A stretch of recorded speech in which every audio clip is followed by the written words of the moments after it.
Good morning, members. Chair Lieber. Here. Sorry. Vice Chair Gaines. Here. Member Vasquez. Present. Member Schaefer.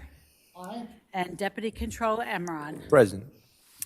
Great. Members, the quorum is present and the board meeting is called to order. We will begin with the Pledge of Allegiance. If you would please stand, and our pledge will be led by Mr. Vasquez. Ready, begin. I pledge allegiance To the flag of the United States of America and to the republic for which it stands, one nation, under God, indivisible, with liberty and justice for all. Thank you. And we'll go now to opening remarks. Are there members who would like to make brief opening remarks? Mr. Vasquez?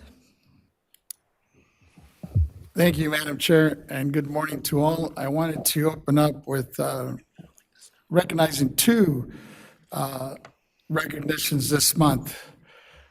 First, with the recognizing the Filipino American History Month, which is observed each October to commemorate the arrival of the first Filipinos at Morro Bay in California on October 18, 1587.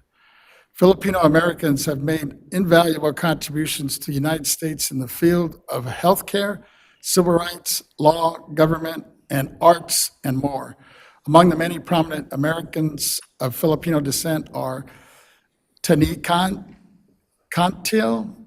and I hope I'm not butchering her last name here. It's Saka Yu, who was formerly our Chief Justice of California and is now President and CEO of the Public Policy Institute of California.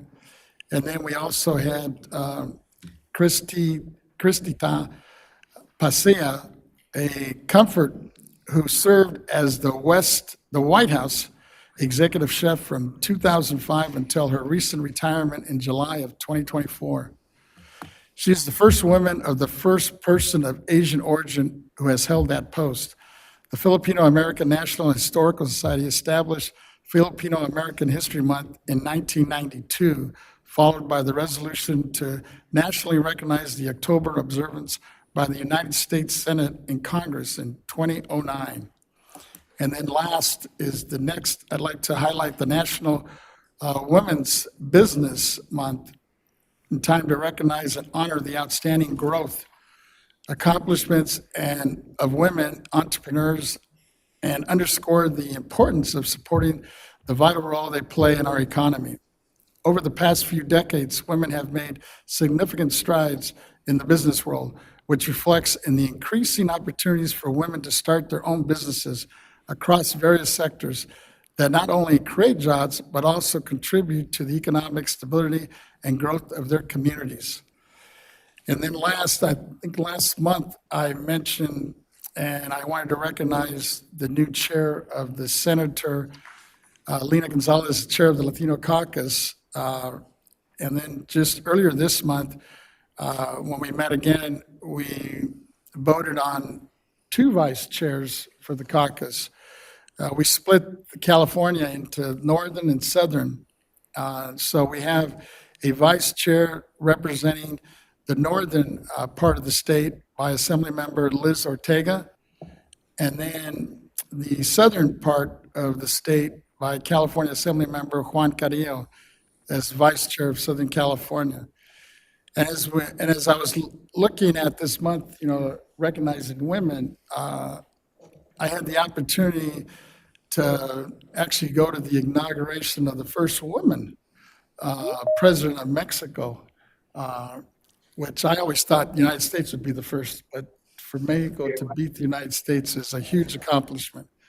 So I just wanted to recognize Claudia, who's coming in, Sheinbaum, as the new president of Mexico. And I'm looking forward. It looks like the caucus was invited, and we might have an opportunity to meet her in December. So I'll let you know. Thank you. Thank you. Mr. Emron? Thank you, Madam Chair. Good morning to you. Good morning to my colleagues, to the Executive Director and members of the public today. Just want to take a real quick moment to recognize October 28th was National First Responders Day, and California honors our first responders whose bravery and dedication and sacrifice make sure that we are safe and healthy in our times of need. Thank you to all the firefighters and police officers, EMTs, and healthcare workers who are on the front lines, being the heroes that we appreciate so, so much. And this Board of Equalization holds a very, very special bond with the first responders. As administrators of an $89 billion property tax system, this money funnels into our local schools and governments, and those governments fund our firefighters, our fire stations, our police officers. So just a really heartfelt thank you to all the first responders for all the work you're doing. And then also very quickly and lastly, October is also Domestic Violence Awareness Month. This is a very serious and pressing issue. What was once loving relationships have turned into some forms of violence where people are scared to go and be in the confines of their own home, scared for their children, safety. And I think that's another issue that the state of California must address to solve domestic violence within the home between partners and spouses. And the national hotline for the domestic violence is 1-800-573-TALK. Once again, 1-800-573-TALK. If you are in any type of danger or violence, please reach out and call the police, call the Domestic Violence Awareness Hotline. Thank you, Madam Chair.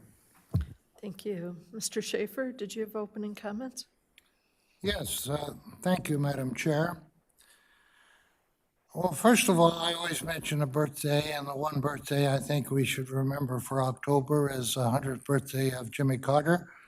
Jimmy Carter made the most of his ex-presidency, of the years after his service in the White House, of any president I've known, and the fact he's still with us at age 100 last October 1st is something we can all salute and remember.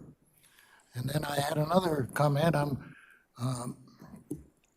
I've had some requests in for several months now to ask the Attorney General informally or formally whether we are members, constitutional officers of the state or not.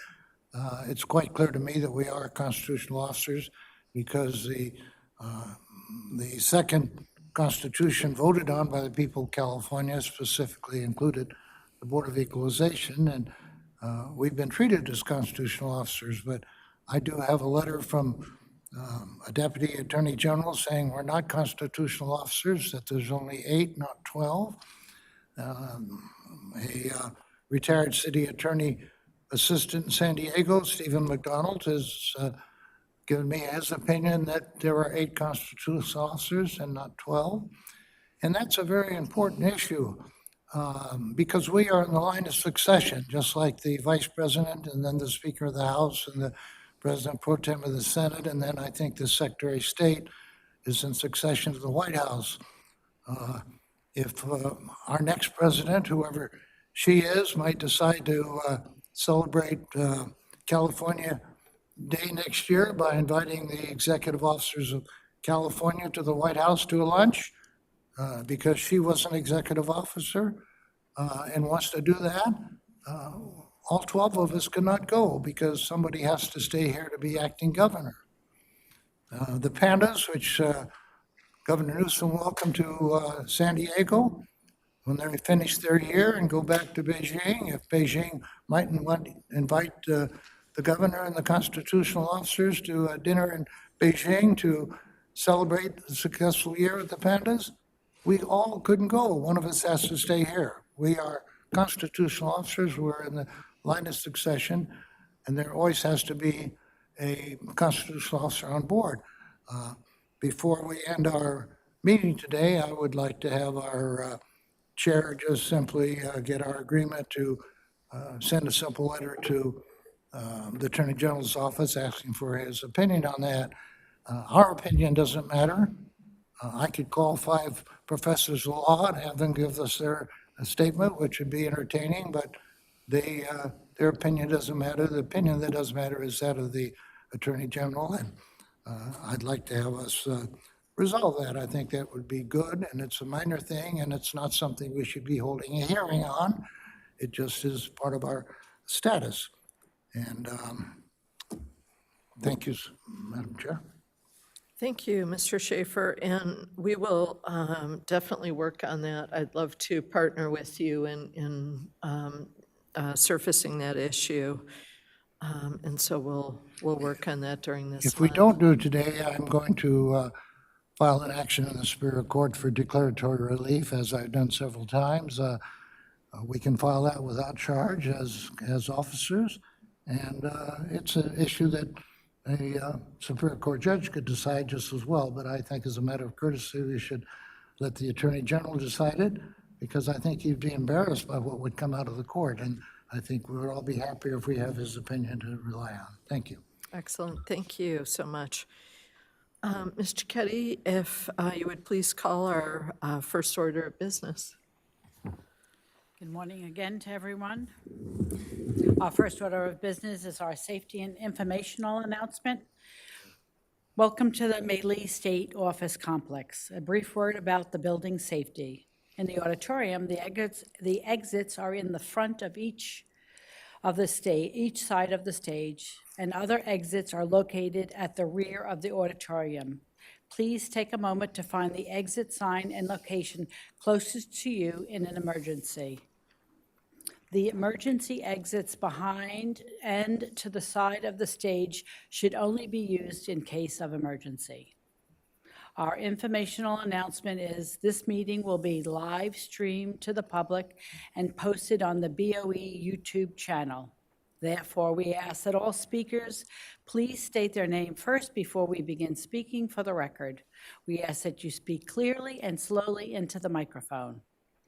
I want to remind the audience to silence their cell phones and all wireless devices. Note that public comment is taken at each agenda item. The public will be invited to comment on the matters before the board. If there are any members of the public wishing to speak before the board on an agenda item in person, we ask that you complete and submit to the Sergeant of Arms a public comment appearance sheet located at the entrance of the auditorium. If you wish to speak before the board by telephone, please dial the phone number and access code provided on the public agenda notice and follow the instructions of the AT&T moderator. If you intend to make a public comment today using the AT&T moderator, we recommend dialing into the meeting on the teleconference line before the beginning of the agenda item you wish to comment on. We recommend this as the audio broadcast on our website experiences a 1 to 3 minute delay between the live stream and the live event. When giving public comments, please limit your remarks to 3 minutes.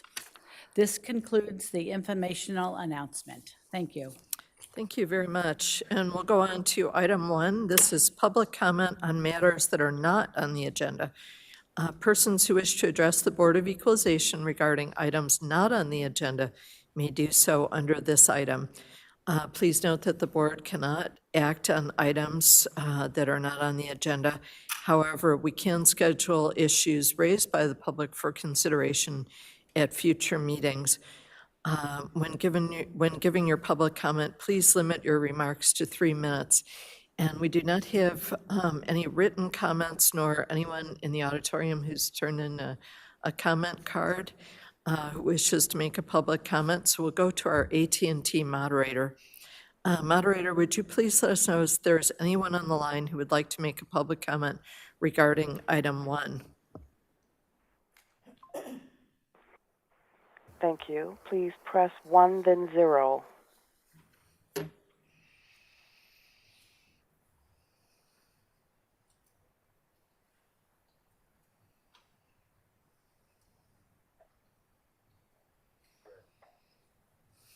Madam Chair, no one has queued up.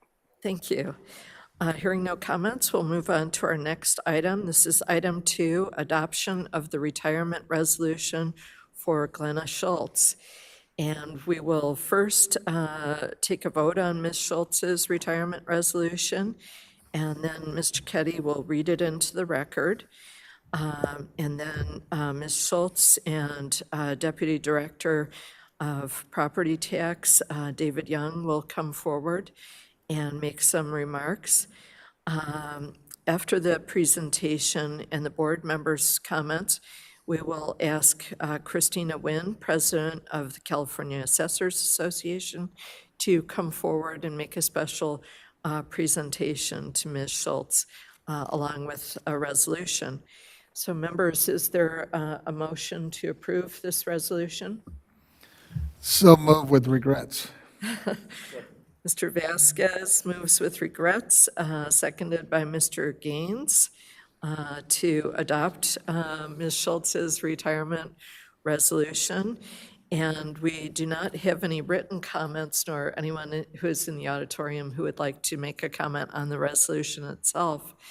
So we'll go to our AT&T moderator. Moderator, would you please let us know if there's anyone on the line who would like to make a public comment regarding this item on the agenda, item 2? Thank you. Press 1, then 0. Right.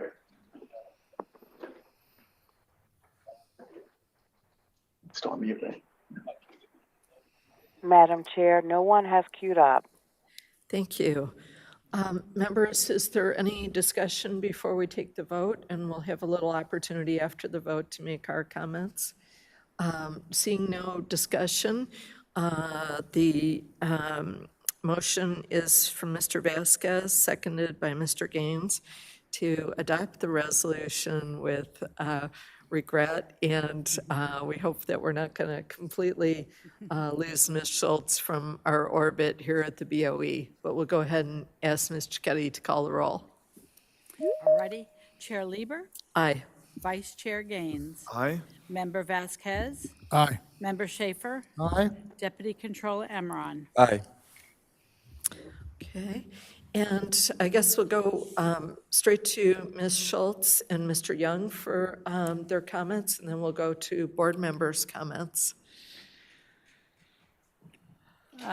Ms. Lieber, how about if I read the resolution into the record Oh, first? I'm sorry. If you don't mind? Please do. Yes, but we could have Ms. Schultz and Mr. Young come forward. That'd be great. Thank you. Alrighty, the retirement resolution for Glenna Schultz. Honoring Glenna Schultz on her retirement. Whereas Glenna Schultz, Principal Property Appraiser in the County Assessed Property Division of the Property Tax Department, will retire on November 1st, 2024, after 42 years of outstanding and meritorious service to the state of California and to the California Board of Equalization. And whereas Glenna began her career with the California State Board of Equalization on October 8th, 1982, as a stenographer in the Assessment Standards Division, now known as the County Assessed Properties Division in Sacramento. And whereas, as a result of diligent work and demonstrated ability, she advanced to positions of increasing responsibility, first to the position of Program Technician 1 on January 1st, 1986, with the Property Tax Department's Southern California sampling team located in Orange County, then to Program Technician 2 on April 1st, 1987. Next, she was appointed to the position of Junior Property Appraiser on January 1st, 1990.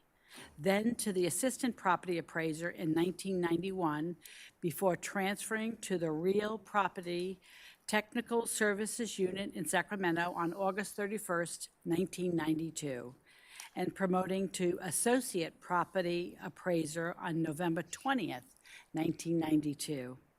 And whereas, in recognition of her outstanding leadership skills and proven professionalism, Glenna became a subject matter expert in the assessment of the real property, such as change of ownership and new construction, and served as the Property Tax Department's annotations coordinator, legislative coordinator, and rules coordinator. Her expertise and contributions earned her the appointment to Senior Specialist Property Appraiser on February 10th, 2006, and a role teaching change in ownership and new construction workshops to BOE staff and various change in ownership classes for the California Assessors Administrative Services Association.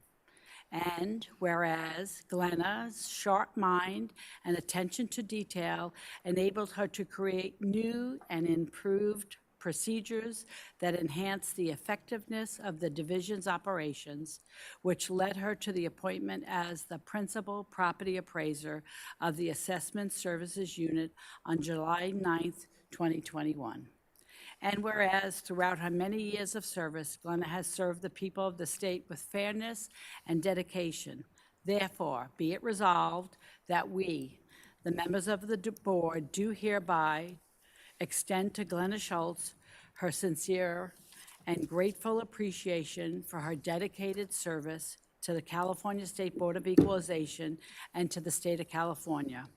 Our congratulations on her well-earned retirement, and our best wishes to her and her family for continued success, happiness, and good health in the years to come.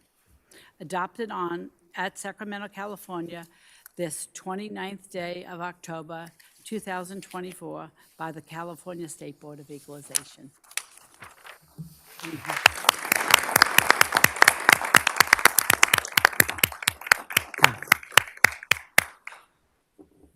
Mr. Young, please. Thank you very much. Thank you very much. For the record, my name is David Young, and I'm the Deputy Director of the Property Tax Department. And I thank you for the opportunity to recognize and celebrate Ms. Schultz's 42-year career here at the board. So you've already heard her litany of achievements here with the board, but I kind of want to flesh them out just a little bit. She's touched every single aspect of operations in the County Assessed Properties Division in her 42 years. She's answered calls. She's been our fountain of knowledge on so many topics. What I really want to focus on is some of her couple of really highlighting achievements as of the last 5+ years of her career. So in the broad scope, I did a quick search of the numbers, and I think there's somewhere right around 20,000 inquiries that she's answered over her 42 years. So that's a tremendous amount, and I may even have to apologize. I think I may have even undercounted that number. So her impact to the public has been tremendous. She's been the same font of information for county assessors and for our own staff. There's a couple of real highlights that I want to touch on, and that she has actually worked on our 2 most recent handbooks. And they are handbooks on a very, very fundamental subject matters with Prop 13. That's new construction and change ownership. There are 2 latest handbooks, and she was the principal author on both of those. So that's her impact on the state, on the administration of property taxes. The other one is, of course, you all know Prop 19. Prop 19 was passed. There was a real vacuum as to the actual implementation of that. Ms. Schultz stepped up, filled that void. We did rulemaking, and we actually helped with drafting some of the language for the actual statutes that implement that. She was absolutely fundamental to that too. So in the last 5 years, she's really come into her own and has made tremendous contributions to California's property tax administration. So that's her professional side. What I also want to highlight too is some of her her personal attributes. She's one of the kindest people that I positively know. Her willingness to help, whether it's a taxpayer calling, assessor's office staff calling, asking for information, or our internal staff. She has mentored so many through her 42 years, of which I'm one of the beneficiaries of her mentorship. So personally, she has been a tremendous attribute and asset to the property tax administration, and personally to me. So with that, I want to basically recognize and thank her for her 42 years with the service. I also want to recognize her husband is in the audience. His name is Tom. He came down to celebrate with Glenna. So with that, thank you very much for the time, and thank you, Glenna, for 42 years of incredible service to to the state, and we will truly, truly miss you. Hopefully not for too long. So thank you. Thank you. And Ms. Schultz, did you wish to come up and make some comments?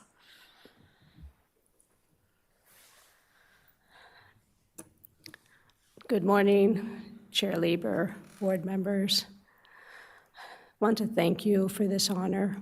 I'm truly grateful to the board, to the management of the board for the opportunities that I've been given. It's been rough at times. It's been a lot of fun. It's been quite a ride. We've gone from typewriters to computers, so now we don't even have telephones.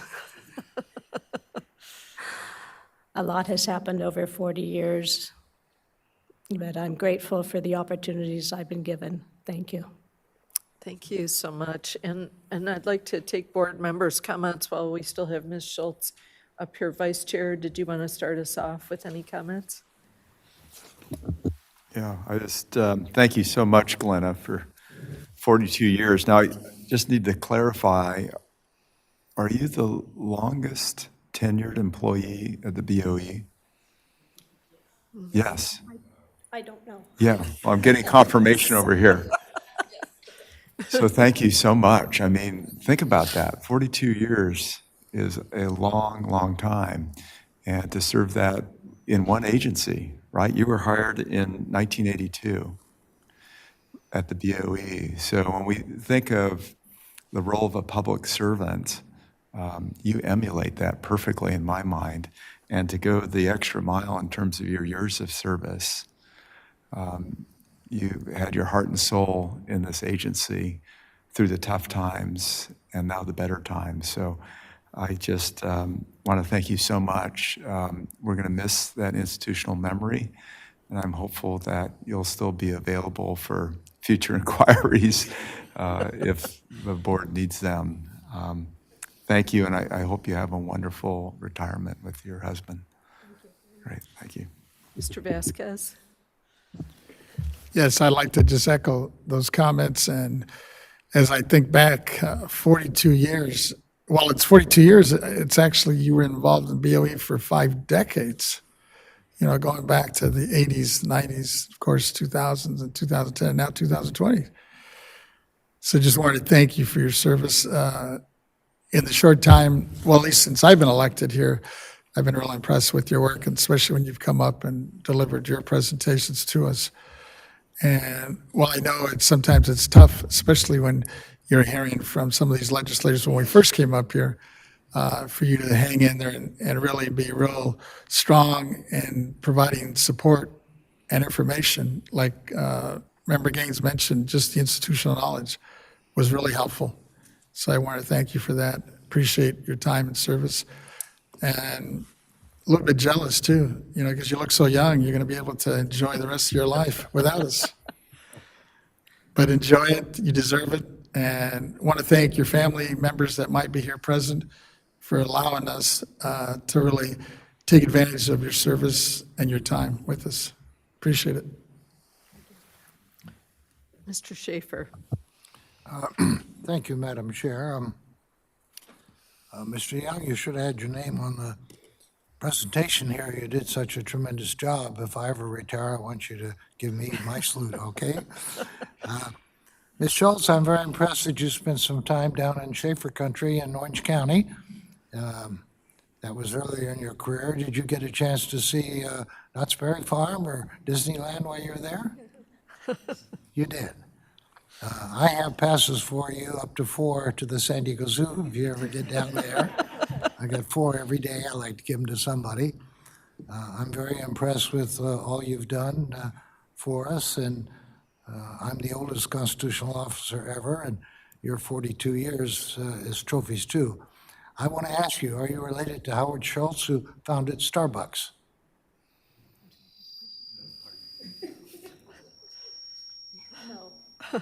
Because that's a very famous name in the coffee drinking world. Thank you so much. Thank you. Mr. Amran? Thank you, Madam Chair. Also, want to echo comments of my colleagues. I want to thank you, Ms. Schultz, for your 42 years of service here. When you think about legacies, it's certainly one of the most defining and accomplished ones that I've got to witness here in state government. And I also want to just thank you for always representing the BOE Board of Equalization in the highest manner and the highest levels, from the conferences, just being out on the road, and bringing out the best in people who, of course, use you to gain their own knowledge of the property tax system. So once again, I want to thank you so much for your years of service. I hope the retirement's a fun-filled one with a lot of good food and travel. And I want to shout out Tom as well for lending us to her for 42 years. And I hope you too can enjoy everything that a well-deserved retirement has in store for you. So thank you again. And the door's always open here at the Board of Equalization if you ever decide to come back. Thank you. Thank you, Mr. Emron. And I just wanted to add my thanks and say that I'm so grateful that I overlapped with you at the BOE. And I wish that I could tell every constituent that we have the story about a person of excellence in California service.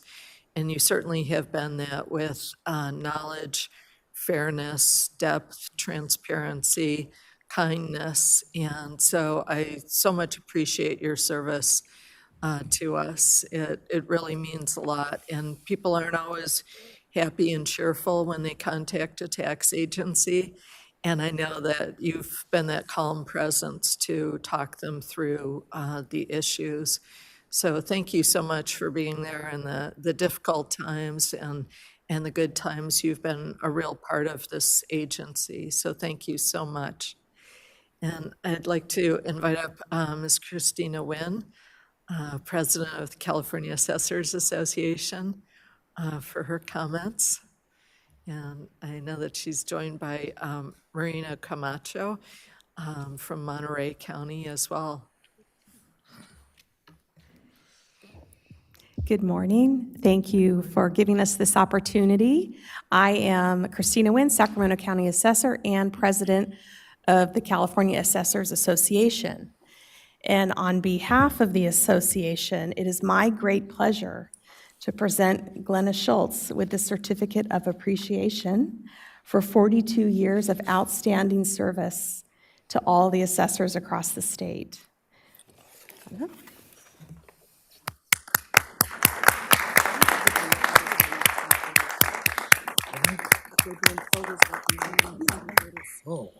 Good morning. My name is Marina Camacho, County of Monterey Assessor. And on behalf of my county, and I dare say all 58 counties, I'd like to thank Glenna Schultz for always being available and willing to answer our challenging questions with not only answers, but references and guidance. And we definitely will miss your knowledge and all the support that you have provided to CASA and all the counties in general. All change of ownership invaluable, because that is a very important component of everything that we do daily. So we thank you and wish you the best on your 42 years.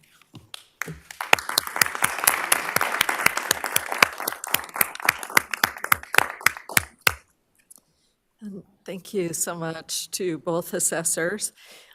Now I see a man with a ladder approaching, and that means one thing here, that photos are about to happen. So we'll have a photo with the board members, then with family and coworkers and others. So we're going to have a series of photos up here.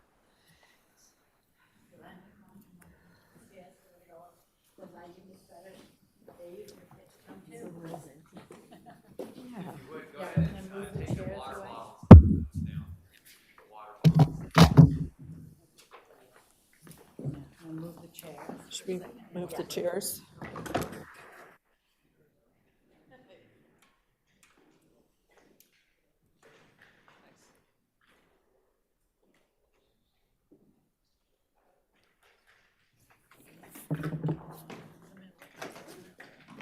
Middle here.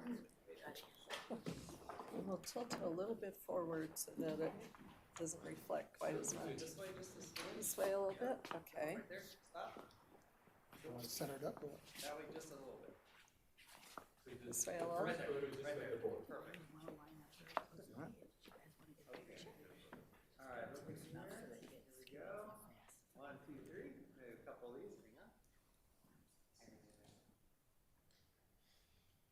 two, three.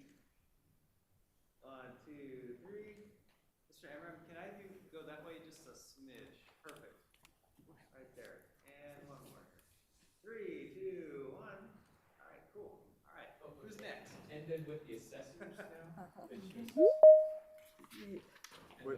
And the board. Oh, assessors and the board, okay. Should we have Marina come on this end? Balance it out a little bit. Yeah, give a little. Oh, there's- Right. All right, everyone looking here. And 1, 2, 3. And do a couple more here. 1, 2, 3. And one more here. And 1, 2, 3. Cool. All right. And then we're going to do one for the staff. The staff? Good to see you. Thank you. Yes, okay. Would you want the members? Members could join too if they'd like. Is this all their family or stuff? The entire Where's staff. our staff? Yes, we can just let the staff and we'll sneak out. We'll sneak over here. Mr. Schaefer, we'll borrow you over here. Pardon me? We'll have you come over here because we're gonna sneak out. You're gonna sneak in all of them and we're gonna have. Glenn, actually, if you could come to the front a little bit. There we go, yeah. And then Dave, yeah. Because there's going to be 2 rows, so. Okay. Our husband in this one? Yes. Tom?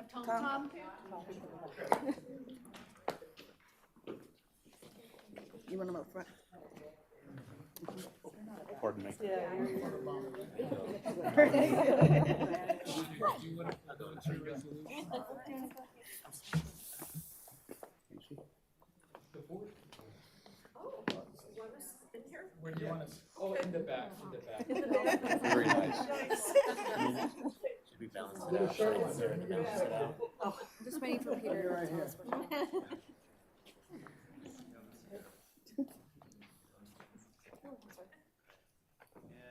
Mr. Schaefer, a small step that way. Maybe stick your head in there. Yeah. Oh, that works too.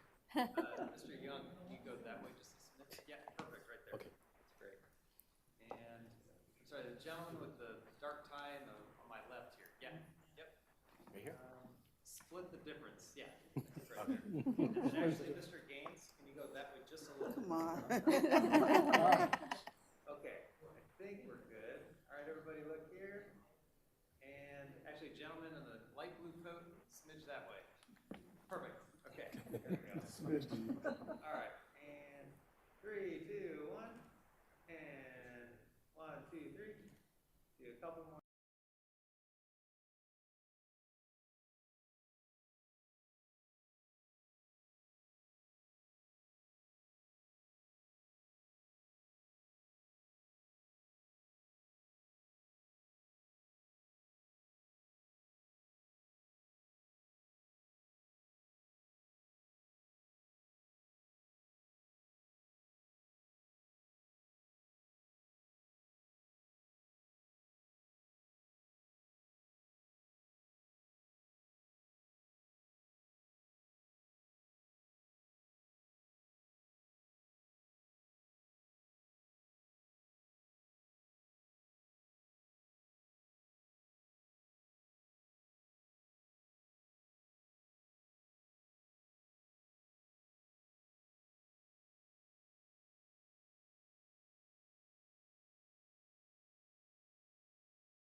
There you are. Thank you, Ted. So nice to see everybody here. We're at UCLA. Just had a wonderful meeting with the new chancellor, who I'm excited about his leadership. I want to thank the board. I want to thank you, Tony Vasquez, my good friend and colleague, for inviting me. I'm Senator Ben Allen. I represent the West Side, Hollywood, Coastal, South Bay, and Santa Monica Mountains communities of Los Angeles County. And I know that Board Member Vasquez and several of the board members just wanted to have a member of the legislature, a friend, come on to just talk a little bit about what's been happening on our side in this space. Let me just thank you also for doing some deep dive work into various areas of policy that relate to the board's jurisdiction.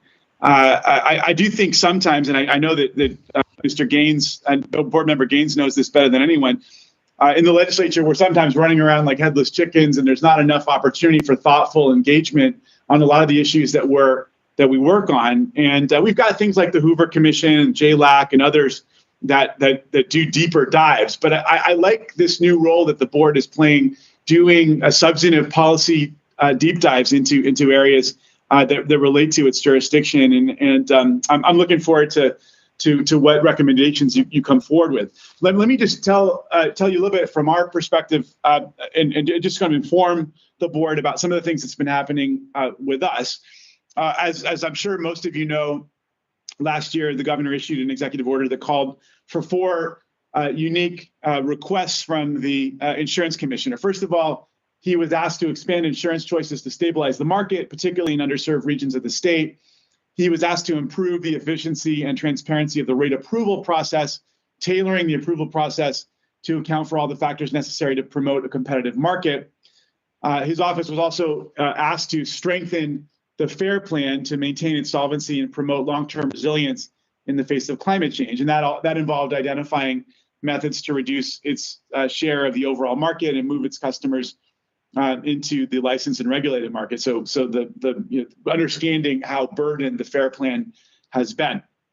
And then finally, the final request was and asked that the commissioner's office accelerate implementation of the rulemaking and regulation process. So in response, Commissioner Lara then announced his sustainable insurance strategy, which was a package of regulation reforms to safeguard the health of the market.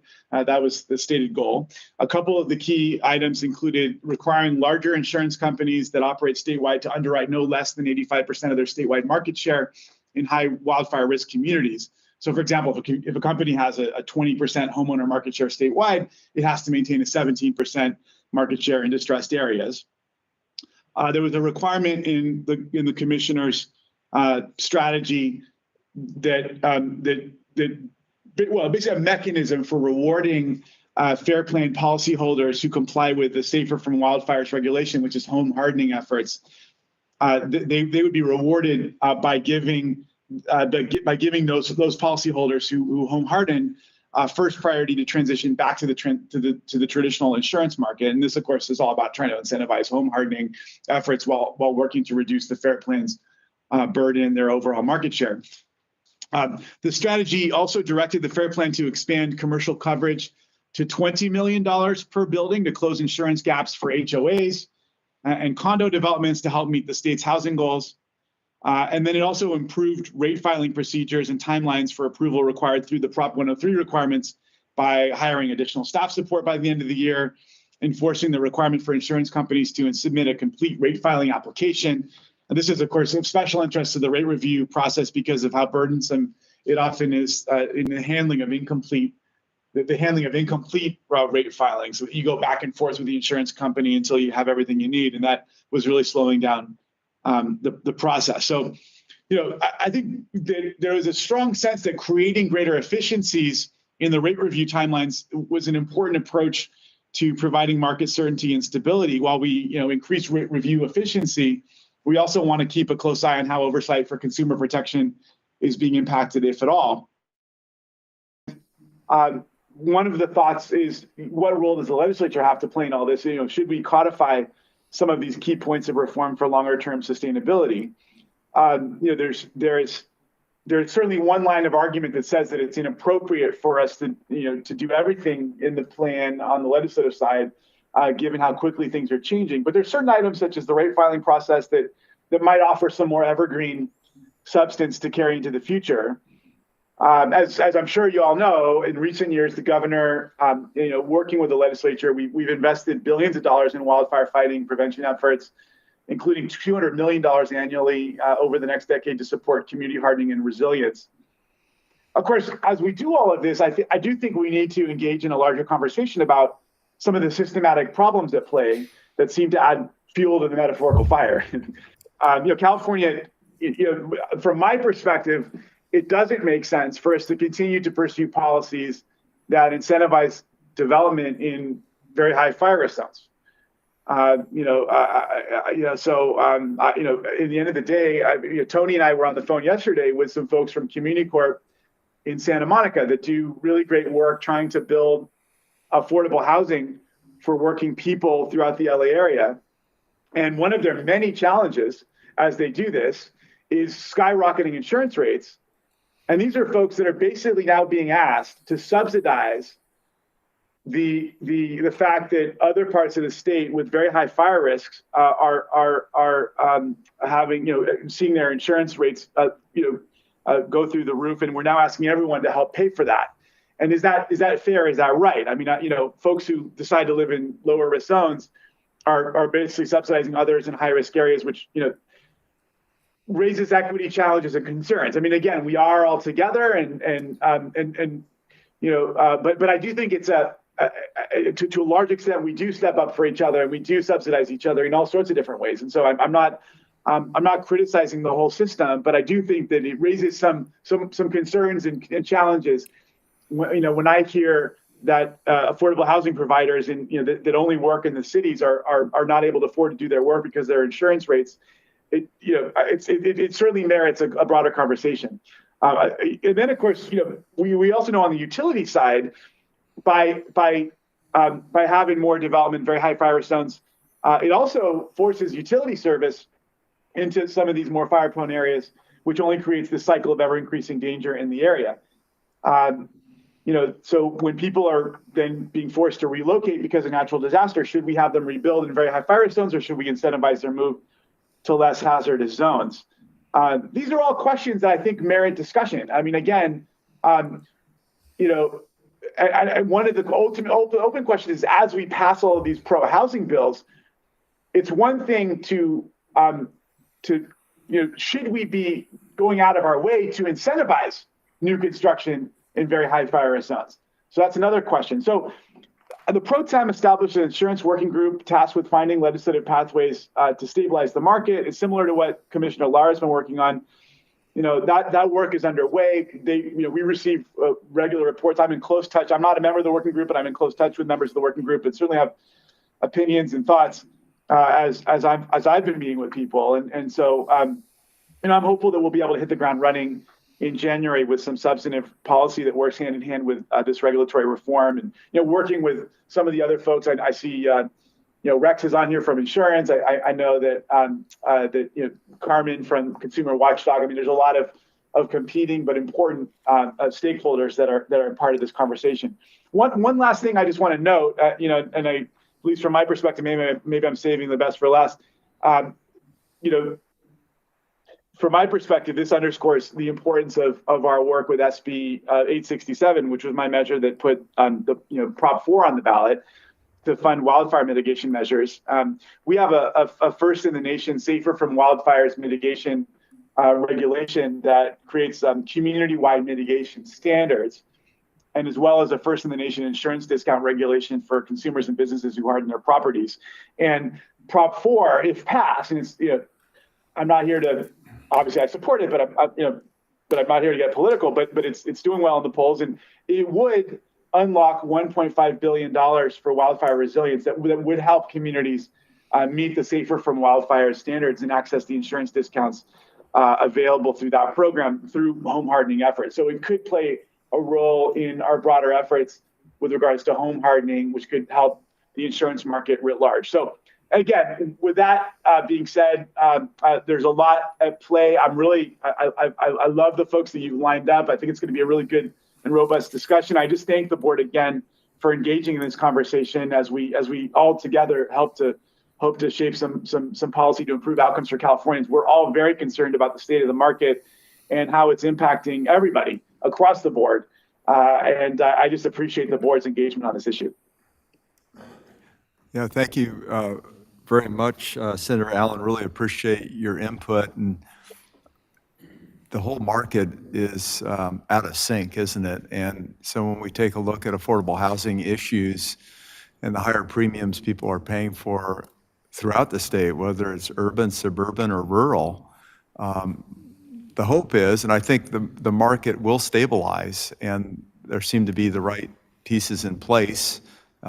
It's taking longer than I think we all would wish that we could solve this immediately. But when that market stabilizes, I think you'll see, what we really should have is the California Fair Plan audit is really designed for a market where you can't get the coverage anywhere else. And because of the challenges with the solvency potentially of the Fair Plan, given a big loss, and the obligation by insurance companies to pick up that exposure, which could amount to a couple $2 billion, there's a real hesitancy in how big you want your footprint to be in the state. But I know that things are working in terms of negotiations and coming up with a plan that I think solves that. So appreciate your comments, and they're spot on.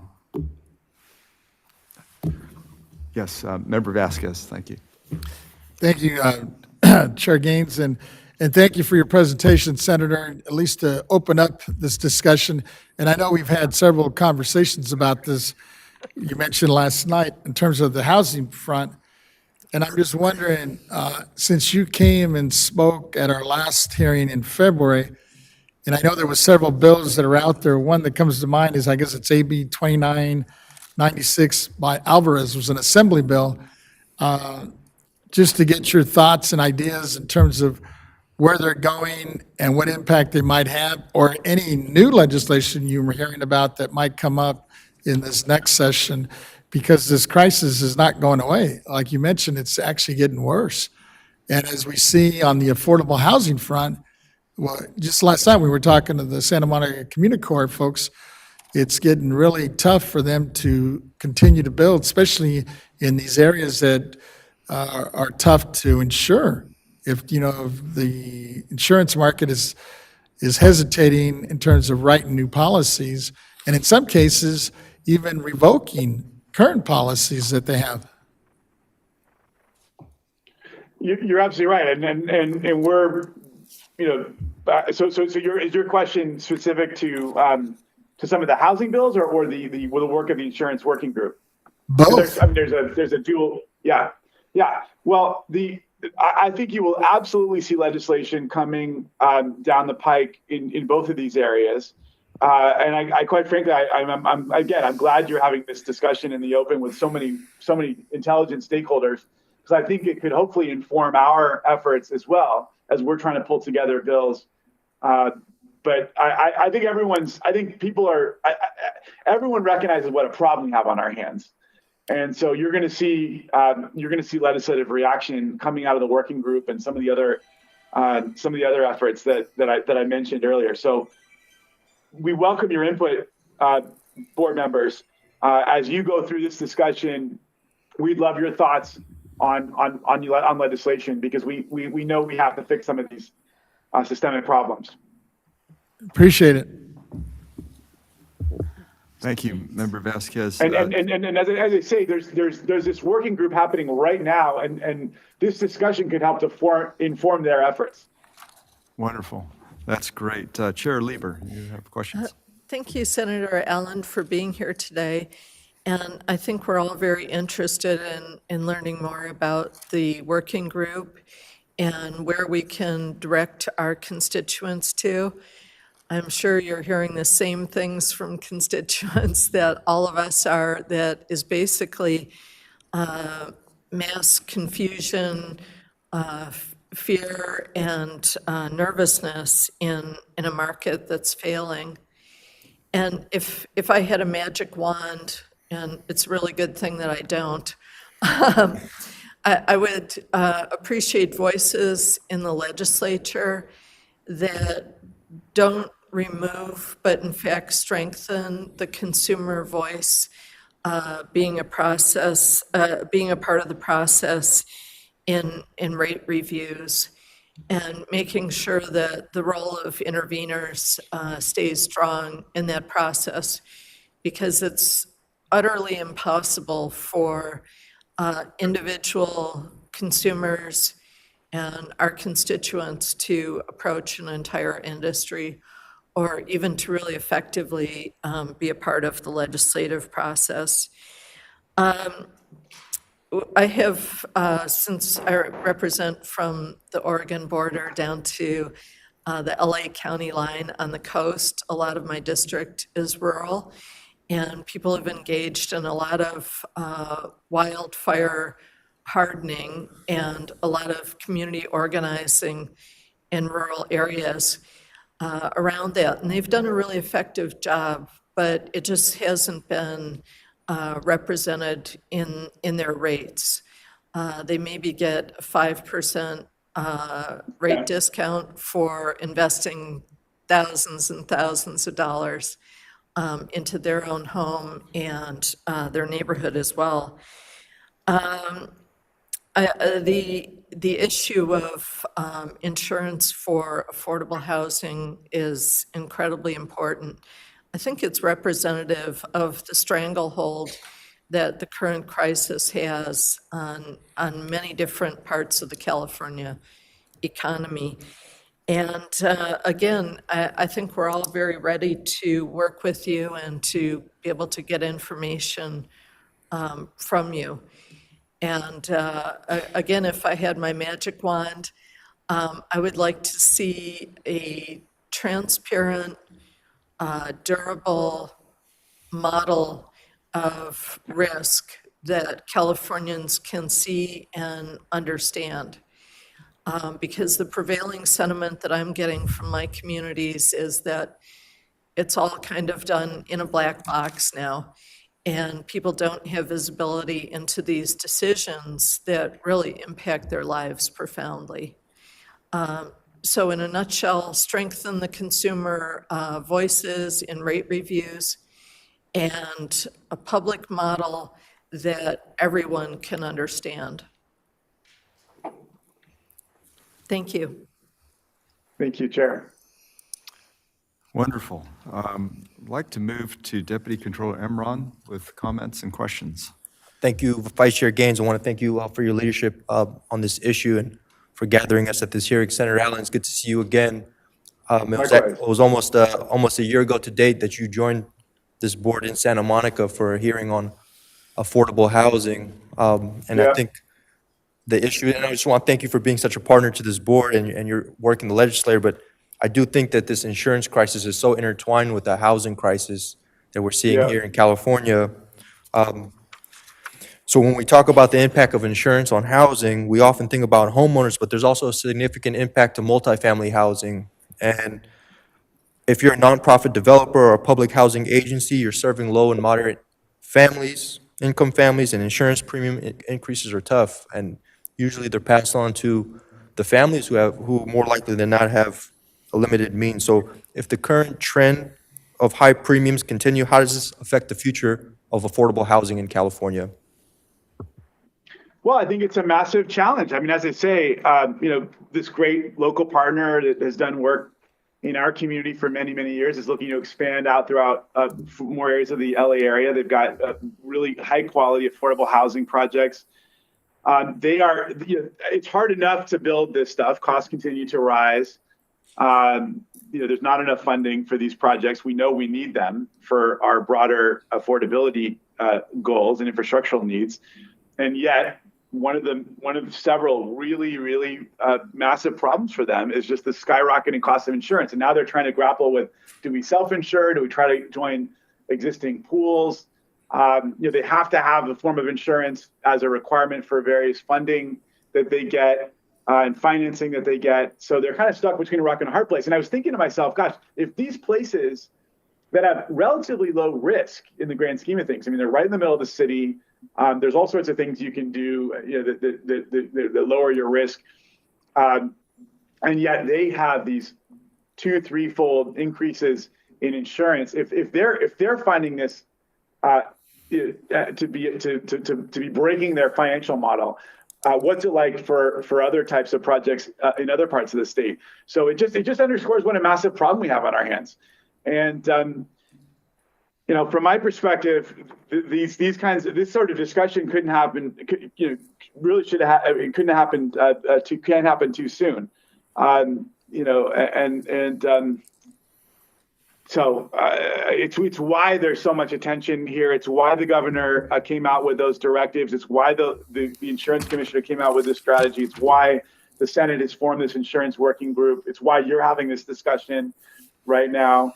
It's why we tried to build in some mitigating language into the bond, Prop 4. The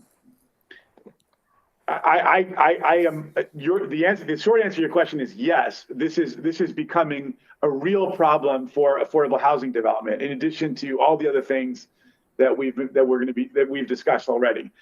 So it is absolutely becoming an exacerbator as our affordable housing providers are trying to get out there and address our housing crisis. Absolutely, Senator. I 100% agree with you. And as from the February hearing we had, and now we're in October, we've seen the California insurance market begin teetering and entering uncharted territories. And you mentioned it a little bit yourself. When you think about the pressures California families are facing when it comes to already record home prices and high mortgage rates and childcare costs and healthcare costs, this insurance crisis adds to already what's a long-running list of California families facing so much pressure just to make it day by day, check by check. So looking forward to the partnership, the strong partnership that we have with you and the legislator, and continue to address the needs that California families face. Thank you. Great, Thank you, Deputy Controller. Appreciate it. Thank you, Deputy Controller. If we can now move on to Member Schaefer. Comments or questions? Yes, it's always nice to see Senator Allen. After you brought him down to Santa Monica to our meeting.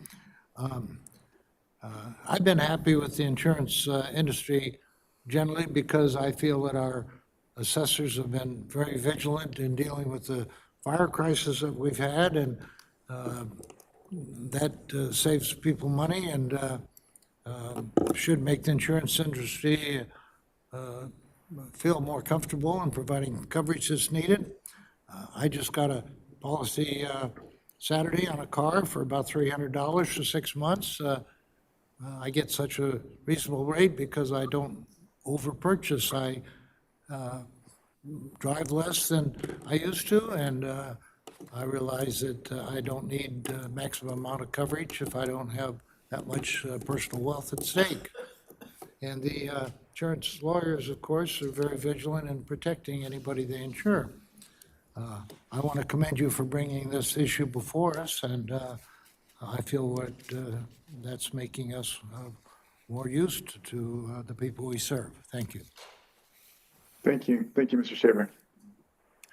Well, thank you so much, Senator Allen. Appreciate the input and the interest on your part and carrying the flag in the legislature as we move forward. And so we'll continue to stay in communication. Thank you, Member Vasquez, for lining this up. And we're now going to move forward, if we could, to the next item. And if we could have Harold Newbill, insurance advisor, McClatchy Insurance. He's an independent broker agent, and he's going to provide perspective on the California insurance market from a broker business and individual perspective. Thank you, Harold. Well, thank you, Mr. Gaines, Board Chair, Ms. Lieber, Board of Equalization. I'm happy to be speaking with you today. I don't know if the mic's on. Is the mic on? Can you hear me now? Is that better? That's a little better. If you get a little closer to it, that'd be helpful. Excellent. Thank you. Well, hopefully you can hear me now. Harold Newbill, and as Mr. Gaines mentioned, I own McClatchy Insurance Agency. I employ 7 people in the state of California who are both consumers as well as professional insurance people, and I'm going to speak to each of you today a little bit about what's going on in the insurance industry from an insurance agent's perspective.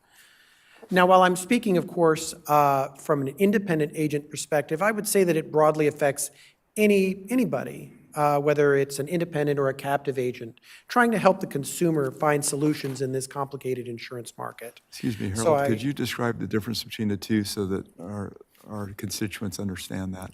Absolutely. So an independent agent is an agency that can use multiple insurance companies. They contract with them in order to be able to provide a variety of insurance products to the consumer based on their needs. This would be in contrast to a captive agent, State Farm being an example of them, that provides primarily State Farm's products. But for the purposes of today's discussion, the consumer needs housing insurance. Affordable housing needs solutions to building properties, and regardless of whether that's a captive or an independent agency providing that service, that product to the consumer, that cost has gone up in value.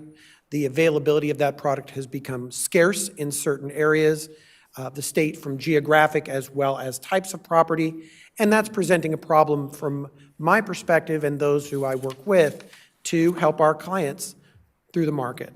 So, as I mentioned, and it was mentioned this morning, Mr. Gaines spoke to the Board of Equalization's role in observing and managing the taxes that come into the market and how scarcity in product from realtors being able to sell that, home values, is going to ultimately affect how the state's income is operating and how it can serve consumers by that. So this is certainly an important task today.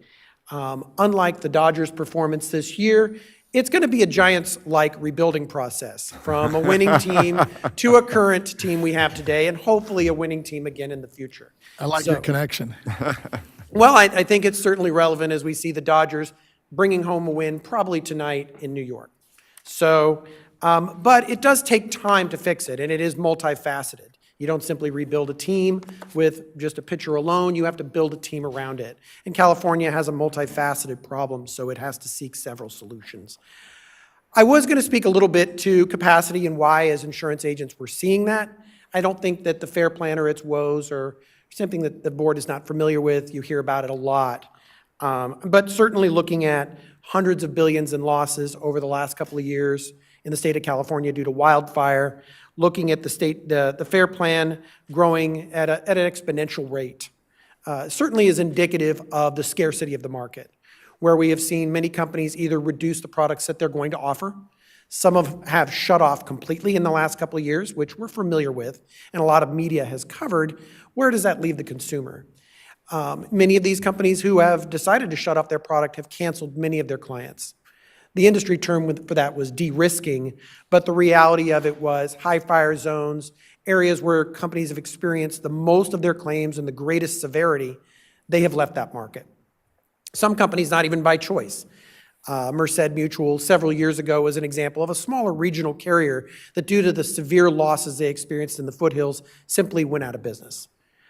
That does, along with assessments that many companies see in the future of their existence, should have major loss happen with the FAIR Plan, are creating hesitancy in companies coming back to the market. We're familiar with in the news, as well as we see in legislative work, the issues with regulatory, how companies seek rates, how much rate they were seeking, and how long it took for them to adapt to the market.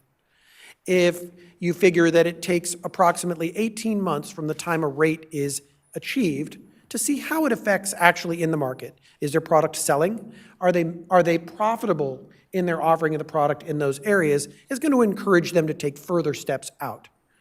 As an agency, I've seen half of my companies, and I have about 8 that do home insurance in the market. Half of them have left the market. Many of them have paused and may come back, but they're seeking rate increases that are well above the average of about 35%. As put out in the market, we're seeing 50, 60, 70%. So those clients that are not being canceled are experiencing significant rate increases. And as an independent agent, finding places for them to go has proven challenging.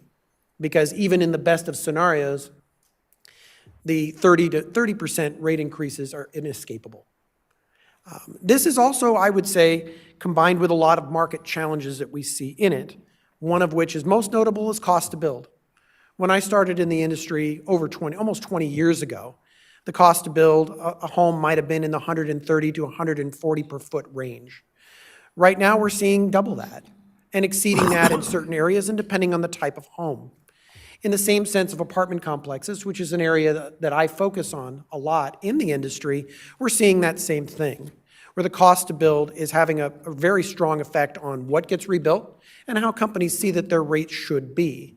Because as we know, a loss may take place today, but to close it out and finish it may take a year to 18 months to rebuild a home for a variety of reasons. Once that cost is seen, the companies are going back and evaluating, are we where we need to be in order to pay, reserve, and operate in that? So I think that that's certainly an area that I think that focus is being put on, and I urge our legislative bodies to look at. Another area is home updates. So a lot of properties, older properties, from electrical panels to roof types to sprinklering, the cost to update homes and bring them to current code when they're being rebuilt to build new affordable housing is significantly higher and more complex than it was even 5 years ago. In an example, for a lot of apartment complexes which I work with, there are certain electrical panels that are no longer eligible for your market type coverage. So many of the people I see coming in who've had their company leave the market were paying, let's just say, $3,000, are being offered policies $9,000 and $10,000 to replace it. And they're still having to manage that while not being able to adjust for rental income to where they may need to be, as well as meet all the other updates just to maintain a property that is safe, affordable, and accessible to the consumers so they can go to work, and also where we get tax revenue from of income. I also could speak to inflation and those costs, which are hitting, of course, not just the sectors of materials to build homes, which we saw during COVID of scarcity of product, but also labor costs that have gone up to build the home, to operate the property, which certainly these things all coming together are things companies are seeing when they see a loss. I had an instance where a property was lost 28 units during COVID. 12 of them were destroyed by fire, the rest of them knocked out due to the results of that. And in 18 months that it took to rebuild, the cost of rental income was nearly $40,000 a month lost. Those tenants had to find another place to move. That property still had to be rebuilt and brought back into operation in an underserved area in Yuba County. And those costs are indicative of what we're seeing in the overall market. Also, I would say that, we're seeing it in some of the companies that do come in, which is a positive of who come back, of what they will do. There are still many people who are left out of the market, or their only choice is the FAIR Plan, which obviously has significant limitations. So I wanted to stop there and then transition to things that I see that are positive, things that are happening, that are being done or could be done. Obviously, the commissioner and the governor have spoke to the need for rating reform. How we get rates and how companies adapt to working with the consumer. If it takes 18 months to achieve change, is that a fast enough process? And it's proving not to be, to say that we're experiencing greater losses here. How does the consumer get their product in a timely manner so that we're not seesawing or seeing no product come back? Also, where we build homes and how we build them. A lot of the people who are having the most trouble, obviously, are in higher fire zones.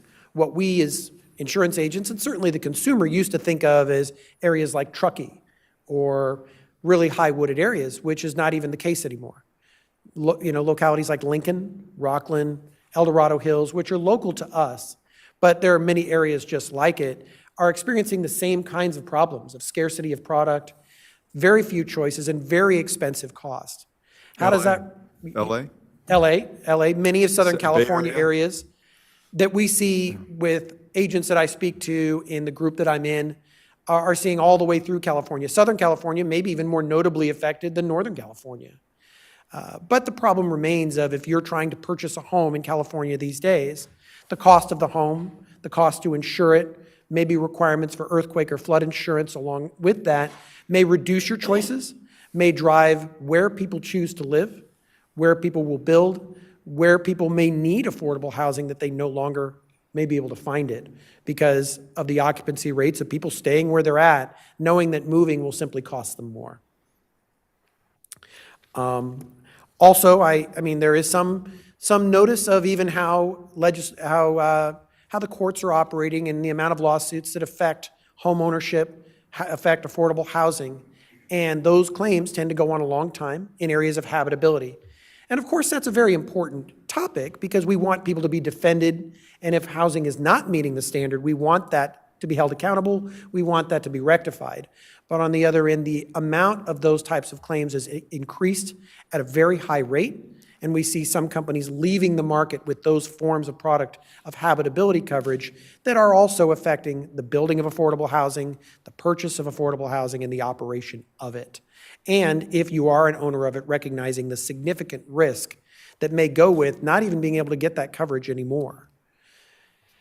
So I've certainly talked for about 11 minutes, and I wanted to watch myself in that. And I wanted to give time for questions because there's a lot of questions. And as an independent agent, I'm happy to be here to speak to each of you and share that and represent the consumer, because many of my clients are grappling with how do they get access to a solution? What do they vote on? What legislature do they call? Who do they work with to get better solutions? So I'll conclude my remarks and be open to questions. Wonderful. Thank you, Harold. I just like to ask one question, then we'll move it to other members for their comments and questions. But can you go through what happened with Merced Mutual? That was the Paradise Fire. Yes. It's kind of one of the big ones, one of the first big ones. What happened to them and because they went under. They did. What happened in terms of those folks getting their claims paid for? Well, when Merced Mutual went under, the California Guaranteed Insurance Fund's job is to step in to assist those consumers in claims after the carrier becomes insolvent. And while that's a very lengthy process to resolve claims and has its limits of how much it can pay. So for some homeowners, that might have been sufficient, but for others, they were left with significant gaps to fall under that couple $100,000 that would be paid.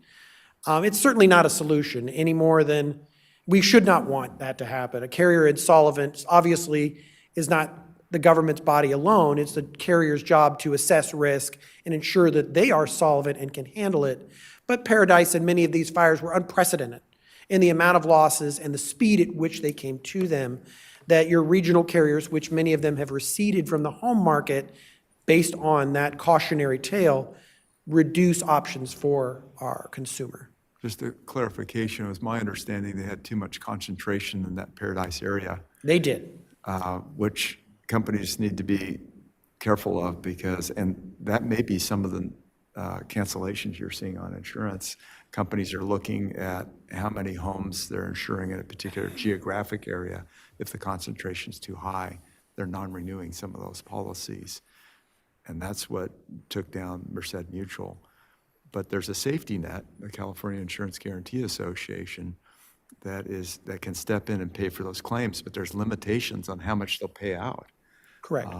So I just kind of want you to understand kind of how this can work if a company goes under. The insurance commissioners are supposed to be looking at the finances of these companies to make sure that they're adequately reserved for future claim payout. It's a big role that they play too. And that's an important point. And many carriers are looking at capacity of what their spread of risk in certain areas. We see companies shutting off zip codes because they've reached what they feel is a capacity. So even if the company is still in the market selling product to people, they may shut off certain areas. And as companies have left the market, other companies are watching what's left and how much they're willing to take in those areas. So with reduced options in some of our major affected areas, Southern California certainly be one of them, if you had 10 carriers in a zip code and 4 of them leave, the ability to absorb that capacity may not be there. So we're watching not just who stays but holds, but those who leave and how to absorb that. A zip code just here in Sacramento, East Sacramento, has had a company of mine shut off and will not produce anymore. And that's not even a high fire zone area at all. In East Sacramento, you would think would be well supported in fire systems, but that company in particular has said, we've got too much concentration there. Okay. I didn't speak to, but also one of the areas is how much insurable value companies are willing to take. What we see market-wise is about $2 million is the cap of replacement value in a home. Now, when you start to see costs go up from 150 to 300 or 400 or higher, how easy it is to hit that 2 million means that we're not talking about your affluent homes more and more in Southern California. We're talking about Main Street homes, or at least many people's homes and your constituents who are being affected by what it takes to build a home in that area due to labor costs and other features that 5 years ago wasn't even a thought. Okay. Thank you, Mr. Newbill. Now we'll move to Member Vasquez. Questions, comments? Thank you, Chair Gaines, on this, and thank you, Mr. Newbill, for your presentation. I was just wondering, I was a little concerned about, and I think you kind of touched on it a little bit, is about the unregulated carriers out there and admitting carriers that may be harming some of the consumers, taking advantage of them. And along those lines, do brokers have an industry standard for vetting some of these working with non-admitted carriers so that the bad players, do fall off to the wayside here? That's a great question, Mr. Vasquez. And as companies have exited the market, we've seen an increased reliance on the brokerage market, so your non-admitted carrier market. And many consumers are not familiar with these carriers at all because unless you were building large homes, or you were in the maybe construction market or commercial market in general, you didn't see them very often. But now with the reduced options, you see them coming in very commonly. And I think that solvency of them is one of the first things that you want to that I encourage people to look at, because we have to have these conversations with people of who is Scottsdale, for example, who is Northfield. And many of your admitted carriers, Travelers or Nationwide or others, have non-admitted carriers as well that they use for that are very strong financially. But what they're not included in is that guaranteed insurance fund, that they're not required or regulated by that. So should they become insolvent, the theory is that they could leave the consumer with nothing. Now, I haven't seen that happen in my experience. They tend to be very strong, and agents have to make sure they're working with ones that are financially strong, with the experience to work in the market. However, with fewer choices, some of the new ones who are coming in may not have the experience in the California market.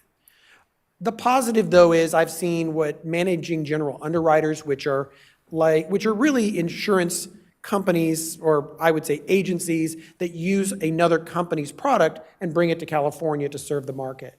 And some of those have come in successfully filling that role where, because they are not having to wait the time to file for rates, are able to adapt quicker. They are expensive, they are not my ideal, and by regulation, they're not supposed to be our first choice. We're supposed to submit to 3 markets before we even go to them. But in cases where it's between that or the FAIR plan, we're also required to place anything not use the FAIR plan whenever we can. So it's definitely important for the independent agent to be advising the consumer. There are forms to sign, but that's not enough. And because much of that, unless you're familiar with it, is foreign to your consumers. So we do a lot of work trying to explain to the consumer how these companies came to be, who they are, how to look at AM Best and other type financial ratings to feel comfortable with their strength. And I do think they are more positive in the California market than not, because they are filling a role the consumer needs. My hope is that over time, the need for them will dissipate as our traditional admitted carriers and our legislature and governing bodies will find solutions to bring our admitted carriers back to the market, which is where the strength ultimately lies. Did that answer your question, sir? It does, but it also raises one, because I think you mentioned the cost, is obviously shot up, and before, many of us bought our insurance with the understanding that we have 100% replacement costs, and now if the replacement cost is no longer somewhat affordable, it's going from 150 a square foot to maybe $300-400 a square foot on replacement. Some of these insurance companies I could see just walking. Many of them have. I mean, they will look at it and see ultimately if they feel that they can do business here and be profitable. But certainly I see plenty of companies being able to shoulder that that value. It's how many people they can shoulder it for. Things like reinsurance and other factors affect their decision in what role they will play in the market and how much before they reach their capacity limit. I have at least one of those managing general underwriters that came in a couple of years ago, writing homes, doing a very good job, but they've hit capacity in many areas, and now they're bowing out of certain zip codes in the market. I have another one that I just took on come in. How long they will last before they reach capacity, it's hard to say, because with the amount of people that are trying to get out of the FAIR Plan, that is the job of the FAIR Plan, to move those people into better markets, the cost of replacement is going to be noticeable. I think for some of our more rural communities, for some of our more, the people who are struggling to shoulder that cost, this is where you're going to feel it the most. I think that a lot of people, if you live in the city of Sacramento or you live in San Diego proper or things in that area, you're not seeing as much scarcity, you're seeing choice. Everybody is seeing a rising cost, but we have our banks and others requiring people to insure to value. They want replacement costs. So I believe for most people, they're not going to see the need to go to actual cash value or cut that replacement cost. But there is a certain amount of consumers in higher fire zones. Tahoe would be a great example, but there are many examples that are not going to have those kinds of choices or may have to pick from whatever they can get simply to stay in business. Thank you. Great. Thank you for the question. Chair Lieber. I don't have a question so much as an observation. It sounds very difficult to be in the business of selling when there's no supply and having to inform consumers of so many complexities of the market. For example, the difference between an admitted carrier and a carrier who's not admitted. So what do you sell people when the FAIR Plan is the only option for them? That's a great question. And I think that, Madam Chair, you notice that I don't list myself as an agent or a broker on my card. All the people who work for me are insurance advisors, and ultimately our job is to advise the consumer as the best options that may be available. Hopefully, there's many options available, or at least one or two, because that's our ideal, so that a consumer can feel they've had a choice, they've reviewed those options, and they can select the best that fits. But to the example of the FAIR Plan, sometimes that is the only fit. The only fit that will satisfy their lender is the only, and if their lender is not satisfied, that forced placement is expensive, and that obviously affects them, and even the possibility of them losing their home, being unable to make those types of payments at all. So, it's a consultative job that I think the independent agent is doing the best they can. I've been on the Independent Agents Association of Sacramento. I serve as a chair on a committee for one of my insurance companies for a group that I work with, and we have this conversation a lot. And I think that while we can't change the market, the independent agent, and I would say agents as a whole, for the most part, are doing the best they can to advise the consumer and select sometimes the best option, whatever we can find. And hopefully that will change, because we would love more options. Thank you for the question, Madam Chair. Thank you. Deputy Controller.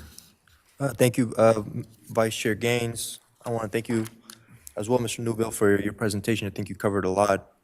And I actually wanted to talk about the reinsurance market.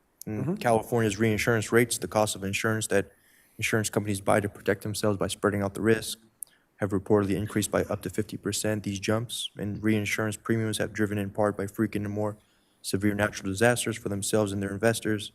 Higher reinsurance rates means higher costs for insurance companies, which the new regulatory rules set to take effect in 2025. My understanding is insurance companies can now pass these reinsurance rates to the consumer.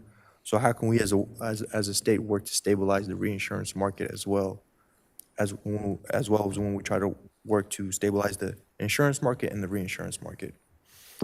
Well, that's a really great question, and I think many consumers are not familiar, or have never even heard of the reinsurance market, probably till maybe a couple years ago, and now they hear that topic. The reinsurance market, one of the challenges with it is that it's not simply our market in California. You've got losses in Florida, losses in Texas, and throughout this country that affect how much reinsurance is worth.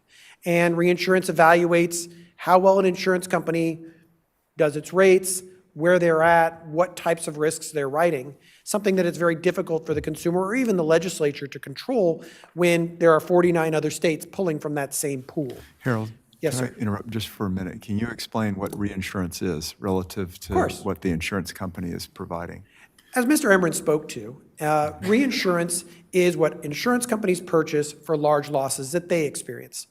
Where they set that, how much reinsurance a company buys, does vary. Not every company utilizes that, but to some degree, all of them buy it for what we would refer to often as catastrophic losses, your paradise level fires, where we're not talking losses in the hundreds of millions, we're talking about billions and billions of losses. That an insurance company, in order to meet its reserving requirements, will purchase that to bolster that in the hopes that they never actually need it. Kind of like a consumer would purchase an umbrella policy for their family. Is the reason that those tend to be inexpensive is because the idea is most people don't have million-dollar losses in liability. On the larger scale, this would be like hitting your umbrella every single year, 4 or 5 years running, to where those rates no longer take into account that this is a rare type loss that we don't experience. This is becoming the norm. So when you see those rates climb, the inability to pass that on the consumer became a major factor in what insurance companies would look at as how much risk they could take on before they would say, oh, that's too much, or the reinsurance cost is so much that we will buy less of it, and then that means we have to reduce our footprint.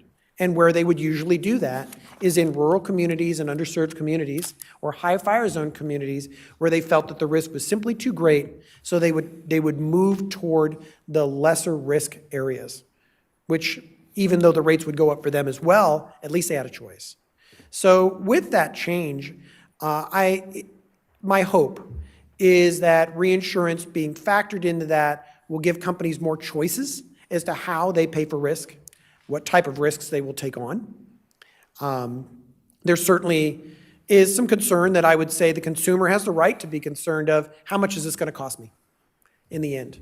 Because if this looming cost that is not out, that the consumer is not seeing now, is being tacked onto their policies, what does that even look like? And that's a hard thing to predict, almost like predicting when the next time the Cubs will win a World Series. It could happen. It will happen. I believe it. But it may not happen, and we don't know when or what that looks like. So I think, Mr. Emmer, I would say that I'm hopeful that reinsurance ultimately will draw more carriers back into the market. And more carriers back into the market means they have to compete for the business of the consumer, and that will ultimately give better choices and pricing. But it waits to be seen how that will be absorbed.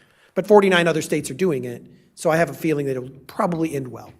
Absolutely, and I think that's the end goal here with this informational hearing, and I think that's the end goal of the state. My very last question, you mentioned a little bit about inflation and labor costs. And the peak it has. The Federal Reserve kicked off rate cuts by a half point in September with what is expected to be an easing campaign well into 2025. How can lower interest rates potentially reduce insurance costs in the near term? Well, I mean, I think interest rates, insurance companies have to reserve, and they have to find ways to invest and make money in the market as well. So certainly interest rates are going to affect what their combined ratio is in their portfolio. I don't think that the consumer is largely concerned with that, but in the end, the solvency of insurance carriers, they're going to care about that. We work with a client that develops affordable housing in the Stockton area, and that's what they do. About every 4 or 5 years, they spring up another 100 units, and those units go to serve the most needy of our community. Lower interest rates would encourage them probably to build something that maybe they wouldn't have before. Affordable housing tends to be a more expensive form of housing when it comes to insurance because the risks tend to be higher in that area. We see greater amounts of property damage and fires at times. We also see greater amounts of liability claims. But it's my hope that lower interest rates overall, any relief that will cut into the cost is going to affect what gets built. So I don't know if it'll affect insurance companies in general, but I do think that it may affect what the consumer can buy, and that's not a bad thing. Thank you. You're welcome. Great. Wonderful. And Member Schaefer. Yes, thank you for your interesting presentation. I had a question about what % of people pay for their insurance premium annually versus monthly, and has there been any progress made in the insurance interest that consumers have to pay? I know consumers pay 8% a month for a pawn shop in Nevada. I know they pay about 0.5% a month for secured borrowing against securities or any other asset that they have, and somewhere in between for insurance premiums. a lot of people who could afford to write a check for the annual premium think it looks cheaper to pay monthly when they're paying an interest rate of like a credit card, like 24%.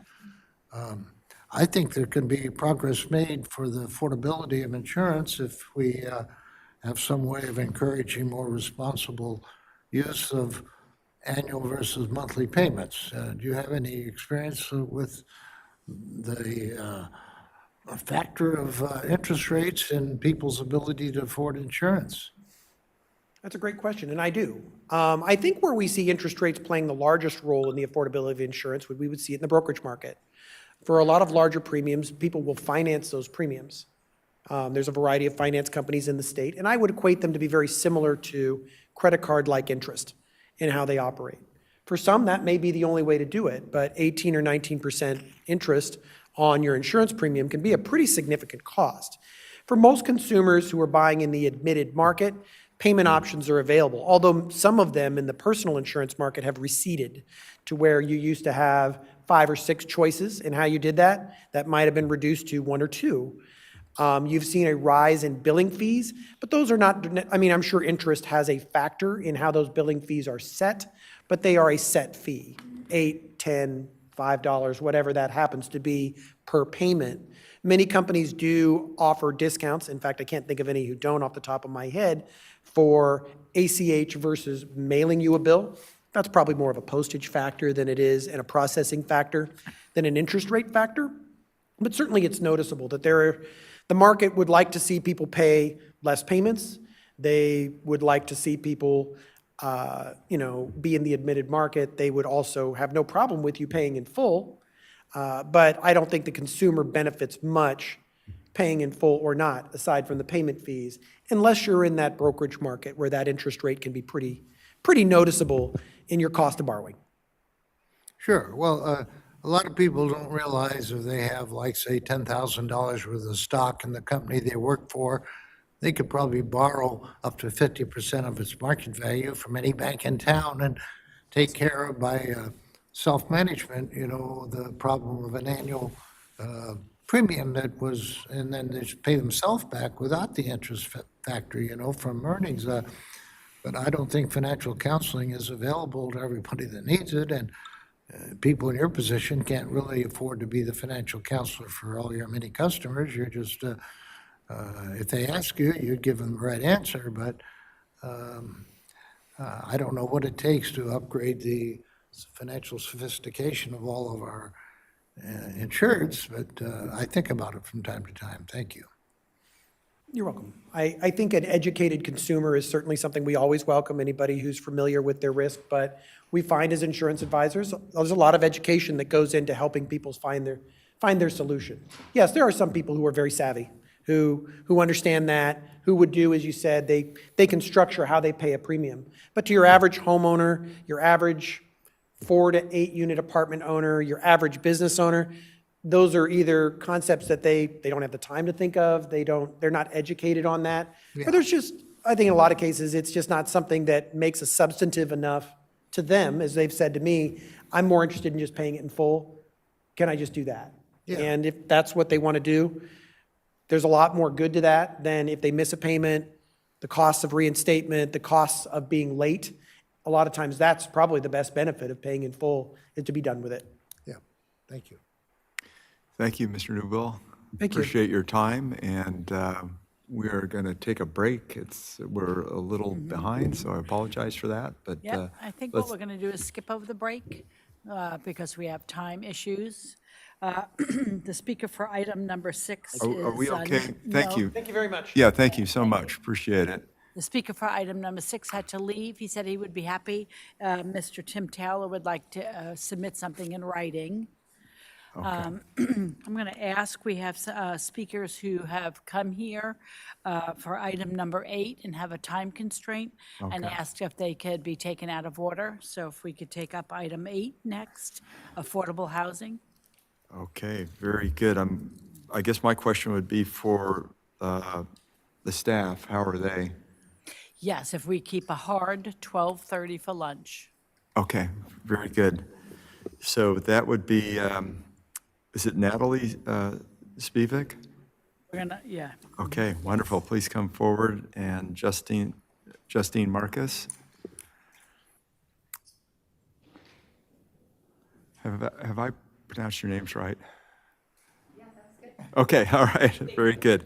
So yeah, we're on the affordable housing subject, how current insurance market is affecting affordable housing supply, future development, and sustainability, item 8 on the agenda.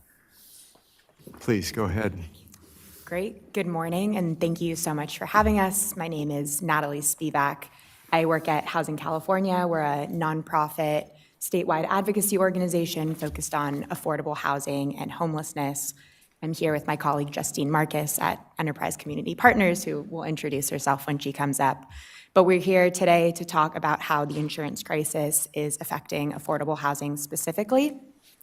And you've already heard a lot about the crisis this morning, but I think the one thing that we really hope to communicate today is that while the insurance crisis affecting affordable housing is part of the larger structural issue affecting the insurance market more broadly, there are really unique ways that the insurance crisis is affecting affordable housing developers, largely related to the way affordable housing is regulated and who it serves. And as a result, we need to be thinking really creatively about solutions. And to date, most of the media attention and policy solutions have focused on the needs of single-family homeowners and commercial spaces. And so the way the crisis is affecting affordable housing has gone relatively underappreciated and underaddressed. And that's something both of our organizations have been working on addressing. So before we share a little bit of data, just some high-level points I want to emphasize. One is that we both spend a lot of time talking to affordable housing developers, and the insurance crisis really is the number one issue that they talk to us about. They see this as an existential threat to the financial sustainability of the properties that they own and operate, to the financial health of their organizations, and also to the housing stability of the tenants who live in these properties, who could be displaced if developers aren't able to cover the rising costs of insurance and are forced to foreclose on their properties. The second thing is that while climate is a big driver of rising premiums, it isn't just the parts of the state that are most at risk of climate disasters that are feeling the pinch here. There also are developments in urban areas that are facing skyrocketing premiums, and that's, again, largely related to risks inherent in serving such vulnerable populations.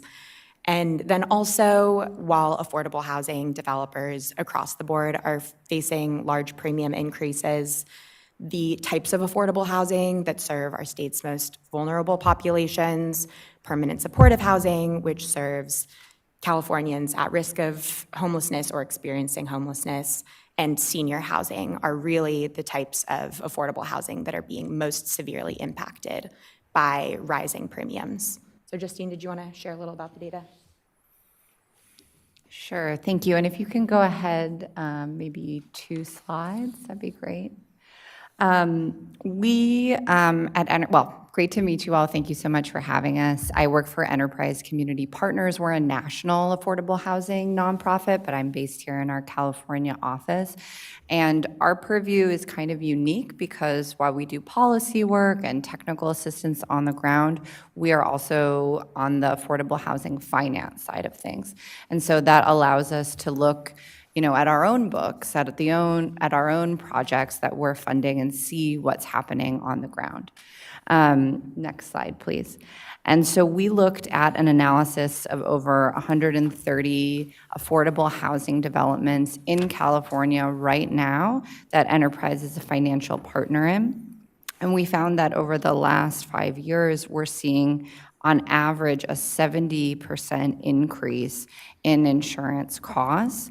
But there's really a range. When we talked with providers, it could be as low as 50%, as high as 400 or 500% increases. And as Natalie said, this is creating really an existential crisis for these providers that built their kind of financing plan around assumptions of gradual increases each year and are now staring down payments that they have no real viable way of paying in the long haul. Next slide, please. So up on the screen, you can see some self-reported data from affordable housing developers across the country, sharing the reasons that they perceive for the large increases in premiums that they're experiencing. They're largely what you would imagine, but the most commonly cited reason is limited markets and capacity. So that really refers to the broader structural issues that are facing the insurance market, things like climate risks and also the rising costs of labor and materials. And then the next two most commonly cited reasons, claims history and loss experience, and renter population, are really related to the both real and perceived risks of affordable housing. And this is housing that's really serving our state's most vulnerable residents.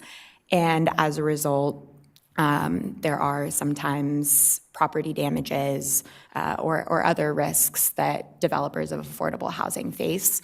And especially in the last few years, these risks have become more acute as the state has really tried to address the homelessness crisis, and as a result has changed some of the regulations, funding programs in order to serve the neediest Californians who also have some of the who have some of the highest needs, and are most expensive to serve. Also, developers have reported that since COVID, the needs of the folks that they serve have increased as well, which has contributed. Next slide, please. And so what's really important to stress here is that it is significantly harder for affordable housing developers to shoulder increasing premiums as compared to market rate developers, because developers of affordable housing can't pass on the cost of rising premiums to tenants in the way that market rate developers can. That's because the affordable housing sector is very tightly regulated at the federal and state levels in order to ensure that rent levels stay affordable. Developers cannot increase rents by more than a certain amount every year. And so they're being forced to consider really difficult decisions in order to cover these rising costs. So they're doing things like using operating reserves, which are meant to be a safety net for one-time issues to cover the cost of insurance. They're decreasing or postponing investments in improvements or updates to buildings, which can cause habitability issues. They're decreasing operating expenses that ensure that residents have a high quality of living. So they're sometimes cutting back on supportive services staff, supportive services themselves, maintenance staff. And then they're also doing things like reducing the level of insurance coverage, which creates more risk for developers, or they're patching together multiple policies, which can create complexity and added costs in other ways as well. Mm-hmm. Next slide, please. We wanted to share just a couple of on-the-ground examples to just kind of sink into what this means for specific developments. And I really want to underscore what Natalie shared, which is that folks are finding ways to get creative in the short term, but that runway is quickly reaching its end. And I personally have been on calls with housing providers almost monthly at this point who are saying, we have 6 months before we don't know what we would do. We have a year before we don't know. It's where the clock is really ticking. And so part of what we want to talk about is what's happening now, but also what we can do moving forward. So these are 3 kind of case study projects, and could have filled up many slides with many case studies. These aren't unique, right? We have a project in Monterey County that saw, over a 500% increase, an urban infill project in Santa Clara County serving seniors that saw a 300% increase, permanent supportive development in LA that saw 450% increase despite no claims to date. I think it's important to underscore the scale of the increases, what that means for these housing providers, but also as Natalie mentioned, it's a slightly different narrative than the one we might see in the headlines every day. This is often infill development, whether it's in an urban or even a suburban or more rural. Affordable housing, kind of by design of the state's programs, incentivizes development close to existing amenities and developments. You're a lot less likely to see kind of sprawl or greenfield development. And it's also serving the folks that the state has made a real steadfast commitment to making sure that we're serving, which means there's a real policy need, but also there's billions of dollars of state investment already in these buildings, right, that are now at risk. Next slide, please. So the way that we're thinking about how we work through this crisis is really what can we do in the short term and what can we do in the long run. You all have already heard a lot about the ongoing regulatory reform that the insurance commissioner and his team are leading, which we are really grateful for that work and know that in the long run, that is going to be essential to kind of righting the ship. But in the meantime, we think there are things that we can do and that we need to do to help keep these housing providers afloat, but even more importantly, to keep these residents in a safe, stable, affordable home. So the first is providing greater transparency and data around rate increases. We're hearing a lot of anecdotes about kind of disparate rates relative to who is being served in these housing developments. We want to better understand that. How much is what's happening in the affordable housing sector distinct from what's happening in the larger housing sector generally? We also think there's an opportunity to look to what other states have done around expanded anti-discrimination protections in the insurance space to make sure that, you know, because someone is low income or they might have a voucher because they're a veteran or because they receive some type of federal support, that those alone should not be driving premiums, right? It should be based on risk analyses that are really tied to the performance of those properties. And we do think that in the near term, there is an undeniable need for some emergency financial relief for these housing providers. It took a long time to kind of get where we are today. We know it's going to take a long time for a lot of the longer term reforms to take shape. And we don't think that these housing providers can wait 5 to 7 years to see things stabilize. And so we are actively in discussions with our partners in the legislature and in the state housing departments to see how could we, you know, make funds available through the existing housing finance infrastructure to help make sure that we're not losing properties, we're not displacing tenants, and contributing to the homelessness crisis that we're all working together so hard to solve. Next slide, please.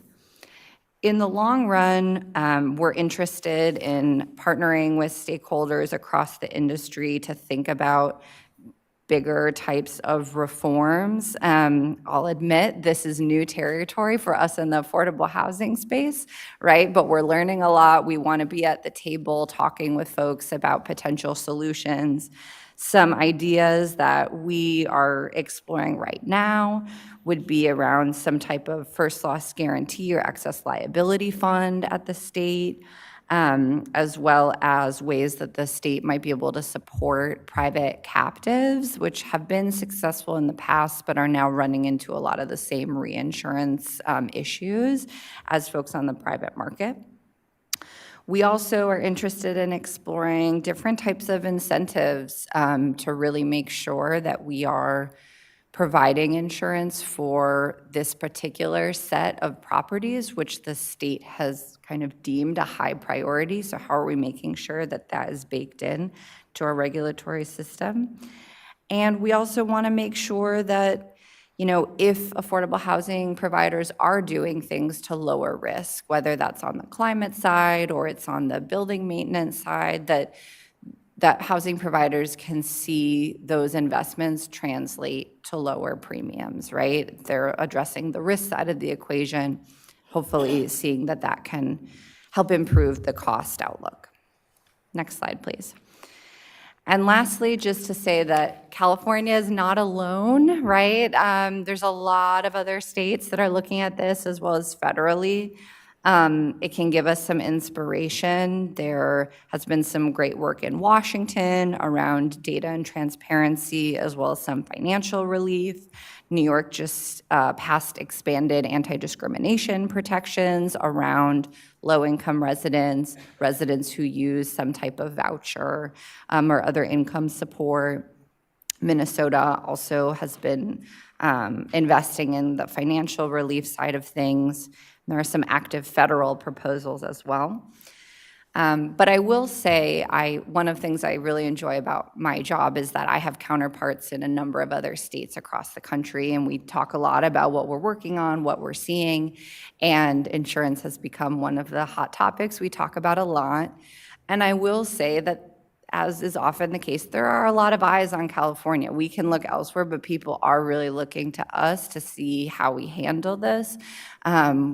Broadly, but definitely as it relates to affordable housing in particular. And I think we have an opportunity to kind of double down on those state commitments to serving those most in need in our state, and also kind of getting creative about how we do that in the midst of broader insurance reform. So I will stop there and open it up to questions. Thank you again for the opportunity to present.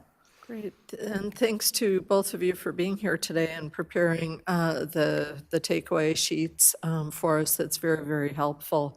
Other brief questions or comments? Mr. Vasquez.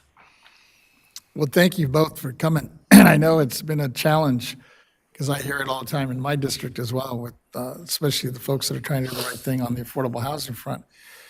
I was just wondering, because I was asked to speak down in the San Fernando Valley a couple weeks ago, and they had one of these mini units on display, and they allowed us to take a tour of it. And apparently they're a big hit out of state. This particular company happens to be doing quite a bit in California now. And I know the mayor of LA sometime, the previous one before he left, set up some, but they weren't apparently that structurally sound, or I think it was more of a wood product, whereas this one was more of a concrete, more durable material, and it seemed to still be real affordable, especially as you're dealing with the front on the homeless, trying to get people just in units. And these things, even though they were only maybe 200 square feet, it's amazing how they're real creative now to get that space so it doesn't feel like you're in just a little box, right? And they did include water, showers and bathrooms inside the unit. And I was just wondering if you've worked with those folks or if you had any experience or luck with those, and how that plays out, especially on this insurance front. I'm not sure if I'm familiar with this exact company, but I think the move towards both kind of modular constructions, more innovative types of construction is definitely something that we're seeing in the field, which we think is a great thing because it has the opportunity to lower costs. What we're seeing anecdotally as it relates to insurance is that those types of innovations may or may not be incentivized by the insurance premium levels, and if anything, they can be more difficult to insure because they're kind of newer on the scene and folks aren't comfortable with them. I have been impressed by one of our housing providers that works in Sonoma and Napa counties, who they've actually been inviting their brokers and the insurance companies to say, come and take a tour of our property, come see what this really means, because you might have an idea of what affordable housing looks like, right? But come see what we've done, come see the ways that we're both getting creative about construction costs, but also mitigating risk. And I think they've seen some success, but there does seem to be a disconnect between, I think, all across the state, we're trying to incentivize lower cost construction, faster construction, and that is often coming up against the exact type of things that folks are being told is the rationale for higher premiums. We're seeing the same for higher density development, that we're trying to incentivize higher density as a state. That is often cited as a reason why folks are not being insured or their premiums are higher, because there's a greater concentration of an asset, right? And insurers might decide that they don't want to take on that collective risk. So that's my 2 cents on that. No, it's interesting, but I especially because you were mentioning your comments about opening remarks that, there's a crisis coming and you can't, these folks, especially in your world, with the nonprofit world, are not going to be able to wait 3, 4, 5 years. And I'm just thinking what we do in the meantime, so you're not out of production. Because currently, the speaker before you mentioned that the construction cost is like tripled. I know before it was like 150,000 a square foot. What is your cost per unit these days on an affordable unit? Across the state, on average, I think you're seeing between 500,000 and 600,000 per unit, although there's a lot of variation, and that's a mix of local, state, and federal dollars. The state, on average, is putting in about 130,000, 140,000 per unit, but that matches, it gets matched with other federal private funds. That's what I thought. That's what I was hearing. And when I was talking to these folks, because these folks are doing these like prefab basically, but they seem to be pretty sturdy, and supposedly they've met all the requirements in terms of fire and safety and all those issues that they need for permitting. And they were coming up with, some of these units as cheap as 45,000 a unit, which is like huge.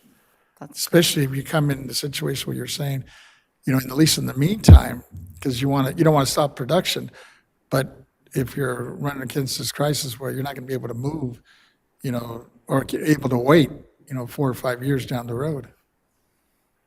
Yeah, I mean, you kind of touch on a good point, which is there's 2 sides of how this is impacting housing providers. One is with the buildings they already have, folks are already living there, right? And they're just paying those operations year to year, and they're trying to figure out how do they keep those properties afloat. And I do think we need some financial relief there. But then the other is the pipeline of new projects, which are starting to stall out because the insurance costs, whether that's building risk or just the long-term property and liability, is kind of breaking their budgets. And I'll just add that also creates another tension at the state level as operating costs rise as a result of increasing insurance premiums. The question of who covers those rising costs for future pipeline projects comes into play. And sometimes there can be pressure to maximize the number of new units that are brought online to meet rising homelessness and rising housing insecurity in the state. But at the same time, if we are going to be building financially sustainable projects in the long term, the state may be forced to start putting in more money to cover those longer term operating costs. And so that increases the cost of production as well. Thank you. Okay, yeah. Members, other questions or comments? I'll just really briefly add that I appreciate the inclusion of the issue of what we might call insurance justice for projects that are serving lower income, affordable housing and supportive housing. And I think for me, that's one of the things that really speaks to the need for a transparent public model of risk, so that it's not just a black box, but we can actually identify what is going on with the data modeling within it. So thank you for pursuing that issue. Thank you, Chair. Yes, please. Thank you, Vice Chair Gaines. I want to thank both of you for this presentation today and for being advocates in the affordable housing community. As somebody that actually grew up in affordable housing myself, I think it's very, very important that the most vulnerable Californians be protected and respected. You mentioned this emergency financial relief for affordable housing providers, and New York State set aside $5 million. So for example, if California sets aside $5 million, how do you see this being distributed? Is there an application process? How is this reviewed, and how's the money distributed? For example, let's just say the Board of Equalization has a $5 million pot. How do we determine which affordable housing units would get this immediate financial relief?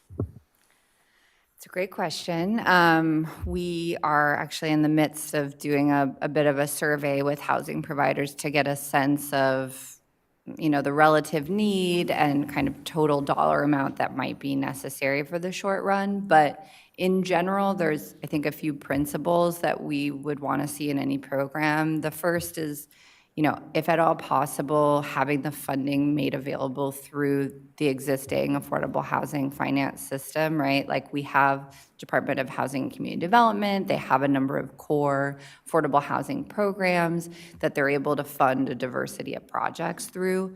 Having some kind of set aside or a special NOFA, right, through those programs can just help with getting the money out quickly, not creating additional, hopefully minimizing the additional work for the folks on the administration side and for the applicants, we think is a good principle to try to strive for. We would want to see housing providers demonstrate that they have significantly depleted their operating reserves and to demonstrate that insurance costs are a significant driver of those drops in reserves in order to kind of substantiate the need. But it's a little hard to know because I think if there was, depending on the pot of money, it could very well be oversubscribed, and then there would have to be some consideration of prioritization. And I think in that case, we would want to prioritize projects that have, kind of the greatest financial risk of foreclosing in the near term, and also thinking about opportunities to support organizations maybe across their portfolio. Maybe they can't get the full amount they need for every project, but how can we kind of keep them whole across their portfolio might be another way to balance that. Absolutely, absolutely. And coming from the controller's office, when the money is dispersed, following the money too, and making sure that it's used in the right spaces and right opportunities, and most importantly, making sure that people get housed in a timely manner. So I want to thank you both again for your presentation. And as you go along and collect that survey and that data, if you can share that with us too, that'd be great as we work on our own plan. Thank you. Great, thank you. Okay, any other comments? Member Schaefer. Yes, thank you, Member Gaines. We're, of course, interested in everything we can do for affordable housing, but we're also big on fundamental fairness in all parts of California life. I'm just appalled at these increases of 500, 300, 400% or more in premiums. Maybe it is that the premium the year before was artificially low, maybe for ill-conceived reasons. I haven't heard anybody mention the Department of Insurance. Is there some review of these rates?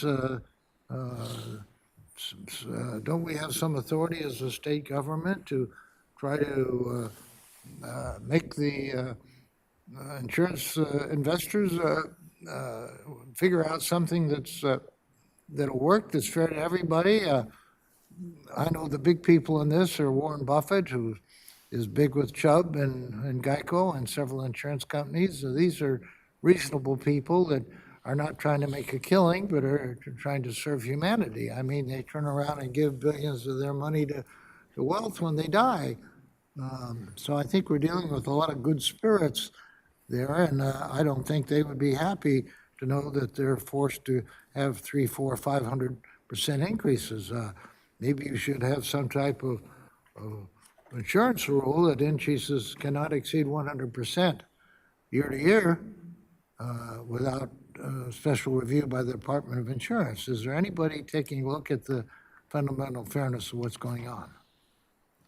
It's a good question. I certainly cannot speak on behalf of the department. I know that there are existing processes that insurers must go through to get rate increases approved. My own experience trying to look at the data that is available is that there is not the level of granularity of the data available to really parse out perhaps what's happening for affordable housing versus the broader market. So to the chair's earlier point, to me, it speaks to kind of data and transparency. We want to push for policy that is evidence-based, and it's a little hard to understand exactly what the drivers are right now. So I think we are, we want to hopefully wait to be informed by that information, but it has been challenging to come by. I appreciate the fact you have something in writing for us too today. And one quick thing to add, and this statement applies more broadly than affordable housing, but there is a fine line to toe in terms of how much we're regulating the amount that the insurance companies are allowed to increase their premiums, because if they aren't able to find profit, then they'll just leave the state altogether, as we've already seen begin to happen. So figuring out where that line is, I think, a challenge that we're all grappling with. And my big concern is that these people are acting in good faith, and that's something we can't take a picture of, but we all have opinions on it. Yeah. Thank you so much. Great presentation. Thank you. Thank you. What a nightmare, though, in terms of trying to find the right coverage and to see those rates skyrocket so much.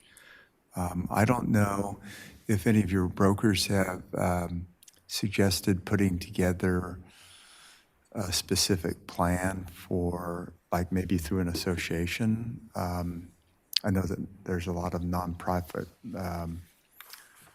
organizations that specialize in coverage for nonprofits, for instance, and then they develop their own program. The members kind of figure out what sort of coverages are necessary, and then they go to the market and they try to find a good match.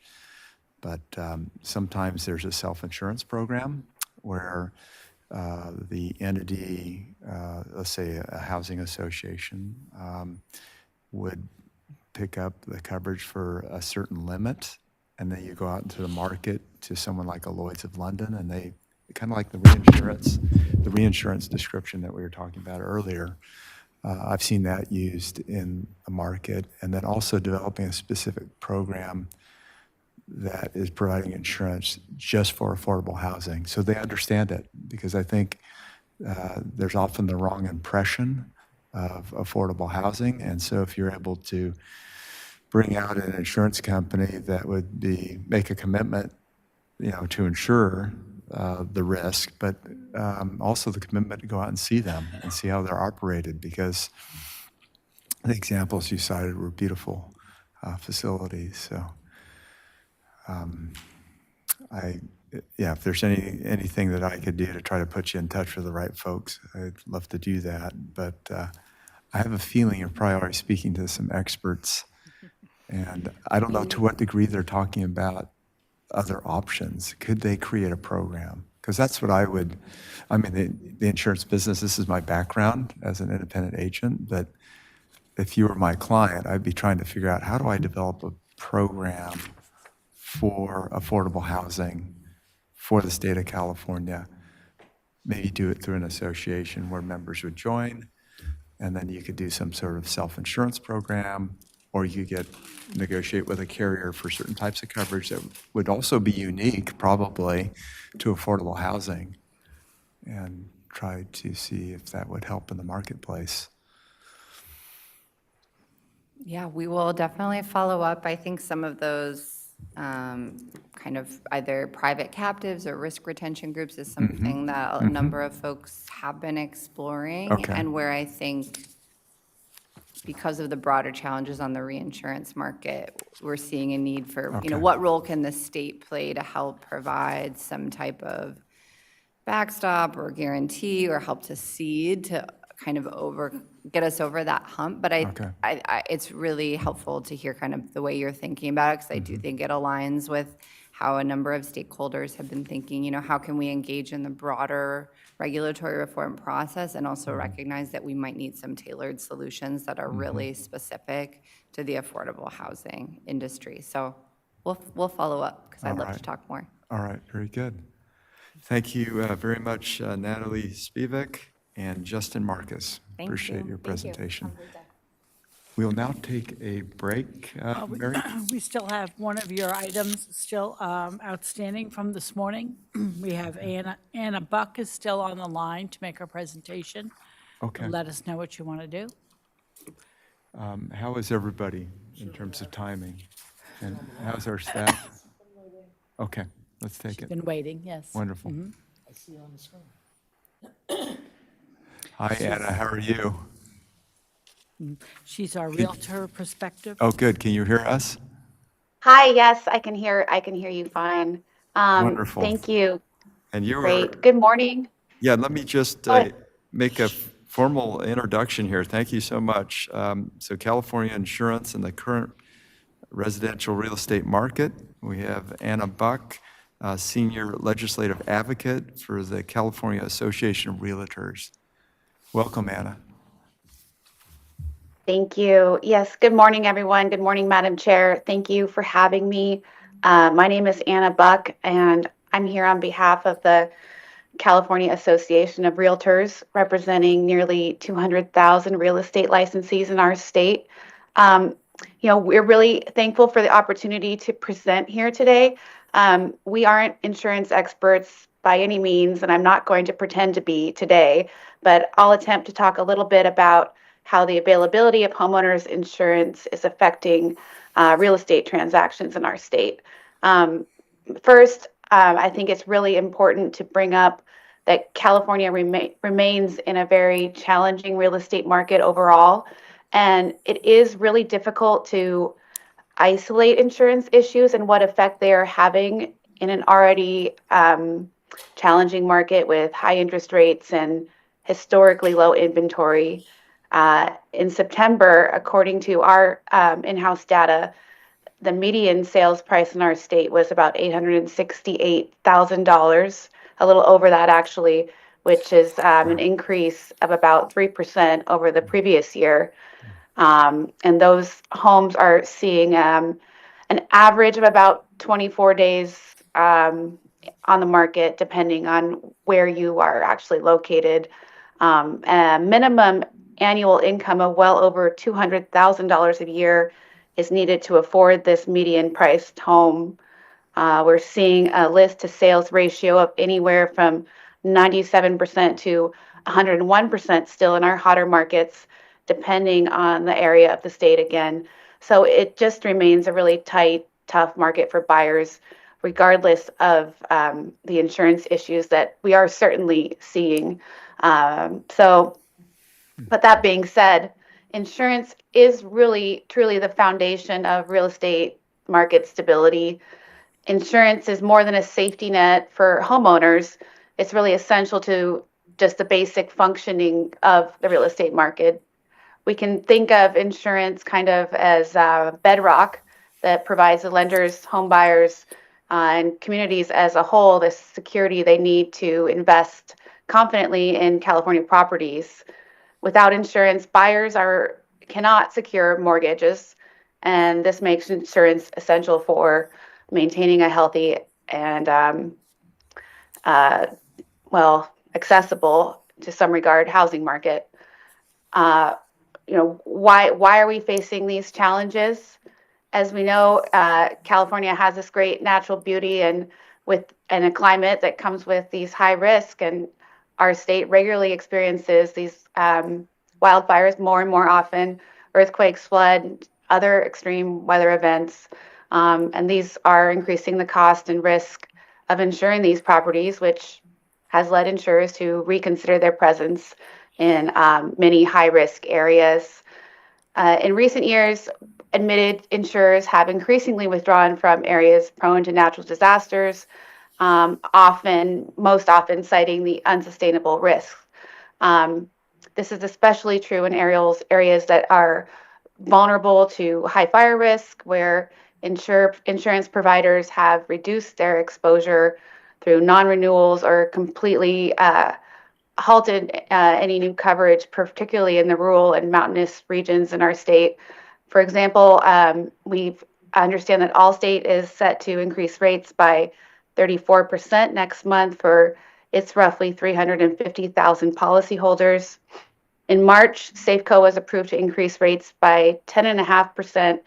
And in the same month, State Farm, still the state's largest insurer, also was approved for an average rate increase of 20%.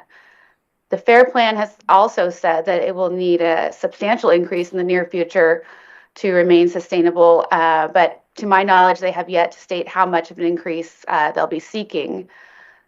So what's the impact of all of this on transactions? Homeowners are struggling to find affordable policies, and some truly can't find coverage at all that is affordable. The FAIR Plan, as we know, is California's insurer of last resort. And since 2019, we've seen an 164% increase in FAIR Plan policies. Right now, we're seeing 21% of buyers in 2024, as of this month, have secured their transactions with the FAIR Plan. Historically, these numbers have really hovered somewhere around 5%. So this is a very high increase and high number that we're seeing. And so what's the effect on home values right now and market activity? So when insurance availability decreases, you would normally see property values tend to drop. Without accessible, affordable insurance, fewer buyers would be willing or able to purchase homes. However, I think right now it's due to other intervening market factors in our state. This really isn't something that we're seeing at this time.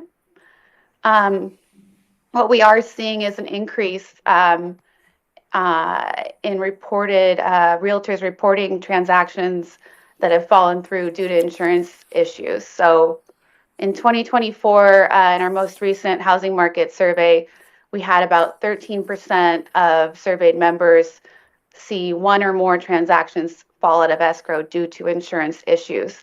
And in 2023, so this same time last year, that number was closer to 7%.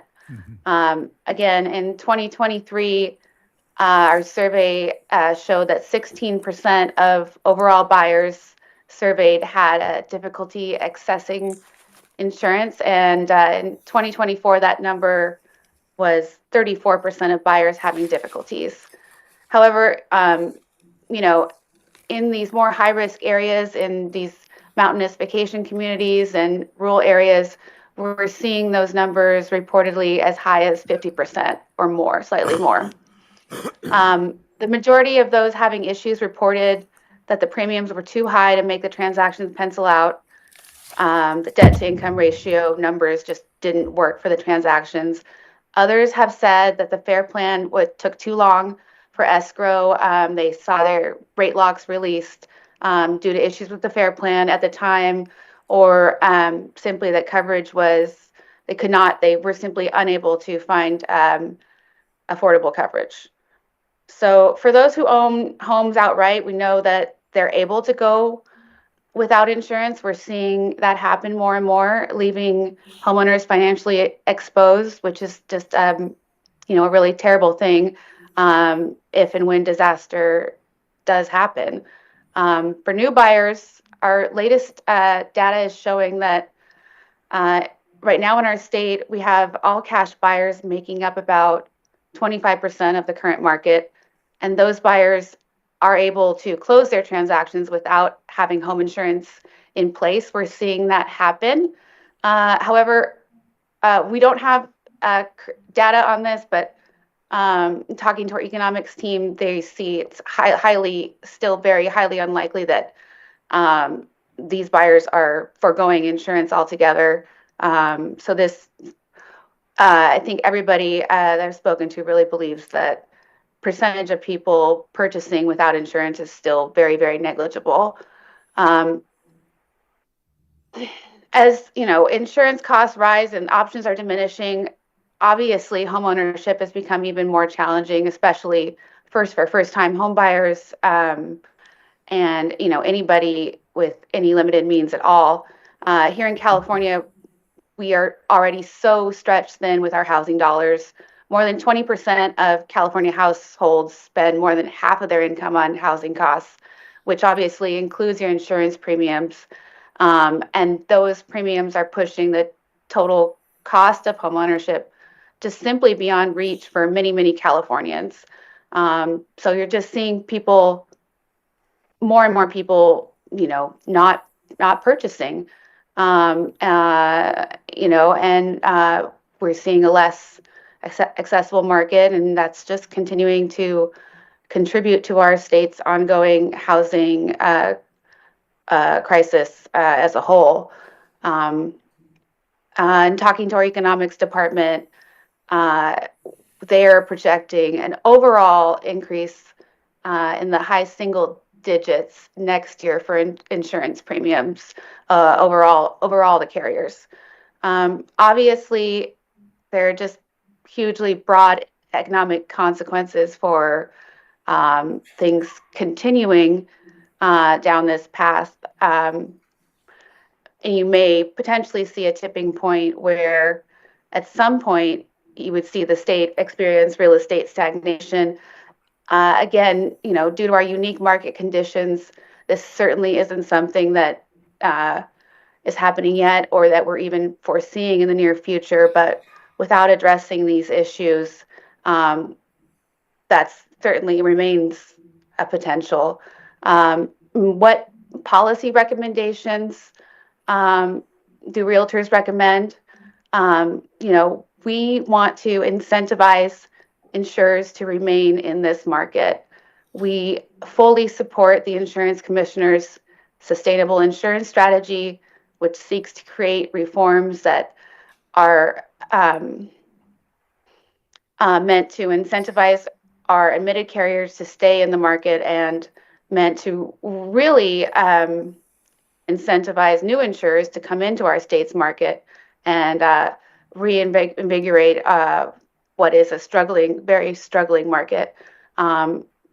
We support all of the proposed reforms, and including allowing reinsurance costs, using forward-looking CAT modeling, as well as the expediting of rate approvals.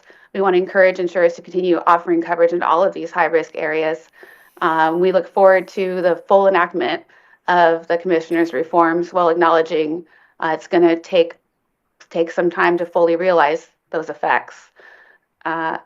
In closing, obviously, the availability of homeowners insurance is just, there's no way around it being just truly vital to our residential real estate market. And it's our hope that, we can all work together to protect our communities, sustain our property values, and work to ensure that the dream of California homeownership remains achievable even in the face of all these risks. So thank you very much for your attention. I'm happy to stay on and answer any questions. Great. Thank you, Anna. Thank you for your patience. And members, any questions? Member Vasquez.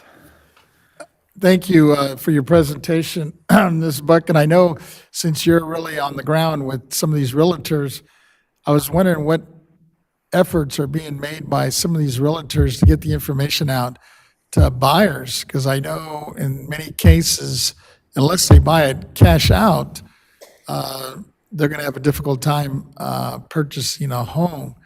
And I'm wondering if some of these buyers are maybe leveraging that with some of the sellers to try to bring down the cost of some of these homes, because they're in these areas that are tough to insure.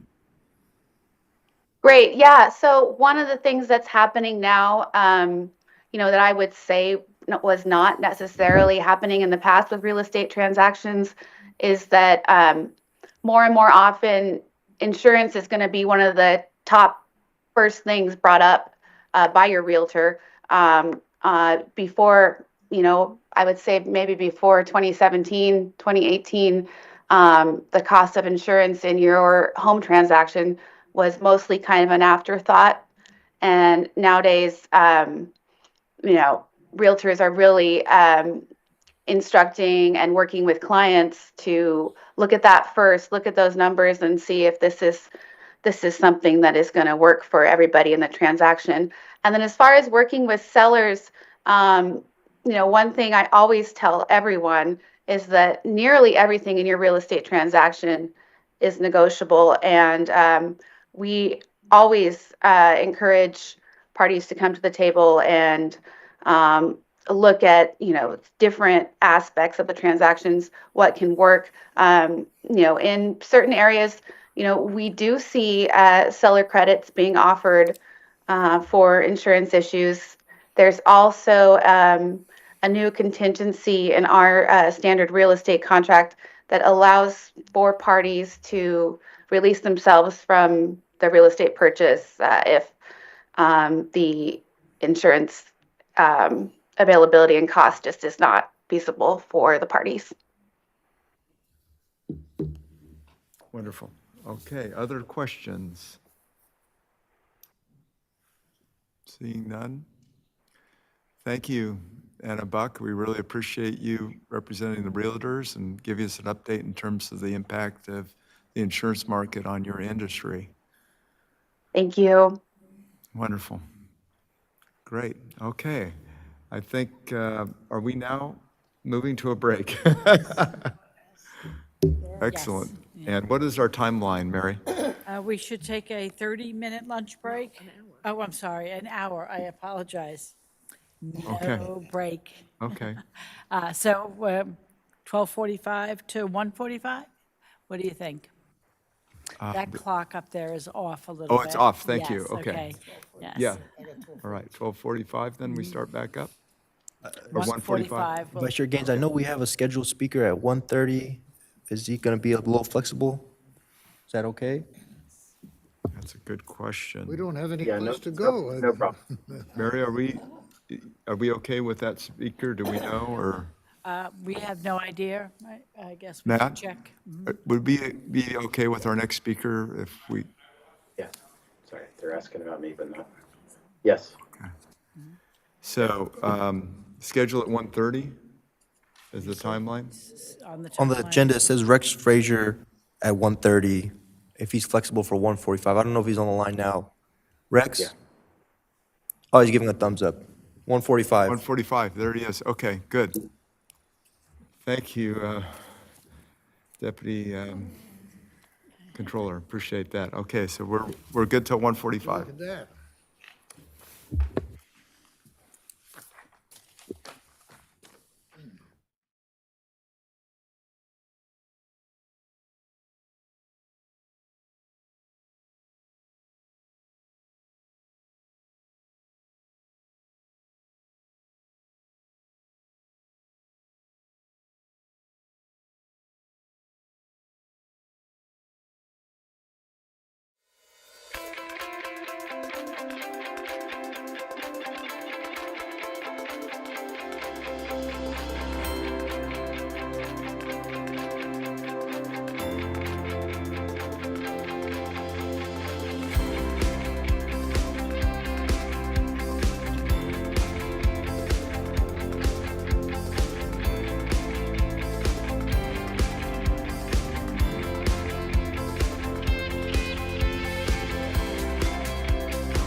the insurance crisis in the state of California. Our next speaker is Rex Frazier, the president of the Personal Insurance Federation of California. We're taking a look at the insurance industry, overview of California insurance market and recent changes to California insurance policy. Welcome, Rex. Thank you so much for joining us and appreciate your presentation. You bet. Hi, Mr. Gaines. Hi, everyone else. I think my goal today, as staff outlined it for me, is to describe the progress or lack of progress, the status of implementation of the Commissioner's sustainable insurance strategy and the issues we see. The sustainable insurance strategy really had four components. One was the pace of approval times when a company seeks to make a rate change, whether it's up or down. To make a rate change request with the Department of Insurance, those times had been lagging, certainly slowing down over the years. Two was what to do about even when a company gets through the process, the amount of rate that they're permitted to take does not permit them to do the things that policymakers want them to do, which is to serve higher risk areas. But companies have had a difficult time getting the full extent of their rate increases, which then leads to filing an immediate follow-up rate increase, which then burdens the staff with too many filings. Third, what to do about the FAIR plan, which really has become a threat to the orderly operation of the market. And then lastly, I heard Member Lieber earlier talking about transparency and public participation. We have no issue with public participation. That's a fundamental part of Prop 103. But certainly the type of public participation we've received with what are the requirements that they're held to. We have the most transparent rate review process in the nation. So it's unclear to me, I'm happy in Q&A to talk it through, but it's unclear to me what additional amount of participation Member Lieber is seeking. So on those four items, on the first issue, which is the rate approval time, that's where we are seeing really the least amount of progress. So as part of the sustainable insurance strategy, the Commissioner acknowledged that the current part of Prop 103 that deals with approval times is not working. What Prop 103 says is that any rate filing not approved within 60 days shall be deemed approved. And so carriers had an expectation of, okay, that's fine, there'll be price controls, but at least the price controls will not take too long. Well, that's not the way Prop 103 worked out. When companies would get to day 59 and expect an approval by day 60, the Department of Insurance has a routine legal document that they make companies sign waiving their rights to a 60-day approval. And if the companies don't agree to waive their rights to a speedy approval, the Department of Insurance has a policy of just saying, well, fine, we're going to send you to rate litigation. That's going to be worse than if you had just waived your rights and worked with us. So we look at that and say neither one of those options is good, waiving your rights promised under the law or going to hearing. Those are both bad. And so the sustainable insurance strategy takes a look at that and says, well, fine, we don't functionally have a 60-day deemer rule anyway. And so the Commissioner issued a bulletin saying on day 60, if a filing is not done, the Department of Insurance would outline what issues are open with the rate filing, what issues are closed, and what issues, if they're open, what's the department's position. If the department's not done by day 90, that process repeats. If the process is not done by day 120, then under the bulletin that the Commissioner announced, not only will the Department of Insurance issue its status memo, but they'll also issue an offer to the company of what under their then analysis of the rate filing would they be willing to approve? What would be a safe number that if the company wanted to accept it, the matter would be over? Or if they wanted to say, no, that's not sufficient, then you would go another 30 days and that process would repeat. So the commissioner put that bulletin out, which the insurers were excited about. However, it's coupled with a new sort of data reconciliation tool that the Department of Insurance is going to implement to make sure that when a company makes a filing, all the data across all the different spreadsheets gets reconciled. And so the 60-30-30 process doesn't kick in until that data reconciliation and submission portal is done. And the Department of Insurance indicates they think by the end of 2025, that portal, that technology project will be done. So at least on the first element of rate approval time improvement, it looks like we're waiting until the end of 2025 for that improvement. In the meantime, the Department of Insurance did change its definition of what would be a so-called complete rate application, which is used in the language of Prop 103. And we had advocated for a very clear list of these are the documents you have to submit. This is the data that has to be in those documents. Give us a clear indication of what complete means.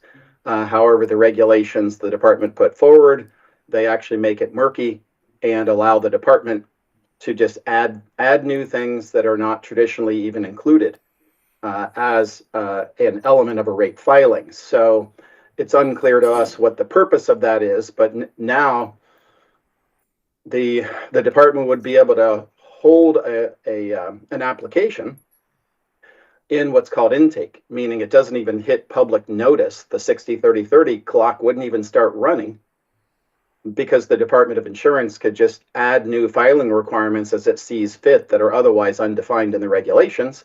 And if a company wouldn't give that information, then your filing doesn't move forward.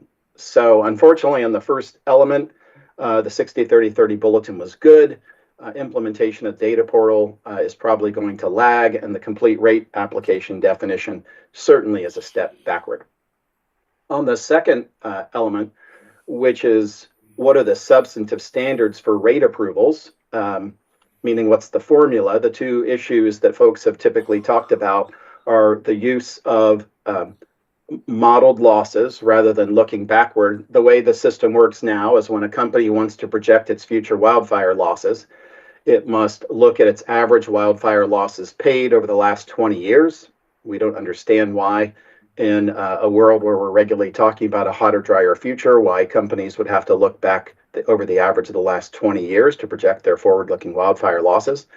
And so as a result, we certainly have been among many who have advocated for updating these tools to allow forward-looking models to be used. They're used in every other state, and they're used in California for earthquake loss projections. So it's not as if this issue where people talk about black boxes, you know, if they're that uncertain, why has the California Earthquake Authority, a government entity, been using forward-looking models, you know, for the last decade? No one seems to say there's a problem with that or that they're a black box they can't deal with. And so we look at this and say, well, the government uses forward-looking models for the CEA. Every other state allows insurers to do this. Why shouldn't the California insurance industry do the same? So the commissioner, the career staff has been very diligent on these model regs. There's an advanced draft out for public comment. You know, it's our hope at least that element of the sustainable insurance strategy would be finalized by the end of the year. There's still a lot of questions about that process. There's a component of the model reg that says use of models. Models have to go through a model review process. The acronym is PRID, P-R-I-D. A model must go through the PRID process before a company could then use that model in its rate filing. The department's advertising for the PRID czar, who's going to be the model reviewer. So that hire, I don't think, has been made yet. And then modelers or companies that use their own in-house models, they'll have to be subjected to that PRID process that does include an opportunity for public comment and I believe intervention. And so how long that PRID process is going to take, that's unclear. But there's been a lot of advancement, at least on the rules for the use of models and forward-looking loss projections. On reinsurance, the department had a stakeholder meeting with industry and advocates probably a month ago. They've started meeting with companies on technical issues. It looks as if they're poised to issue a proposal within the next month on reinsurance, and signs are promising so far that they're using a relatively sophisticated mechanism for figuring out what a company's reinsurance cost should be in a rate filing. So cautious optimism there. Now recall in the SIS that use of models and reinsurance is only allowed in exchange for a company maintaining, as Senator Allen was discussing earlier, maintaining their market presence in distressed areas is the language that the commissioner uses. The department has finalized a list of what would be distressed areas, and now there's just technical details for how companies would calculate their market share in these distressed areas. There's some data elements I think they're working through. And so the department put a lot of work into that. And I think they came up with the best you can do when there's so many countervailing considerations there. So overall, there's a lot of progress that it's possible by the end of the year, the rules for the rate formula could be done. It seems as if they're on a track to be no later than end of January of next year is my guess. But I think they're pushing hard. They're under the career staff's under an obvious lot amount of pressure. So I think they're trying to do it by the end of the year, but there's just a lot of complicated details. On the FAIR plan, the department signed a stipulation with the FAIR plan and included in their plan of operation rules for the amount of surplus of an insurance company that could be at risk in any given year from a FAIR plan assessment if the FAIR plan were to run out of money.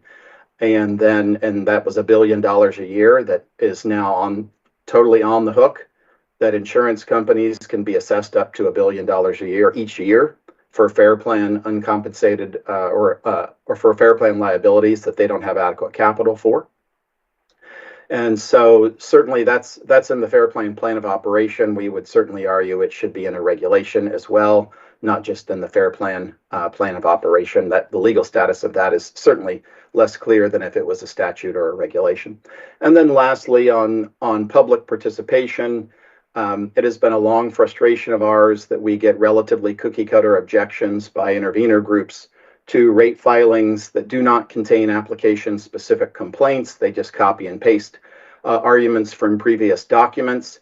And in that first 45 days when they have to intervene, there's no real work shown in their intervention document. And so it looks as if the Department of Insurance has finally at least started requiring interveners to put application-specific arguments in their documents and making sure that they actually do non-duplicative work to the Department of Insurance. We see a lot of interveners claim credit for all the work that they've done, but in our opinion, most of the time it's just duplicating what the Department of Insurance is already doing, and honestly cheapens the work of the Department of Insurance by suggesting that the only reason why there would be a change to a rate filing is because of an intervener. That's just simply not true. So that's the status of things. As soon as the regs are done, I think the burden will shift from us waiting on the Department of Insurance to do the regs to seeing how the insurers react, and we look forward to taking that next step. So maybe I'll stop there unless you want me to keep yammering. I'm happy to, but that's the overall update. No, that's great. Thank you, Rex. Very much appreciated. Could you, given what you've just described, could you project when do you think we will see a stabilization of the insurance market in terms of these price increases that we're all experiencing? The price increases, That's a tough one. Obviously, inflation is starting to have a lower rate of increase, which is helpful because remember, as inflation of labor and home materials goes up, the amount of insurance people have to buy goes up.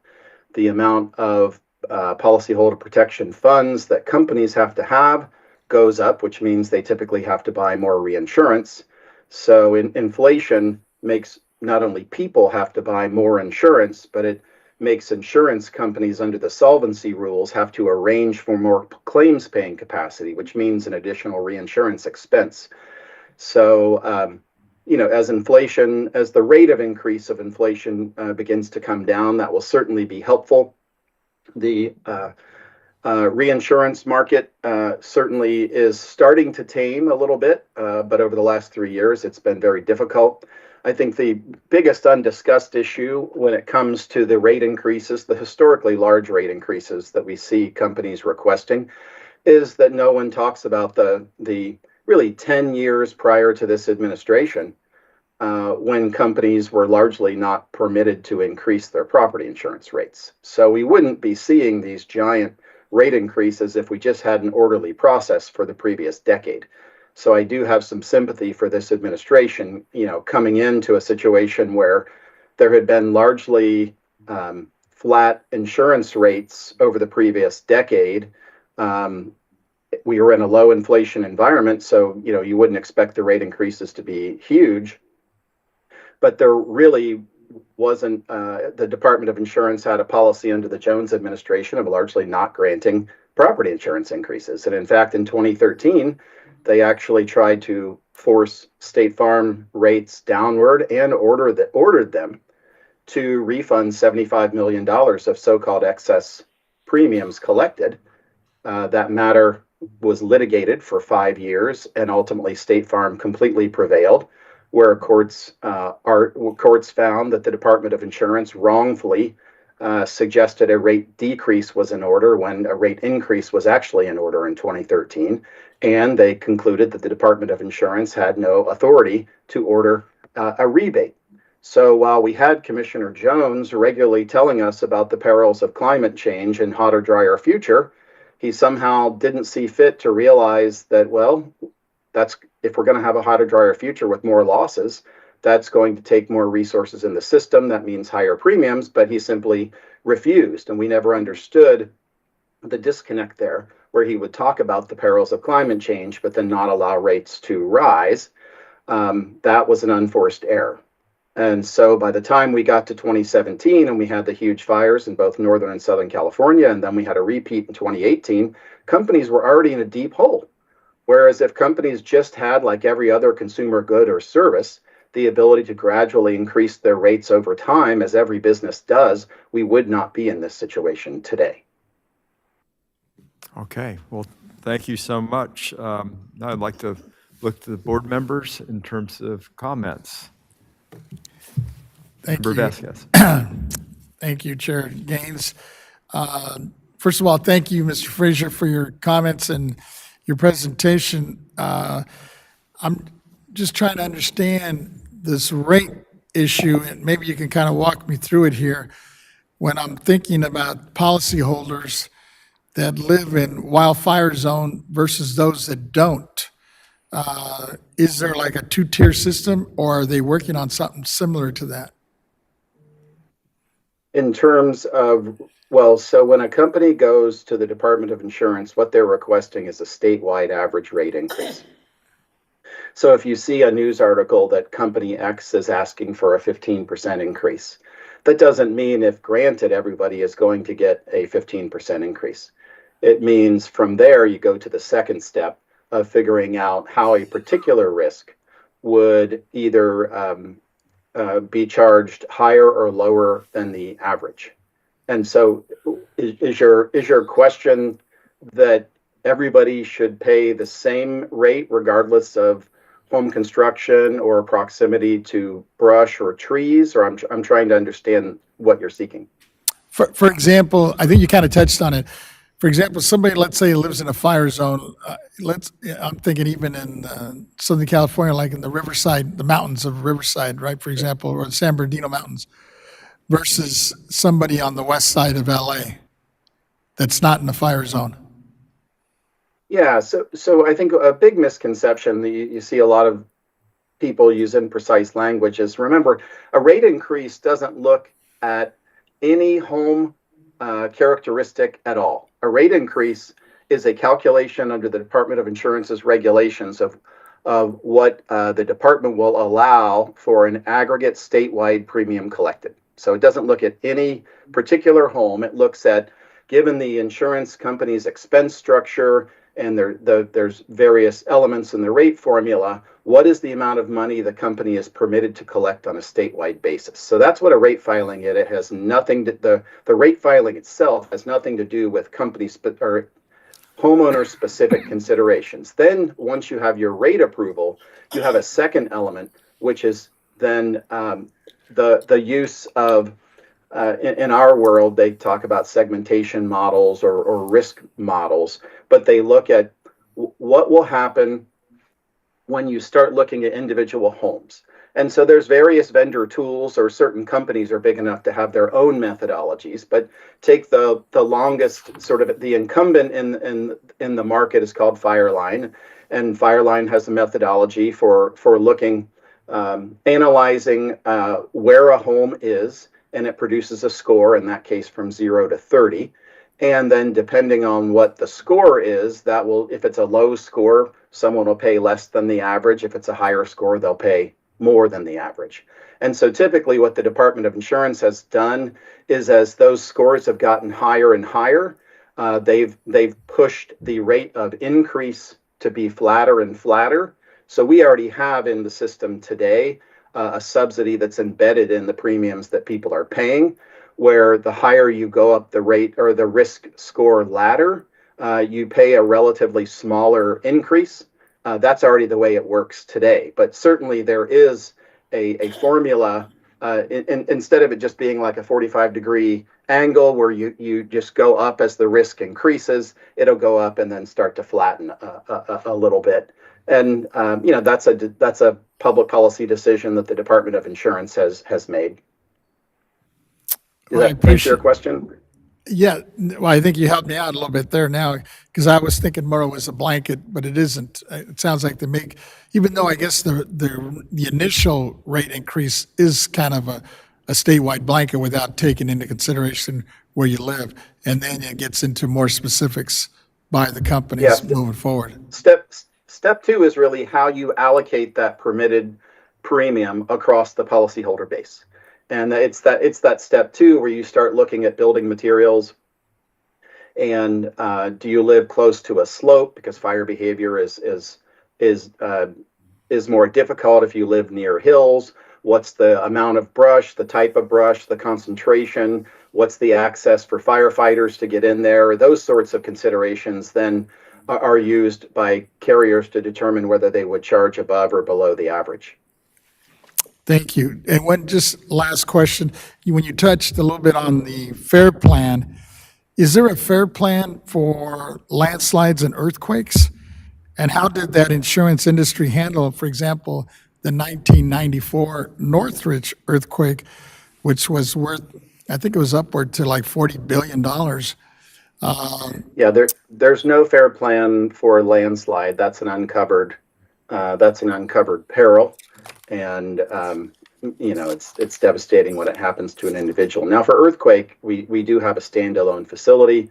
And I started working at the Department of Insurance 2 weeks before the Northridge earthquake, so it was quite an eye-opening experience for me as a young staffer at the Department of Insurance, where one company, 20th Century, they had they were a big writer in the San Fernando Valley in the property insurance market, and they clearly were writing without focus on being over concentrated, because concentration risk is really what took down the company you all were talking about earlier, Merced Property and Casualty.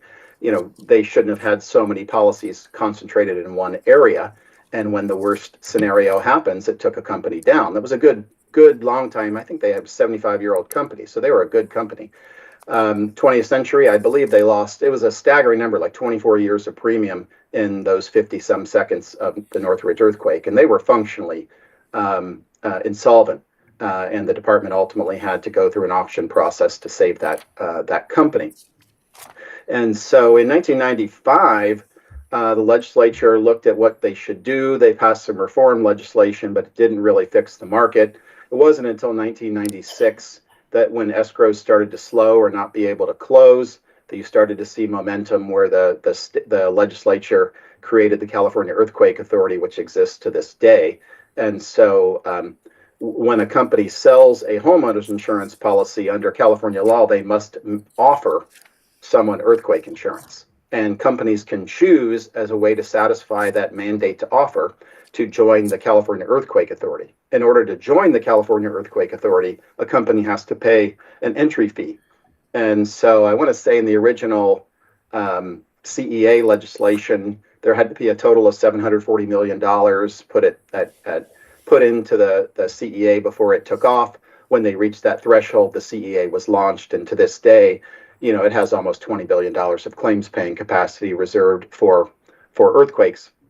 And so we would have to see a string of at least a couple Northridges in a row and maybe a 1906 San Francisco quake on top of it. So it's well capitalized, but it's had many years to grow. And the CEA has what companies don't have. The CEA, because it's a governmental entity, they don't have to pay income tax.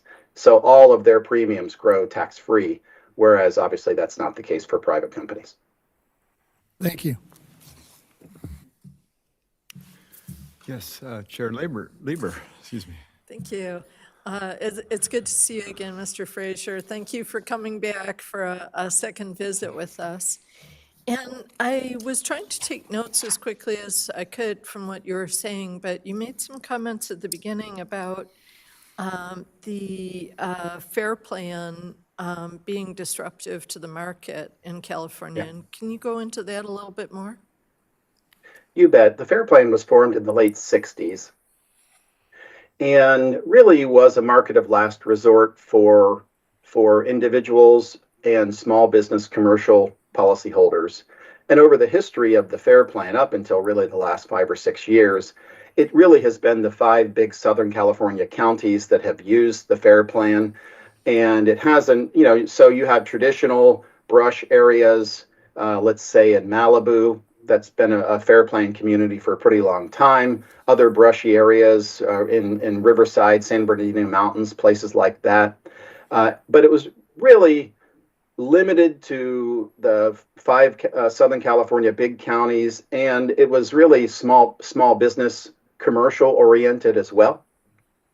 And so it's only been, and so the FAIR Plan represents an entitlement to fire insurance, and in particular for the standard form fire policy that satisfies mortgage lender requirements. And so anyone who needs a mortgage, if they have to go to the FAIR Plan, you should never want to go to the FAIR Plan, but if it's your only option, you have the ability to get a full fire policy that satisfies Fannie and Freddie and that's subject to Department of Insurance rate controls, the same method under Prop 103. It pre-existed Prop 103, but the Department of Insurance still uses the Prop 103 rate template for looking at the rates that the FAIR Plan is allowed to charge.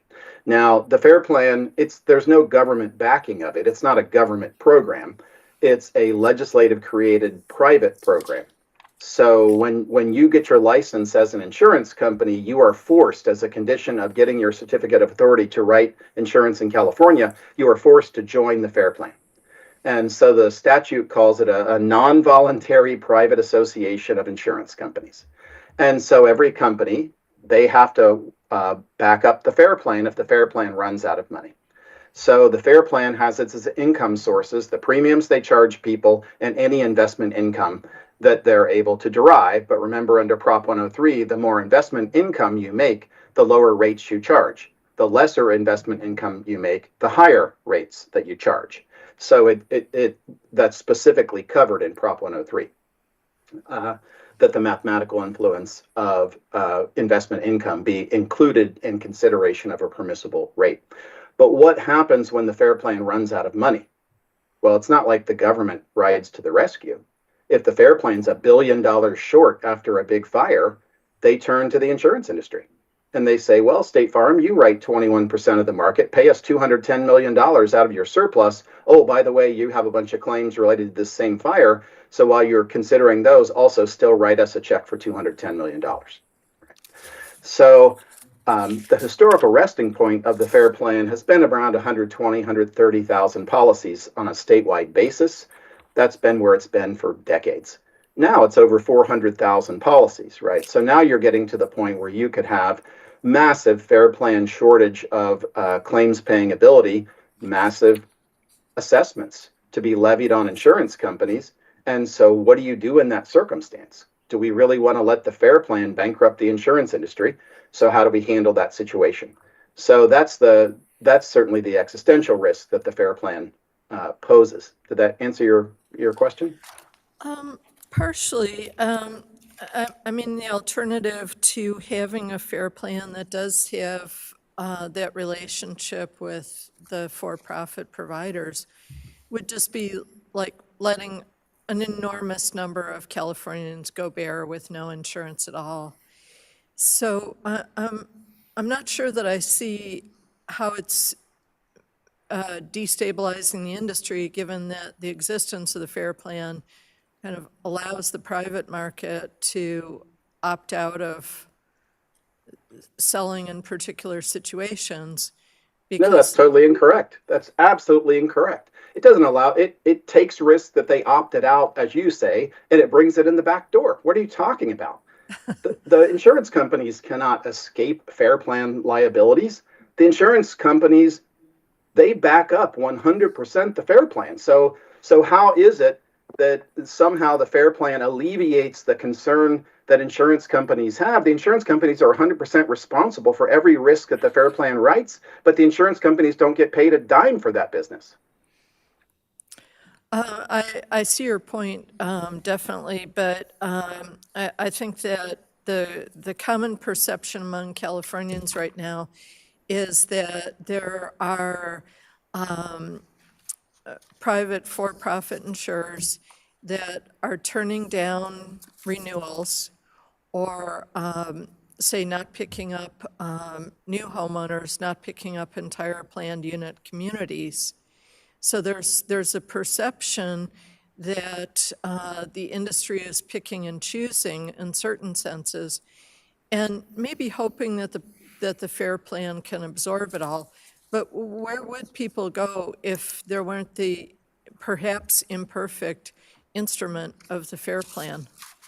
I'm not arguing against the existence of the FAIR Plan. I'm saying that the FAIR Plan presents a catastrophic threat to the insurance industry. And if you think things are bad now, wait until the FAIR Plan bankrupts insurance companies by doing an assessment on them. Is that what we want? So when you talk about perception, I don't think that the public fails to understand the situation we're in. We had a long period of time where insurance companies were not permitted to raise their property insurance rates. Then we had historic levels of inflation and a reinsurance market that was out of control. And so it cannot be reasonably suggested that when we know exactly how much companies charge, how much they're making, there's price control and profit control. If the notion is that companies ought to just keep being freely open when they don't have enough money to pay the expected claims, that's not a serious contention. And I don't believe that's what the public is expecting. They're not expecting insurance companies to be driven into insolvency. What they're expecting is for a reasonable rate process that allows companies to charge certainly more than they do today, but substantially less than people are already paying in the FAIR Plan. We have a system now where we have a broken rate regulation system that doesn't permit adequate rates. And so what do? We punish consumers by saying, let's not fix that. Let's send people to the FAIR Plan where they're going to pay way more than if we just had a normal market rate that had been allowed to go up over time. People wouldn't be going to the FAIR Plan. Mm-hmm. Okay, thank you. And I'm not intentionally trying to raise your blood pressure, Mr. Fraser. Your office wouldn't like me for that. But I'm wondering about SB 1060. Now, I think that PIF opposed that legislation by Senator Becker.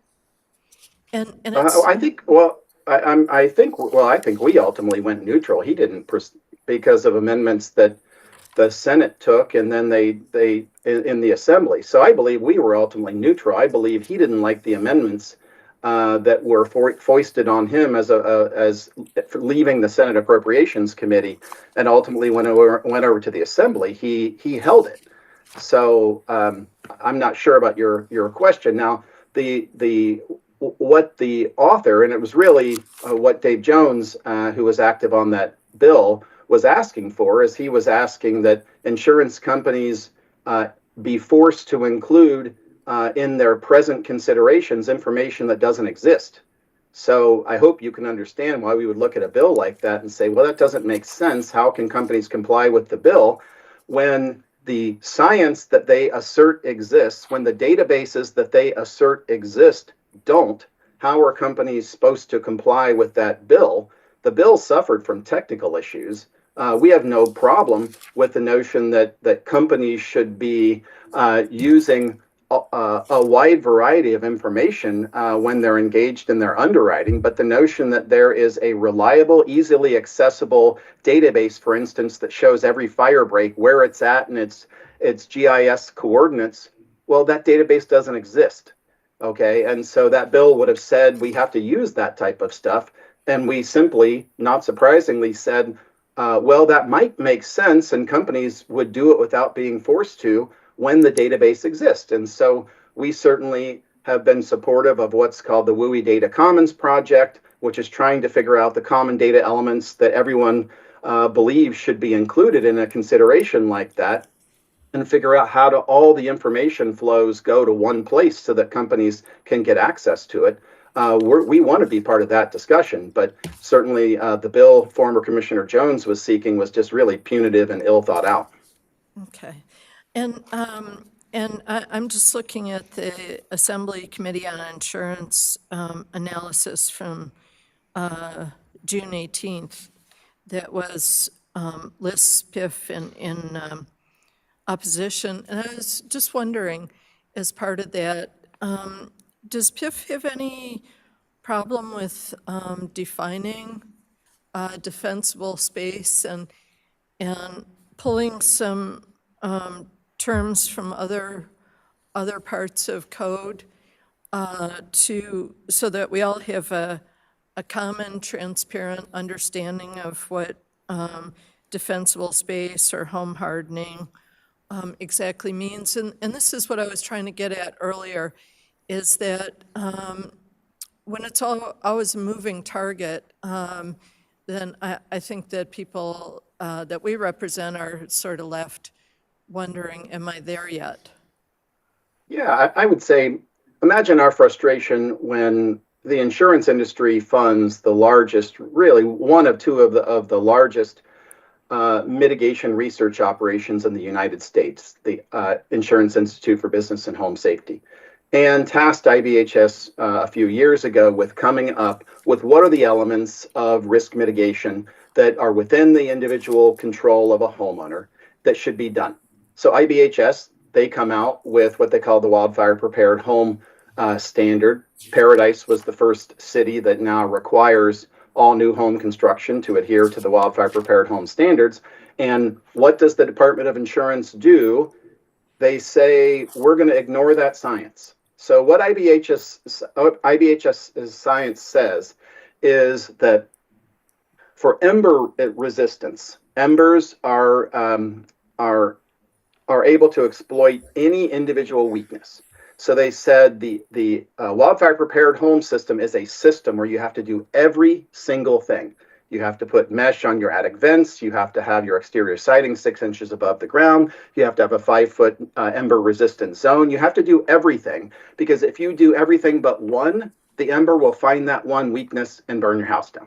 So what does the Department of Insurance do? They say, well, insurance companies, we want you to come up with an a la carte method where you have to give a discount for each individual mitigation. And we say, well, that's not the science. And they say, yeah, but that's what we want to do, right? So then I hear complaints that for an individual mitigation, the discounts aren't big enough, but that's because the science says that it doesn't matter if you do one or two. of the wildfire prepared home things. You have to do all of them, right? So I get asked a lot of questions about the science. We feel like we actually put forward the science and suggested that policymakers use it, and instead what we got is an scientific approach. And now I get questions about why discounts aren't bigger. Okay, so all of the members of PIF were united behind that one set of criteria? Of the IBHS wildfire prepared home? Yes. Yeah, oh yeah. Okay. And another question.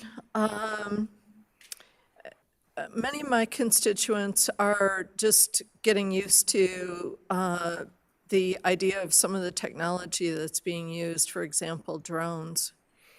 And so they have concerns about it. And does PIF or the industry in general have any problem with making drone images available to the consumers where it impacts their rates?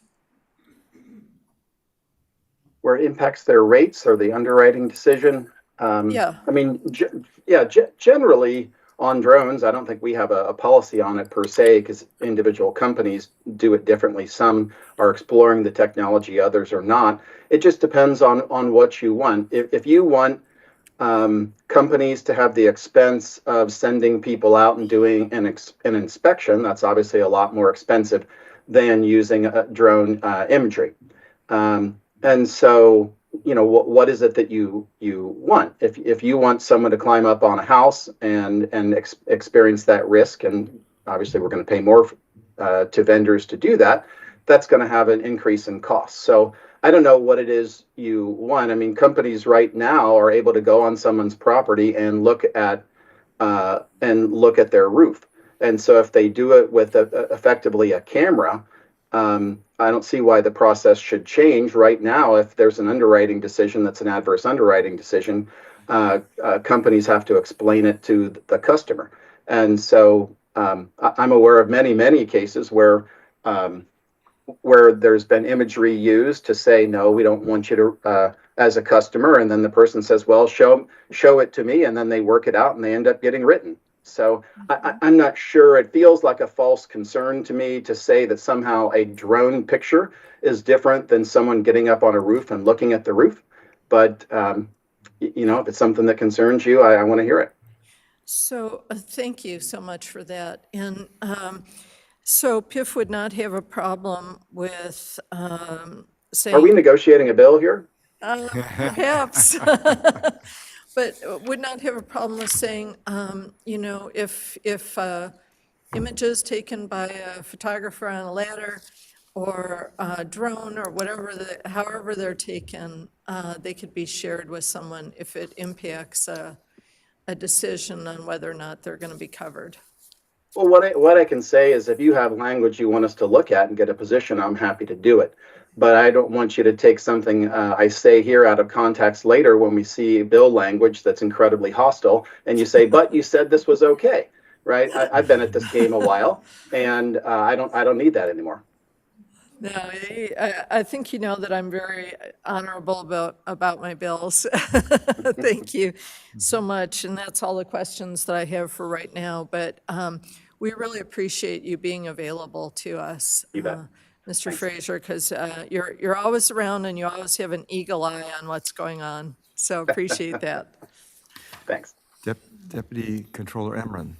Thank you, Vice Chair Gaines, and Mr. Fraser, thank you. While I have you here, I do want to ask a question about undergrounding power lines, and just your thoughts on that. California's largest utility companies whose equipment has sparked some of the deadliest wildfires want to bury power lines in some of its most at-risk areas to prevent destructive blazes like Paradise, fire that killed 85 people. Burying a power line reduces the chance it will start a wildfire by 99% because it can't be blown down by windstorms. However, the plan is criticized for taking too long and a price tag of billions of dollars. Instead, advocates call for protective covers on these power lines, which reduce the chance of wildfire to 62%. So does the insurance industry support the burying of power lines by utility companies, which come with gradual rate increases, or is time of the essence and a quicker solution needed to reduce the risk of wildfire as soon as possible?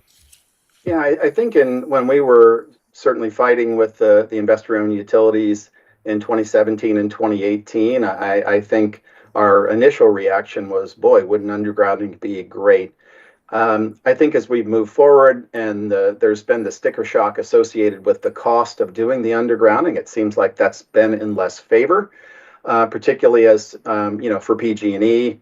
Looks like when they seek to cost recover for that, they get pressure at the PUC to not allow that. And so meanwhile, it seems like Edison has been more focused on insulated lines that at least prevent the spark from starting a fire before that circuit automatically shuts off. So, we don't have a position per se, but it certainly looks like the insulated lines is gaining more favor than the cost of undergrounding, particularly because PG&E's service territory, it's just so giant and mountainous for them to be able to underground is going to be difficult. Maybe it might make more sense if it's new construction. Maybe the cost wouldn't be so profound there. But that's certainly beyond my issue expertise. Understood, and thank you for your response. And my very last question, there's been 4 counties so far this year: Shasta, San Bernardino, Placer, and now San Mateo counties have all passed resolutions this year asking for the state of California to declare a state of emergency over this insurance crisis. And just in your opinion, when you see counties, and that's a pretty spread out across the state, calling for action at the state of California, do you see this as a crisis that needs immediate response? Yeah, I mean, I feel like I've been saying that for years. Someone recently described me as someone who's been saying the same thing for a long time, but people are finally starting to listen. And that's only because things have gotten as bad as they are. We've been advocating for a faster, more nimble rate consideration process for a long time. We've been asking for updating our rate approval formula for a long time. We continue on modeling and reinsurance. We're the only state in the country that holds on to its archaic ways. So we have to move forward. We have confidence in the vision that the commissioner has outlined in the sustainable insurance strategy. Now we just need to get the right words and the regulations, and we can move forward. Thank you, Mr. Frazier, and good luck in that process. Thank you. Thank you. Great. Member Schaefer? No questions. Okay. Well, thank you. Oh, okay. Yeah. One came up as I was listening to this conversation, and I think you kind of touched on it, Mr. Frazier, when you mentioned that the FAIR Plan doesn't cover landslides. And I'm just wondering, do you have any novel cases that, I guess, outside of the wildfires, specifically for catastrophic events such as landslides? I'm just thinking of in my district in Los Angeles with the Palos Verdes situation happening. What options do they have, if any? Yeah, I recently was on that road that is buckling. It's just shocking in RPV. There is one circumstance where I don't think it would apply to the area you're talking about, but where landslide is covered. So your fire insurance policy can cover landslide under a particular situation where, imagine it's a hillside. This happened in San Bernardino County several years ago. There's a hillside, there's a fire that rolls through, takes out all the grass. So now all the grass that was holding the dirt in place is gone or dead. Then rain comes shortly after that, and the rain turns that dirt into mud, but now there's no grass to hold it in place, and that mud starts to move. So California has a relatively novel approach that other states don't embrace, called the efficient proximate cause doctrine, that says the fire was the efficient proximate cause of the earth movement, and therefore your homeowner's policy has to cover when there's that earth movement, right? Now, what I understand about your situation, it's a high water table that's causing that land to move. So that wouldn't be implicated in the efficient proximate cause doctrine. But certainly there were, I want to say, $300 million in claims payments made in that Santa Barbara fire, where the hillsides did start coming down. And that was covered by homeowners insurance companies because there had been a fire that preceded that rain-driven movement. Thank you. All right. Well, thank you very much, Rex. Really appreciate the time. I thought there were some great questions asked, and we just appreciate your expertise and your willingness to participate. You bet. My pleasure. Bye-bye. All right. Take care. All right. How are we with our time? Mary? Pretty much blown out of the water. We're blown out of the water. Okay, we will move to our next speaker. Deborah Carlton, Executive Vice President, State Public Affairs, the California Apartment Association. How California's insurance market is affecting the availability of residential and business property in the state. There you are. Wonderful. Great. Thank you. Thank you. Good afternoon, Madam Chair, Wonderful. Mr. Chair, and members. You already introduced me, so thank you very much. To add to that, we are the largest trade association for rental property owners and managers in the nation. We represent about 60,000 rental property owners and managers that together operate 2 million units throughout the state of California, and those are affordable and market rate housing. So in the interest of time, I've cut from my presentation everything that the previous speakers said, especially the affordable housing presentation. I can confirm that everything they said is absolutely accurate. Because in 2024 alone, our members saw an increase of 28%, and that's if they're lucky, in their premiums, and in the worst case, over 300%. And here's what our members have told us. Admitted carriers in California, as well as the reinsurance market, are dictating guidelines that we've never seen before. And those guidelines have resulted in increased premiums. Things such as, it's not just about fire, the use of crime scores. We're seeing that especially in our affordable housing owners. Property owners are being affected by situations they cannot control. Such as homeless camps around the building in the neighborhood, tagging of the buildings with graffiti in the community, and of course, theft and other crimes. Increases to the cost to rebuild. We heard that earlier. So that includes building costs and that includes labor costs. San Francisco, for example, $1,000 per square foot to build and or rebuild. Fire and reinsurance, they take into consideration claims throughout the nation. So it's not just the natural disasters here in California. Even if the owner has had no previous claims, they will see a premium increase. If the building is located in a brush fire zone, as you all know, their premiums will be higher. And as you already pointed out, legislative attempts this year were not successful when it came to reducing some of the premiums because of what the owner had done to reduce the risks, such as changes in the electrical system and or brush removal around the area. We wanted to ensure that that was taken into consideration, but unfortunately that was not successful. And of course, inflation and higher living costs here in California have translated to higher workers' comp and employee-related claims. And then in some areas like Los Angeles, the court system has a reputation for allowing what the carriers believe to be frivolous lawsuits, resulting in higher premiums. No matter how ethical or professional the owner is, or how careful they've been, there's still a high likelihood that during, for example, an eviction because of non-payment of rent or because of a nuisance, that there still would be a claim or at least an answer in the lawsuit against them, often non-related to the case itself, such as the owner harassed the tenant or there was discrimination, as a way in most cases to delay the eviction, forcing settlement. Usually the insurance companies will step in those cases and settle. And of course, that has driven up the costs in Los Angeles specifically.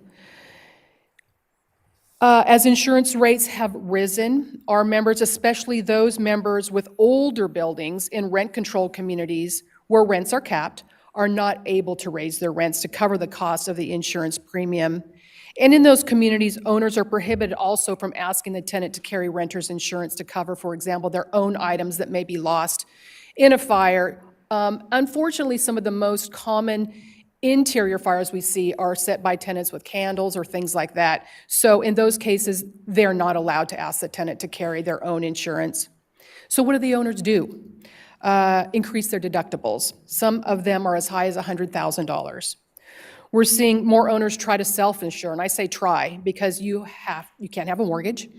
And obviously, this is not a good solution because owners would and often face other claims, such as a tenant liability claim. And the high cost or lack of coverage means even if the owner wants to exit the market, and we heard that from the realtors this morning, they're challenged to find a buyer if they haven't been able to either obtain insurance or their insurance is too high. Rental housing owners are being forced to make extremely costly improvements. Not saying that's wrong, but they cannot recoup those costs to maintain their insurance, such as replacing electrical panels, installing a Class A fire roof, installing multi-pane windows, fire-resistant vents, etc. And again, in rent-controlled communities, the owner cannot recoup those costs. So as far as the FAIR plan is concerned, if an owner is unable to find insurance, obviously the alternative option is to go to the FAIR plan, which offers bare bones coverage. Here's some of our challenges. The plan will only cover, in some cases, up to, there's caps, $20 million for some of the larger buildings, $3 million for the single-family rental units. The plan may cover less also, depending upon the size and age of the building. And of course, it doesn't even come close to the value of many of these buildings in California. Obtaining insurance from the FAIR plan is not a guarantee. If the owner's building insurance was canceled by their previous provider or the previous insurance company left the market, leaving the owner without insurance, the FAIR plan may not even agree to cover the building, leaving the owner without insurance. The need for electrical upgrades, the age of the building, or past claims could cause the FAIR plan to reject that owner. Insurance agents who represent our members have told us that they can go to the FAIR plan for coverage. They could wait as long as 4 hours on the phone to get somebody to pick up. Hopefully you don't lose the line at that time. And not to disparage the FAIR plan, but what this implies, there's just a limited amount of resources there. Then the quote for the building coverage can take up to 5 months for the FAIR plan to review and provide a premium quote, always with strict underwriting requirements. All the while, the owner may be without coverage. If the owner has a mortgage, the mortgage company will always require added coverage in addition to the FAIR plan, such as business income, loss of rents, liability, coverage for other property losses, such as fire that may not be covered under the FAIR plan. Insurance agents also report that our owners, and what we're seeing through the California Department of Insurance, is incredibly slow at moving the insurance rate flexibility, as we heard from Mr. Frazier. He's absolutely right on that. That drives our property owners to the surplus excess marketplace for coverage with substantially higher premiums and with less coverage. Typically, these rates are 35 to 50% higher with limited coverage for exposures. So in conclusion, the insurance costs coupled with rent control or the threat of rent control are the biggest challenges this industry has seen in decades. As an organization that promotes rental housing, affordable housing, we are seeing fewer owners entering the market. And of course, to construct nowadays in California, from the beginning to breaking ground could be as long as 8 years. Owners are leaving the market, converting their smaller buildings to either owner-occupied or tenancy in common or condominiums if allowed. With the housing crisis we face in California, we need to find a solution. So I thank you very much for holding this hearing today and for inviting us to present. Thank you, Deborah, very much. Members that have questions? Member Vasquez? Yes. Thank you, Ms. Carlton, for your presentation and the information. I was just wondering, I guess it was CAA has been supportive in efforts to reform some of the insurance market in a balanced, sustainable way. Does this include the support of AB, I think it was 2996 Alvarez, the Assembly bill? Yes, all the bills, SB 1060, AB 1933, and the Alvarez bill, we have been really pushing for reform within the industry. A balanced approach too, because of course, as Mr. Frazier pointed out, we don't want insurance companies leaving the market. So we really do need a balanced approach. If our owners have to go to other outside non-admitted carriers, it's so much more expensive. So certainly a balanced approach is very important to us. All right. Thank you. Thank you. Wonderful. Other comments? Chair Lieber. Just a brief comment. Thank you so much for coming today to raise the issues that are very specific to what is the predominant type of housing in California. And so I appreciate all the points that you've made and also the support for balanced legislation that will let people know what the factors are in a decision. So I appreciate that. Thank you. Thank you. Deputy Controller Emron. Thank you, Vice Chair, and thank you, Ms. Carlton, for coming and being patient with us today. When a major wildfire strikes and destroys home and critical infrastructures, if that infrastructure is not quickly rebuilt, homeowners may be forced to leave their community. In rural communities, even a few people leaving can erode a tax base. And eroded tax base undermines public services like emergency response and schools, which can decimate a town. If citizens in rural areas who want to rebuild struggle to get insurance coverage and housing in general, what does the fate of rural communities look like in California? You know, Paradise being the perfect example. I know we worked on legislation like that to make sure there were more and better roads in and out of the area. That's a tough question. You know, I think we're seeing the premiums in those areas, people insisting on rebuilding in areas that we fear, future fires as well. So, I don't know the answer to that because it's certainly about the homeowners who wish to live in the rural areas. We've got to find a way to balance out the premiums for them and the premiums for the rest of the state that live in the more urban areas. Thank you. Thank you. Member Schaefer, any comments or questions? You okay? All right. Very good. Well, Deborah Carlton, thank you so much for your presentation. We appreciate it. Thank you for having me. Thanks for being patient. All right. Mr. Norwood, he's been here all day. John Norwood. Because we are almost at the time for a break, but I guess we can begin. How much time? It's okay. We can, as long as we anticipate after this. Okay, very good. So John Norwood, Principal Norwood Associates, looking for an insurance industry perspective on current California insurance market and ideas for expanding the supply of insurance. Yeah, well, thank you very much. My name is John Norwood. I'm appearing today on behalf of the Independent Insurance Agents and Brokers of California. Thank you for the opportunity. IIAB Cal is a nonprofit trade association, represents 350 agencies and brokerages that employ thousands of agents in California that sell property and casualty insurance. Our members sell all types of insurance, but predominantly in the property casualty space. In fact, I think they produce about 80% of the commercial insurance business in California and about 25% of the personal lines insurance.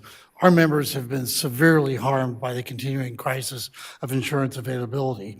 Our members live and work in the communities that they serve. Many of them have longstanding relationships with their clients. I mean, their families knew each other. They went to high school together. They belonged to the same clubs or churches or this and that. So for our members, this is personal. Our members indicate that this is the worst market any of them have seen in their careers. Even our bigger companies that are international brokers don't have any markets for homeowners insurance. I mean, they're limited to maybe, 5 applications a month or something like that, and they're putting hundreds of policies into the FAIR plans a month. And for every client that they have to send someplace else for insurance or go to the non-admitted market or this and that, they, despite the relationships, they may never get them back. And I mean, these are people, when you insure a winery or a ranch or something like that, you're talking about multiple types of coverages. These are big premiums, and they pay commissions, and they keep the agency in business. And they're part of the fabric of that community. So it is a big deal for our members. It's interesting that the media, legislators, public policy makers really only started focusing on this crisis in May of last year when State Farm announced that they were going to make a pause. The smaller market share insurance companies, which our members rely on, started exiting the market 2 years before that announcement. So, for our members, they've been into this 4 years now and going. This needs to be resolved. This crisis needs to be resolved yesterday as far as they're concerned for them and their clients. There are about 110 insurance companies that write property insurance in California. It's down from 163. The top 10 or 12, we all know, they advertise at the football games and the golf tournaments and this and that. And our members do place with some of those, Nationwide, Liberty Mutual, Mercury, that type of thing. But it's the other 90 that balance the marketplace. One of the things we talked about was geographic diversity. I mean, you can write hurricanes and tornadoes and things back east where there's $30 to $50 billion worth of damage. If you have enough diversity and risk, and adequate rates and speed of rate review, you can do that. I mean, so it's those other companies, as long as you have diversity, but it's those other companies that we rely on. And, they were great until 2017, 2018, 2019. All of a sudden, we started having these big fires. And then the cost of reinsurance just ballooned. We talked about reinsurance a little bit here. I saw a study not too long ago that that the worldwide reinsurance market in the last 5 years has suffered losses in excess of $100 billion. The prior 5 years, it was $50 billion. So that just gives you one indication of why reinsurance went up.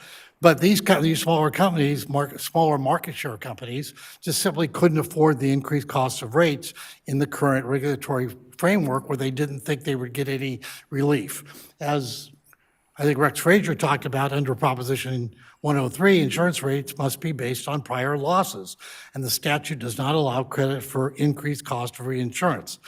The system may have worked well during a time when, the risk was predictable in California, but we're beyond that time. I think it's something that people really don't understand is that prior to 2017, fire wasn't even a real risk in California. So we were a state that was a non-catastrophic state. The only really big things that would befall a property in California were earthquake or floods, and neither one of them was covered under the homeowners policy. But, and I think the largest fire prior to that was the Oakland Hills fire, which was $1 billion fire way back when. Well, then you start having, regularly $10 billion fires. And so California has joined Florida, Texas, Louisiana, and Oklahoma as one of the big catastrophic states. The only thing is our rates are about 40% below those states. So, that's one of the big issues that companies are dealing with right now. Insurance companies have to have reinsurance in order to operate. Reinsurers use catastrophic modeling and climate change to develop their rates, but companies in California are kind of in that catch-22. They know it's happening to them, but they can't pass those costs along. So, we know companies want to sell insurance in the state, and what they need to do it is adequate rates, timely rate decisions, and geographic diversity. And unfortunately, as Mr. Frazier pointed out, they haven't got any of that, for years. And that predates the current administration. I think we talked a little bit about the FAIR Plan. The FAIR Plan presents a really perfect example of the problem. As indicated, prior to the last few years, the FAIR Plan only had a small percentage of coverage. Now, I think the last testimony I heard from the FAIR Plan, they're pushing $400 billion in liability. their cash basis to pay those claims, cash basis and reinsurance is about $3 billion. Everything beyond that would go back on the industry. The FAIR Plan decided and testified that they needed a rate increase between 72 and 48%. They decided to ask for 48%, going with a lower number, and to reflect the changed circumstances. It took 25 months, and they got a 15% rate increase because, frankly, the current system doesn't allow them to support the rate increase based on what the risk is.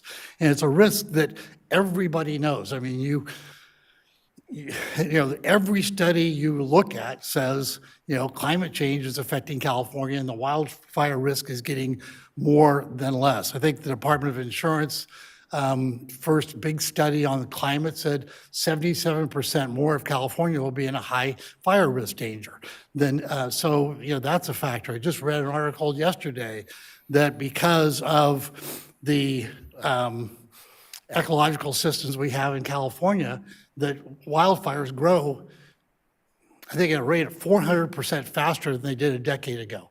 Now, it may be 250% in other states, but California is 400%. Why? It's not just the forest, it's an overgrown urban interface, but also a grassland ecosystem that is in the foothills, is in the coastal areas throughout the Central Valley. So, you know, what is not subject to high fire risk in California? And that's something that we're going to have to deal with going forward. And I think you know, we have hope that what the commissioner is working on right now is going to make a difference. Again, for our members, it couldn't happen any faster, and I'm sure that's, as everybody's expressed here, I think you have to keep in mind that you know, insurance rates just don't go up willy-nilly. I mean, when this sustainable insurance package is done, it's still going to be done under an elected commissioner that has the prior approval authority over your rates. There's 1,500 people at the Department of Insurance that are committed to making sure those rates are justified. And as Mr. Frazier pointed out, you have to go through procedures, you know, to get those rates approved. I mean, even if you want to discount for something, or you want to give a 5% discount for people that wear glasses, you've got to go to the department and show why people who wear glasses are 5% less at risk than people that don't wear glasses. So you just can't do what you want to do. So, you know, we're hoping that these reforms make a difference. We know that California is literally the center of the storm in terms of climate change. The state faces a significant resiliency challenge. I was at a program the other day with a renowned writer who basically said California he wrote a recent book on why California burns. He says, you know, we're going to have to get back to that point where we do prescribe burn, we do forest thinning, we do those kinds of things. He suggested 10 million acres a year. I mean, you know, the Department of Forestry or CAL FIRE did 67,000 acres last year. Now I just read we're in combination with the federal government, tribes, and CAL FIRE, they did 1.2 million acres, and that's fabulous. I mean, but it's something we have to get back here, and we have to understand that California is basically a tinderbox, and it's going to take billions of dollars a year found in the budget to address these. The Department of Natural Resources now has a dashboard that they're doing that sets forth all the efforts they're doing throughout the state. You know, hopefully more and more of that goes on. And I think, as Mr. Frazier pointed out, we also need databases that we can rely on in terms of the science of what we need to do for home hardening, for fire-resistant communities and that type of thing that has to be public so the insurers can put that into their systems when they ask for rates. Happy to answer any questions you might have. There's so much was covered today. My mind was just kind of spinning. Yeah, there's been a lot covered today. Thank you very much, John. I just have a question on one thing I've learned is that this reinsurance issue, they've become kind of the power players, right? Because if you're an insurance company, you can't get your reinsurance. Yeah. You've got a big problem. Or if you can get it, I've been told that they've also been kind of dictating some of the underwriting practices of the insurance companies of what we will and will not accept. Can you there's shedding no any doubt. light on, and a lot of these players are, like in Europe or around, the reinsurers are worldwide. They're worldwide, yeah, and I've read a couple of months ago that one of the key reinsurers said, we're done continuing to write time after time communities or places that are going to flood or burn or whatever the case may be. We're not going to do it anymore. We're basically contributing to our own ills. And you compare private reinsurance market to like the National Flood Program. I mean, the National Flood Program is billions of dollars. I want to say underwater, but it's too much of a pun because, all the people in Florida and North Carolina and South Carolina, every time one of these hurricanes come along, wipe out these homes, they get built again. It's not like those hurricanes aren't going to come back. So, that's just a case study of inadequate rates and what happens. And I guess if you're the government and can print money, you can survive that. But the reinsurance industry is taking another look at things. I think it was mentioned that these things come and go, right? The market softened up a little bit. Yes. There's also a catastrophic bond market. And like in the recent 2 hurricanes back east, the reinsurance or the companies are talking about $30 to $50 billion worth of losses. The catastrophic bond market, which is an alternative to the reinsurance market, yes, right? Yes, and they had 0 losses. So it's a competitor and it helps keep the prices down. And I think, when prices start getting too high, there's somebody else comes in with an opportunity to make money, and that's the catastrophic bond market is something that's starting to balance that system a little bit. Wonderful. Thank you. Member Vasquez, questions? Thank you for your perspective.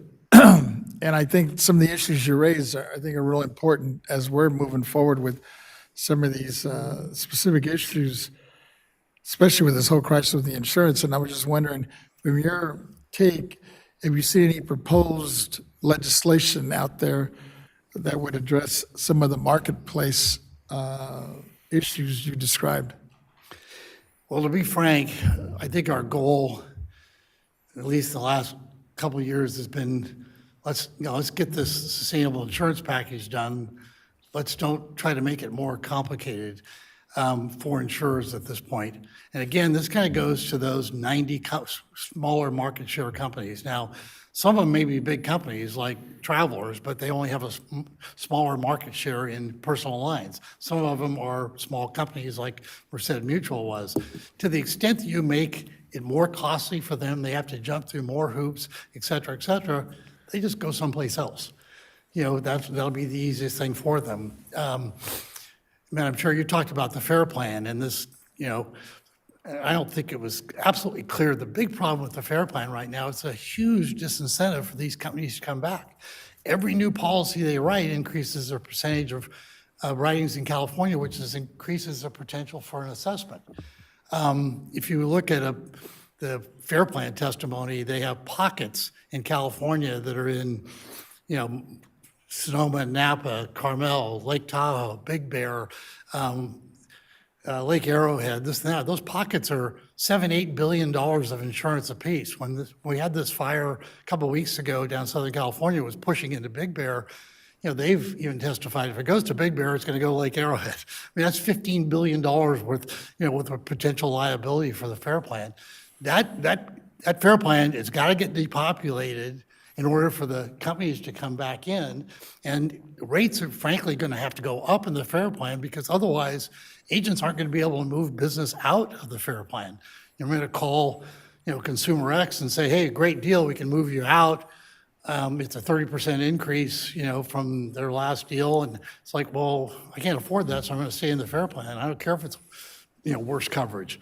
But that's the kind of thing that's going to happen to depopulate the plan. It's a balancing act because I think what will happen if things work out the way they should, if these reforms go through in the regs that the insurance commissioner is working on, that should stabilize the market, and rates, I think, eventually could go down. They'll at least stabilize. And at that point, you would probably raise the rates at the FAIR Plan to force people back into the normal market, which should be stabilized and should be less expensive. Right. But it's not there yet. Yeah, it doesn't say anything, but California's homeowner rates are 28th in the nation. So it doesn't make it any easier when you're on a fixed budget. and, you can't afford your insurance. But, our rates are going to have to reflect the reality of climate change. Climate change is affecting everything else that, consumers pay for: the cost of energy, the cost of gasoline, the cost of food, cost of building, this and that. Insurance isn't any different. We just got there late. Great, wonderful. Okay, so, yes, Chair Lieber. Well, you're making me think of 2006 when I had the first bill on sea level rise. And people told me that they had never heard of that and therefore it didn't exist. And we know that in California in the future, there's going to be even more flooding from sea level rise, but also from bay level rise, and really ominously from groundwater rise in areas like the entire Bay Area. And I'm just wondering, like, if you had a succinct policy prescription for us of three things that might help. I mean, in a perfect world, rates would make enough sense to consumers that they would leave the FAIR plan and depopulate that as the intention was from the beginning. But that's not currently happening. And for folks that I see, they're at the outer edge of what they can afford, given everything: mortgages, childcare of $4,500 a kid per month, the incredible cost of having an automobile in California, et cetera, et cetera. So what do you think, and I know that you're a veteran of a lot of battles in the Capitol, but what do you think of what would be three things that you think would help? Well, California can always look at a state reinsurance pool of some sort that would help on some of these issues. I mean, we've had big issues in the past with regard to daycare crisis and malpractice coverage and those kinds of things. We're about to have another huge one in the foster care area. So, maybe that's something that could be looked at to provide some assistance somewhere. I think, we have subsidies or dollars available for rent assistance, for utility assistance, this and that. At some point, we have to recognize we have people that just can't afford it, that are on assistance and fixed incomes and things like that. And they're either going to be on the street or we're going to help them someplace. And we don't need them on the street because we can't deal with that issue.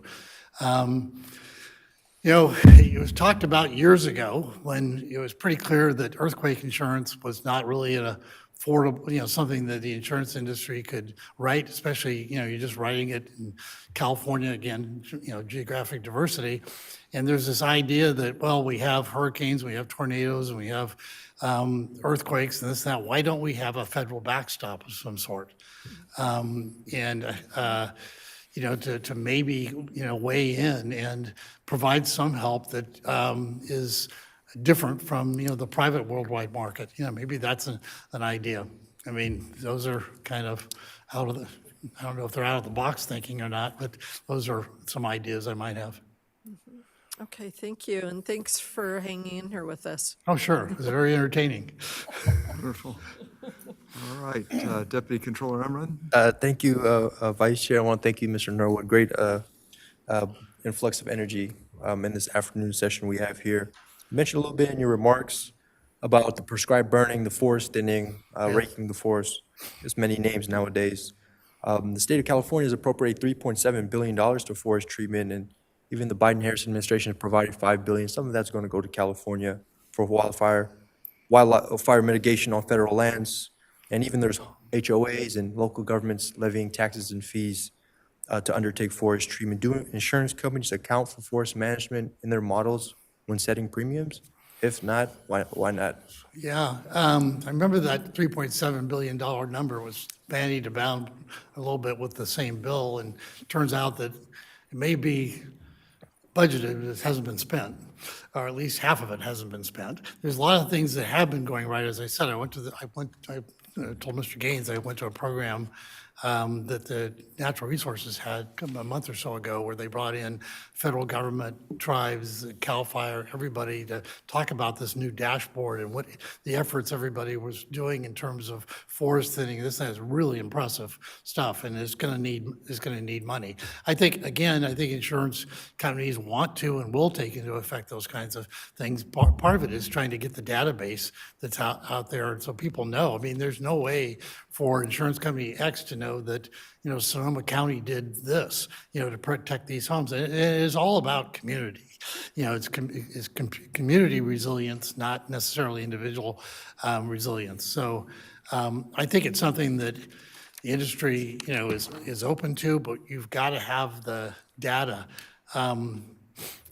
to be able to feed these companies, especially the small companies that just don't have the ability to go get that. I mean, traditionally what happened was the Insurance Services Office, collected everybody's losses, and then they put out, kind of recommended pure premium rates, because companies don't have enough losses of their own to be able to predict those.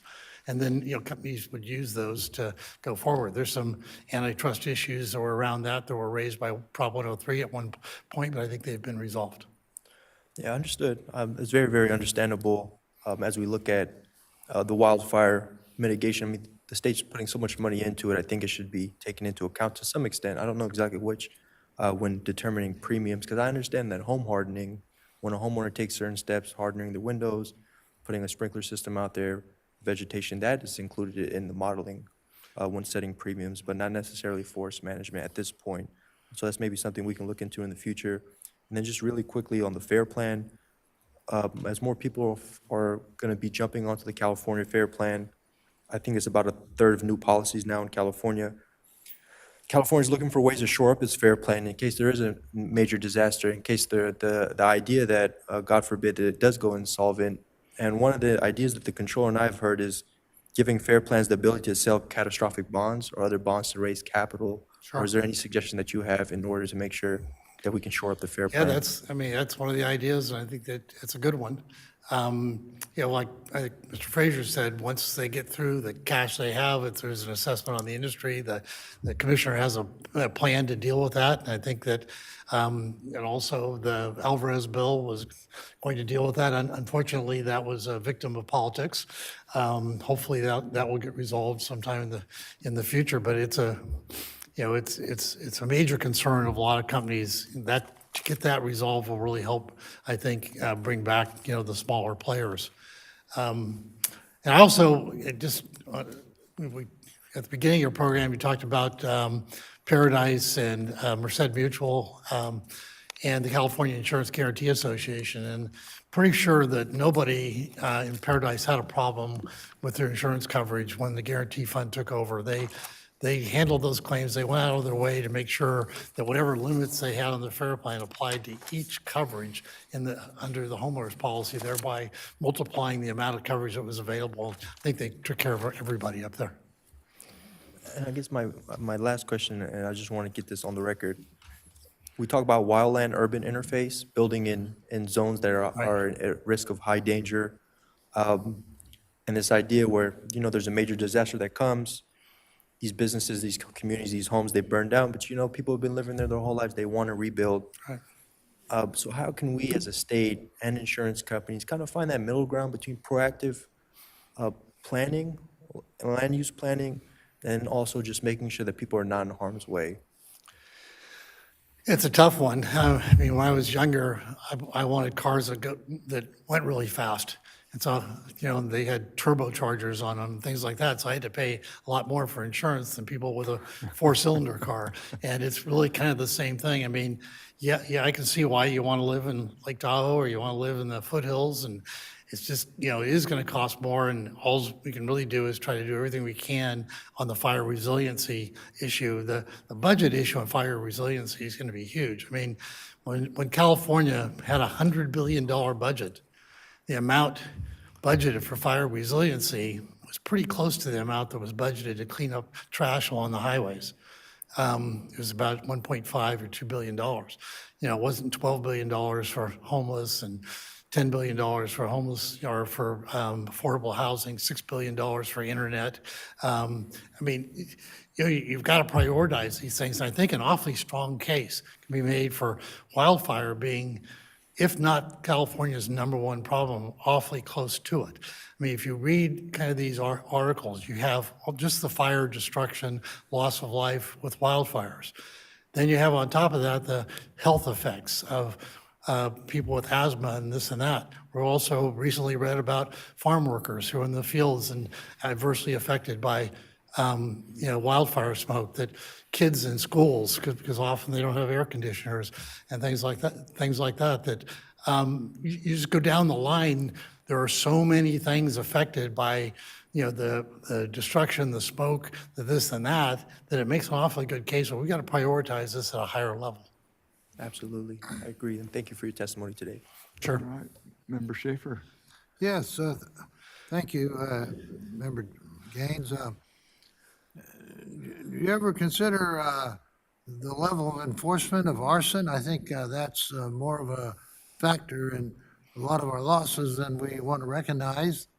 And also, we are like the 7th biggest, I think, nation in the world. If we were a nation, how do the other 6 civilized nations deal with all these problems? Do you have an opportunity once a year to have a conclave where some of our brightest minds from both the insured and the insurers maybe talk about these things and find out what's going on? Is there anything going on planet Earth that we don't know about?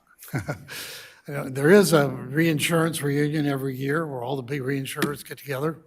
Haven't gone to it yet because I couldn't afford Monaco. But that is a place where things are discussed. But I think there's a lot of discussion in the industry through trade publications and studies, everything else, that have really brought climate change to the focus. Obviously, former Commissioner Jones thinks that insurance companies shouldn't be insuring fossil fuel companies because they're contributing to the potential losses. That's a point of view. I think companies are starting to weigh what they're doing. As I mentioned, the CEO of a major reinsurer said, we're going to clamp down on what we're insuring. We're not going to go where there's multiple events all the time. So hopefully this whole process will bring improvements in the system. And, as we put more money into fire resiliency and home hardening and this and that, and get the regulatory system under control, that things will flatten out a little bit. But unfortunately, if you look at California's 28 in homeowners insurance costs, that we're 40% below the other 5 catastrophic states in terms of property insurance. Sad reality is that insurance here is going to be 30 or 40% higher. And you talk to a lot of people and they go, yeah, I'll do that because I can somehow budget for it. Whether you're a business, I can somehow find a way to budget for it, but I can't budget for the 500%. I can't budget for the fact, well, the incumbent industry, the admitted industry has gone away, and then it leaves it to the non-admitted industry, or the fair plan, or the non-admitted industry. There's only so much capacity in the world. The non-admitted industry was made to cover unique risks, not necessarily homeowners insurance. They always covered like the high-end homeowners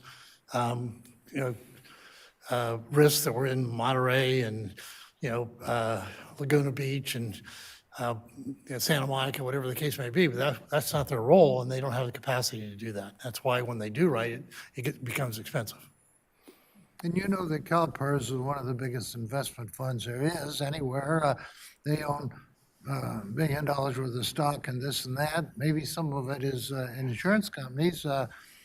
If they have a big stake in an insurance company is thinking of leaving California, maybe CalPERS can look at the rationality of what's going on and negotiate them staying. They have enough clout as a $500 million investor in some companies. I don't know if anyone's ever looked at that, but I would look at their portfolio and see if there's any insurance companies that we're having issues with, and that would be a factor if politics are entering into it.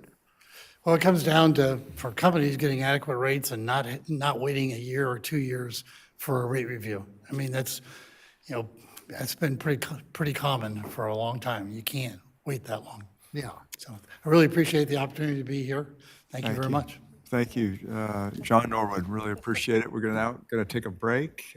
What time would we, okay, so 10-minute recess, so 3:30. Great, and then we'll have, the consumer advocate is up next.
recent and proposed changes to the insurance regulation in our state. Welcome, Carmen. Thank you for having me. Thanks for sticking around for the late afternoon presentation. Yeah, and thank you for participating. We appreciate it. Well, thank you, everyone, for the invitation and for asking to hear the consumer point of view on the very real insurance crisis that every type of insurance purchaser in the state is facing right now. I do have a presentation, but I just wanted to flag, since I think it's been talked about in a few different ways today, something up front, which is that one of the reasons consumers are having such a hard time getting and affording insurance right now is because of insurance companies' irresponsible use of opaque, unaccountable technologies. And it's not just people in fire areas, the fire score that we've been talking about, but everywhere.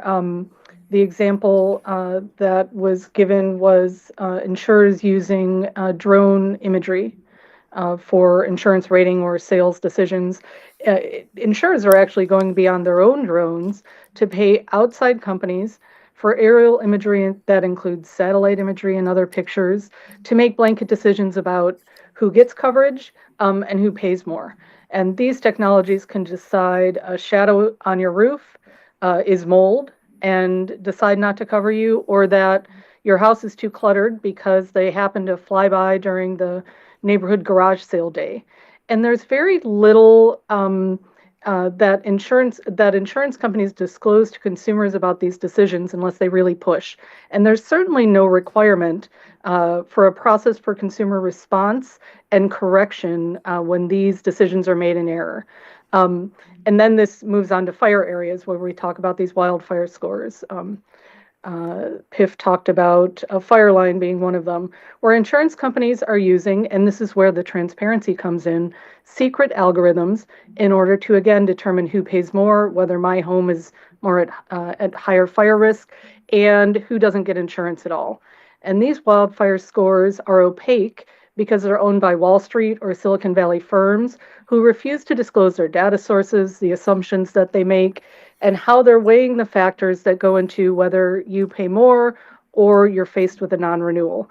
And then that's added onto this mitigation question. And for an industry that's supposed to be in the business of reducing risk, the insurance industry has been extraordinarily reticent to recognize all of the different investments that have been talked about today, the individual and community and statewide and federal level investments in wildfire protection, whether it's fire breaks or an individual replacing the vents at their home.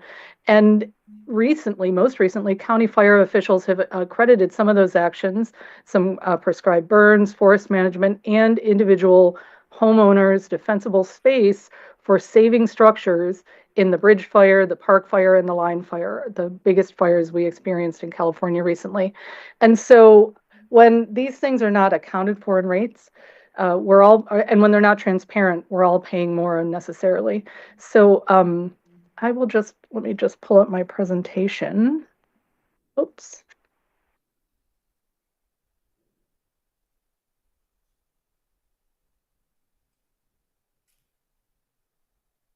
And of course, after all of this, it's giving me a little trouble. Hopefully this works. All right.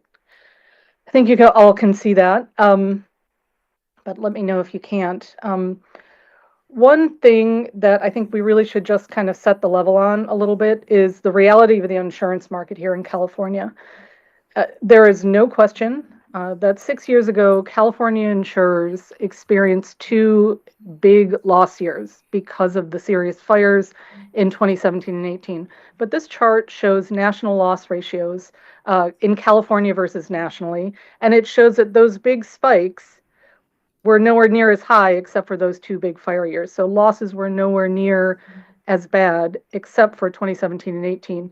And what is much less talked about is that the insurance industry was repaid billions from the utilities from those huge losses. So PG&E alone repaid the insurance companies $11 billion for losses in the camp and other fires that year. The fact of the matter is that the insurance industry, the home insurance industry in California specifically, is doing better than insurance companies nationwide. If you look at the past 20 years of data provided by the insurance industry to the National Association of Insurance Commissioners, insurance companies do better on every measure in California than the national average. And this is 4 different ways that insurance companies measure how they're doing. We focus on the last one, direct return on net worth, because it's not only the premiums that companies collect, the claims they pay out, but critically it takes into account the investment income that insurance companies are earning, and that is a key piece of profitability for the insurance industry. It always has been and it always will be. And you see on that bottom line, California is 3 percentage points better than the national average in the home insurance line. And that, I won't belabor it, but I know you will eventually have access to these slides. This next slide just shows that that plays out in the most recent years that we have data for. That California, which is the blue line, is doing better on every measure than insurance companies are doing nationally. And that's really critical because it goes to the narrative that the insurance industry is peddling here in California, that they're going bankrupt because of California's regulatory system. And that's simply not true. Insurance companies are not going broke in California. Now, that is not to say that there are not real cost pressures, and we've talked about them all day. Inflation, construction costs, labor costs, the real increase in climate-related disasters, supply chain problems, inflation, and actually even Wall Street losses after the pandemic. All of those things are true, but they are not unique to what is happening in states across the country. And some of the national reporting is really focused on the fact that climate-driven catastrophes are not a coastal problem. They are facing the insurance industry nationwide. But again, as these numbers show, California is doing better than the rest of the country. So to the extent companies are facing these legitimate cost increases, California's regulatory system has allowed them to increase rates to reflect that. And that is shown. We've talked about some of these, so I won't belabor it, but it is shown in the double-digit rate increases that every one of the top 10 home insurance companies in California has received over the past couple of years, several of them multiple rate increases. State Farm got 2 for about 27%. Farmers got 4 for about 44%. Allstate got 2 for 37% increases. And of course, as you've all discussed, those are averages. So the insurance industry is getting significant rate increases under California's current system. Yet they're still restricting sales. So what more is going on here that's not happening in other states? And that is that the insurance industry isn't letting this real economic pressure go to waste. They are taking the current situation and using it to push the deregulation that they have wanted for decades. And that is the industry's biggest target in California, our system of rate regulation, which is California's Prop 103. And full disclosure, although my guess is many of you already know this, Prop 103 was written by Consumer Watchdog's founder. It was passed as a ballot initiative in 1988 by the voters, and it did some very simple things. It said insurance companies, rather than just charging whatever they want, have to come into the state insurance commissioner, open their books, justify the rates they want to charge, and get approval from the commissioner before raising rates. It required full transparency of everything that goes into a rate increase, which is critical for making sure those rates are fair. And it created a system of public participation that's funded so consumer representatives are on equal footing with the insurance industry. And those savings, or those reforms, according to the Consumer Federation of America, have saved Californians billions over the last 35 plus years that it's been in effect. Specifically, and this is the public participation process that the insurance industry dislikes so much, Consumer Watchdog has used that public participation process over the last 2+ decades to save homeowners and drivers over $6 billion in what would have otherwise been excessive insurance rate increases. And that is really the picture of why the insurance industry doesn't like this process. And because it did get some attention, I wanted to focus on just a few of the pieces of misinformation that are out there. One of the most important, or one of the biggest beefs of the insurance industry is that consumers do get that funding. So they're on equal footing with the army of actuaries and lawyers that the insurance industry can bring to the table. And I want to just point out, in this context, for the $6 billion that Consumer Watchdog has saved using that process over the last 22 years, our experts, actuaries, lawyers, economists, the people who can crunch the numbers to actually review a rate increase, have cost $13.5 million in fees that have been paid to Consumer Watchdog. And if you pencil that out over those 22 years, that equals a quarter in cost for every $100 saved to policyholders. So by any measure, that is a huge return on investment for consumers in what would have otherwise been excessive insurance rates. One of the other things the industry likes to do is blame public participation for some of those delays in the rate review process. And we do not argue that rates are being approved at a rate that's sometimes slower than it should be. That is due in large part to the insurance industry dragging its feet in providing the information that not just public interveners, because we only intervene in a handful of rate proceedings every year, but the Department of Insurance is seeking from insurance companies. And that's also because the department is really understaffed. And I think they are making a laudable good faith effort to try and close some of those staffing problems. But the industry likes to say that it is just the interveners who are slowing things down. So this slide just takes a snapshot of most recent years, 2022 and 2023, and compares rate approvals that Consumer Watchdog was involved in and the vast majority that the department did on their own. And you can see that the timelines are basically the same in home and auto, whether the department was acting on their own or whether our public participation was included, the average rate approval time was the same. So the public participation process is not what's slowing things down. And similarly, you heard today that we don't add anything to the process, that we're just copying what the department does. And that's also false.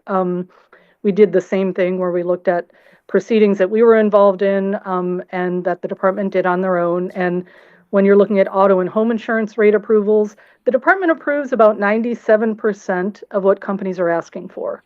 When there's public participation, that percentage goes down to 60 to 70%. So there are clear savings for the public from public participation in rate oversight. And, you know, that's why it's in the industry's crosshairs. Unfortunately, the insurance industry's solution to the problem they have really created by pausing sales or pulling out of markets is the same as what the insurance commissioner has proposed. And we've talked a lot today about the elements of the commissioner's plan, so I don't have to go into them in detail, but the commissioner's plan is the insurance industry's wish list. He's going to limit rate review, allow insurance companies to use these models, secret, unaccountable algorithms in order to raise premiums. He will allow the pass-through of the global unregulated insurance costs from reinsurance and put consumers on the hook for bailing out insurance companies for fair plan losses. So those are the elements of the sustainable insurance strategy. Unfortunately, they will not solve the problem, even though they will raise rates. And we know this because they haven't worked elsewhere. The insurance industry likes to harp on the fact that, other states are doing this, why don't we? But Florida is the perfect example of why not. They have tried every one of these solutions, and they are way worse off than we are today. 4 times as many policyholders are in their version of the FAIR Plan. Their rates are 2.5 times as high, and insurance companies still are not selling there. So even putting together everything the insurance industry wants doesn't bring them back into the market. But unfortunately, that is what the sustainable insurance strategy from the commissioner is relying on. Now, there is a silver lining. The commissioner has said that in return for these steps that the insurance industry wants, and in hopes of coaxing them back into the market if they get them, the Department of Insurance has said they're going to require in return insurance companies to move back into the areas where they've abandoned homeowners. And that would be great, at least a silver lining to this plan if it worked. Unfortunately, We have the text of this regulation now. We have the text of the rule that says insurance companies are going to make this commitment. And the fine print of the regulation doesn't match the public promises. The big one is this commitment that insurers will sell 85% in distressed areas of what they sell in the rest of the market. But the regulation doesn't require that. In fact, it says companies can choose to make a commitment to increase sales to 85% of what they sell in the rest of the market. They could also choose instead to only increase sales by 5% in those areas. And you could see easily how an insurance company who's already abandoned riskier parts of the state could increase sales by 5%, which would reflect a very, very small increase in access for consumers overall. And then on top of those two things, if an insurance company didn't like either of them, there's an alternative commitment also written into the regulation that an insurance company can make up a proposal and go to the department with that instead. So there is no required 85% commitment in the regulation. Then after that, insurance companies have 2 years to show they've met their commitment. So we're out to 2027 by now. But the regulation has another loophole. It says that insurance companies can come to the department and say, well, unfortunately, we didn't meet our goal, but we made a reasonable effort to meet our goal. And the insurance commissioner can simply move the goalposts. So now we are 2 years out. An insurance company made a commitment that they didn't meet. They're changing the rules for what they might have to meet in the future, and consumers still don't have access to coverage. And I should have put this first, but the regulation also doesn't require policies to be comprehensive. So an insurance company could be selling the equivalent of what consumers get on the FAIR plan to meet their commitment. And if all of these things happen, consumers will be no better off than they are today. We certainly aren't going to be increasing consumers' access to coverage at this time next year, but we will be facing, because of these increased costs that insurers will pass on to consumers, huge rate increases. And that is not going to get Californians covered again. It's not going to get Californians out of the FAIR plan. So we need to do something different, which brings us to our solutions. And then I will stop talking at you since you've heard a lot of presentations all day. And we can discuss them if you have any questions. The top of that list is a mandate that if insurance companies want to sell home and auto insurance in California, they should be required to sell to Californians and communities who do the right thing and harden their homes, protect their communities from fire. This is so critical to the problems every consumer we talk to faces in the current environment, where they have no reason, other than, of course, it reducing the likelihood that their home will burn down, to invest what could be tens of thousands of dollars into home mitigation, or millions of dollars when we're talking about a neighborhood or community, if their insurance company doesn't have to recognize that and sell to them at the end of the day. So we really need this mandate for coverage for Californians who do the right thing, and there's plenty of precedent for this.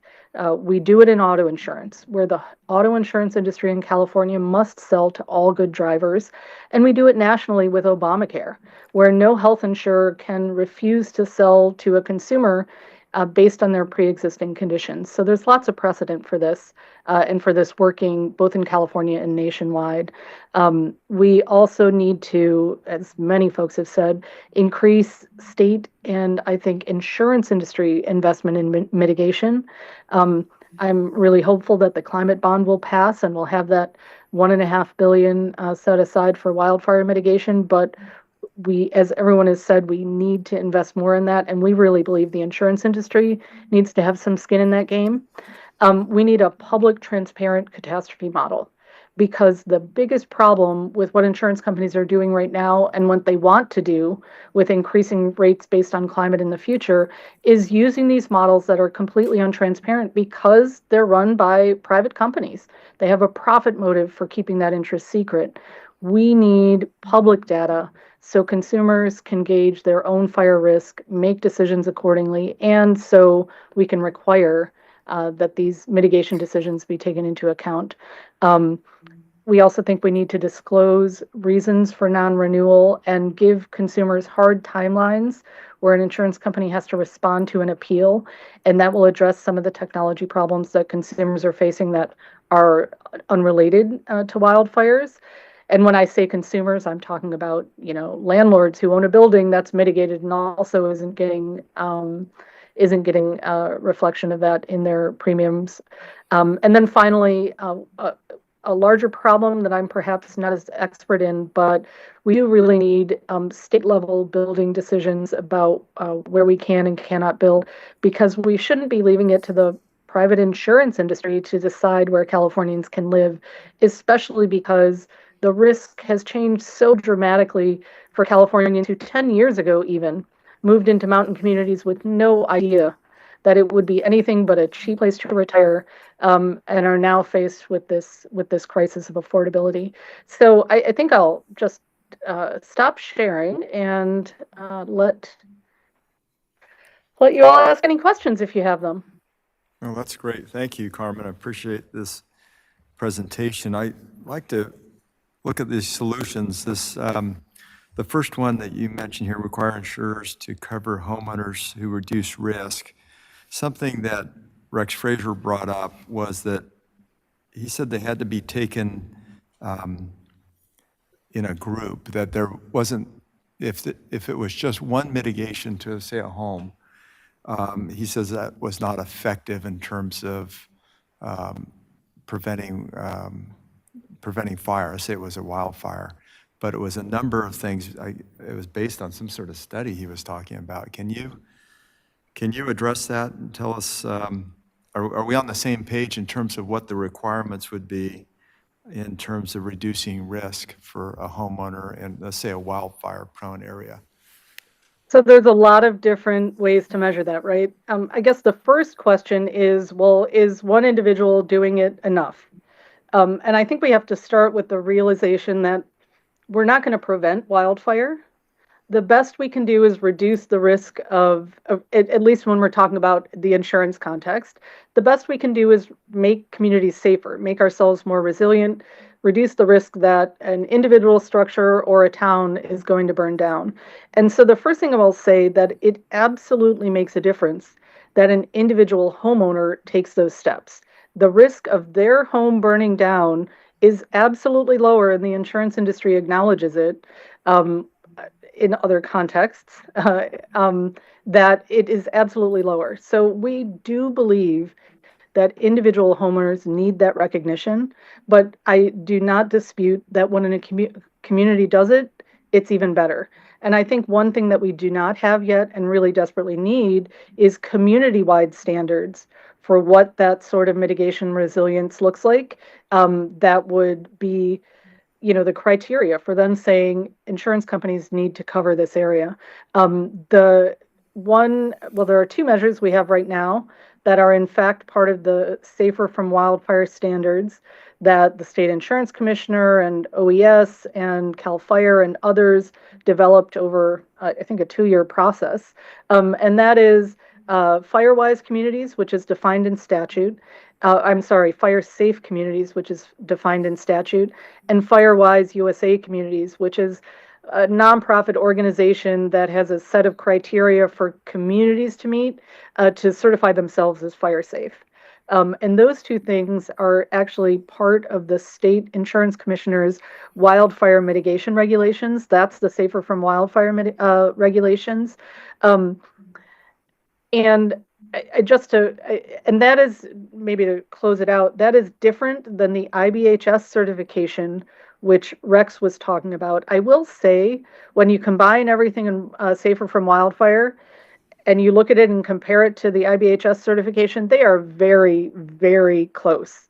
There are a few things that are different, but they're very, very similar, which is part of the reason we're so disappointed that the discounts that consumers are getting under the Safer from Wildfire standard are so low. Because even when you add them all together, some companies are offering 4 or 5% overall discounts. And that pencils out to pennies when you're talking about a consumer who's facing a $10,000 or $12,000 or $15,000 insurance premium. Well, the cost of doing some of this work is expensive too. I've Yeah. talked to a lot of clients that, have had issues. They've spent money doing what they thought was necessary, and then the insurance was still non-renewed. So I've they're in even a pickle. I've even heard people were told to do something specific. They did that, and then the insurance company, said something new. Oh, sorry, we meant you needed to do this. So it's really difficult for homeowners right now. Yeah. Yeah, and I've been to a lot of wildfires in my district over the years, and it's been really interesting watching ones that did the fire-safe techniques around their home that survived the fire. And every other house in the neighborhood burned down except for the few that took those extra measures. So there's real value in what you're saying there. So I want to open this up to everybody. So why don't we move along here? And Member Vasquez, you have questions? You're good, okay. Chair Lieber. Well, I just wanted to thank Ms. Balber for hanging in here with us all day long. I know it's been a very lengthy hearing, but I think a really fruitful one. And I very much appreciate your solutions page, because as we're looking forward to a brand-new session in January, this will be helpful for us. And I think we would love to hear from you on an ongoing basis, what you're seeing within the legislature and what the possibilities are, because we definitely hear a lot about this from our constituents. And I think it's even eclipsed Prop 19, which says a lot in terms of the reaction, because everybody from folks who live in restored Victorians in the center of San Francisco to individuals who have retired to less expensive wooded areas, and people who are right in the heart of suburbia are being affected in a very drastic way. And as you mentioned, there currently, for homeowners and property owners, there is no safe harbor.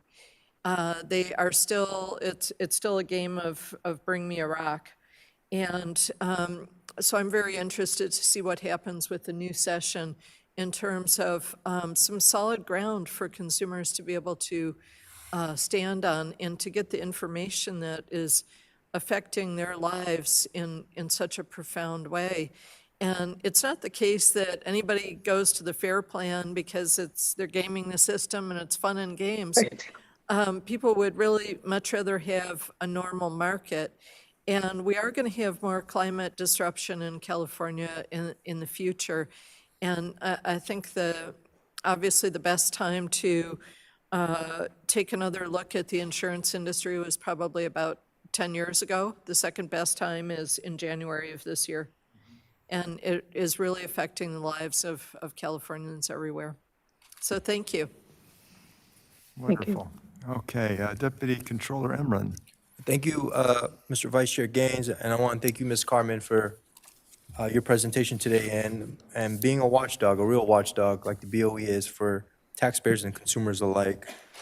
You know, in your slides, you mentioned Florida, and it's kind of becoming a lesson learned across the nation, especially here in California. Florida's dealing with hurricanes, we're dealing with wildfires, and Florida went through its own transformation process with the insurance company, and it didn't necessarily get to where they wanted to. For example, the insurance company the state of Florida allowed companies to use these probabilistic models. They created 2 taxpayer-supported reinsurance programs for insurance. They limited the ability of third parties to sue insurers. They allowed insurers to include reinsurance costs and rates and established a hurricane tax that was passed on to not only policyholders but taxpayers alike. And now we see Florida insurance payments are almost 2-3 times more than it is in California. So my question is as we go through this process, and I've seen former insurance commissioners come out against the plans, much like the consumer watchdog is like, hey, we're handing the keys to the insurance company, letting them drive the car, letting them take the turns, and just kind of complete control.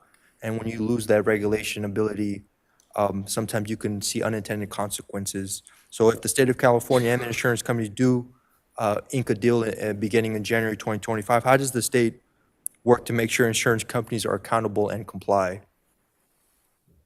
Well, I think the two kind of pillars of that are greater accountability for the industry, and the reason we take such issue with what the Department of Insurance is doing on several fronts. Some of the things they've done we're fully supportive of, like the complete rate application, for example.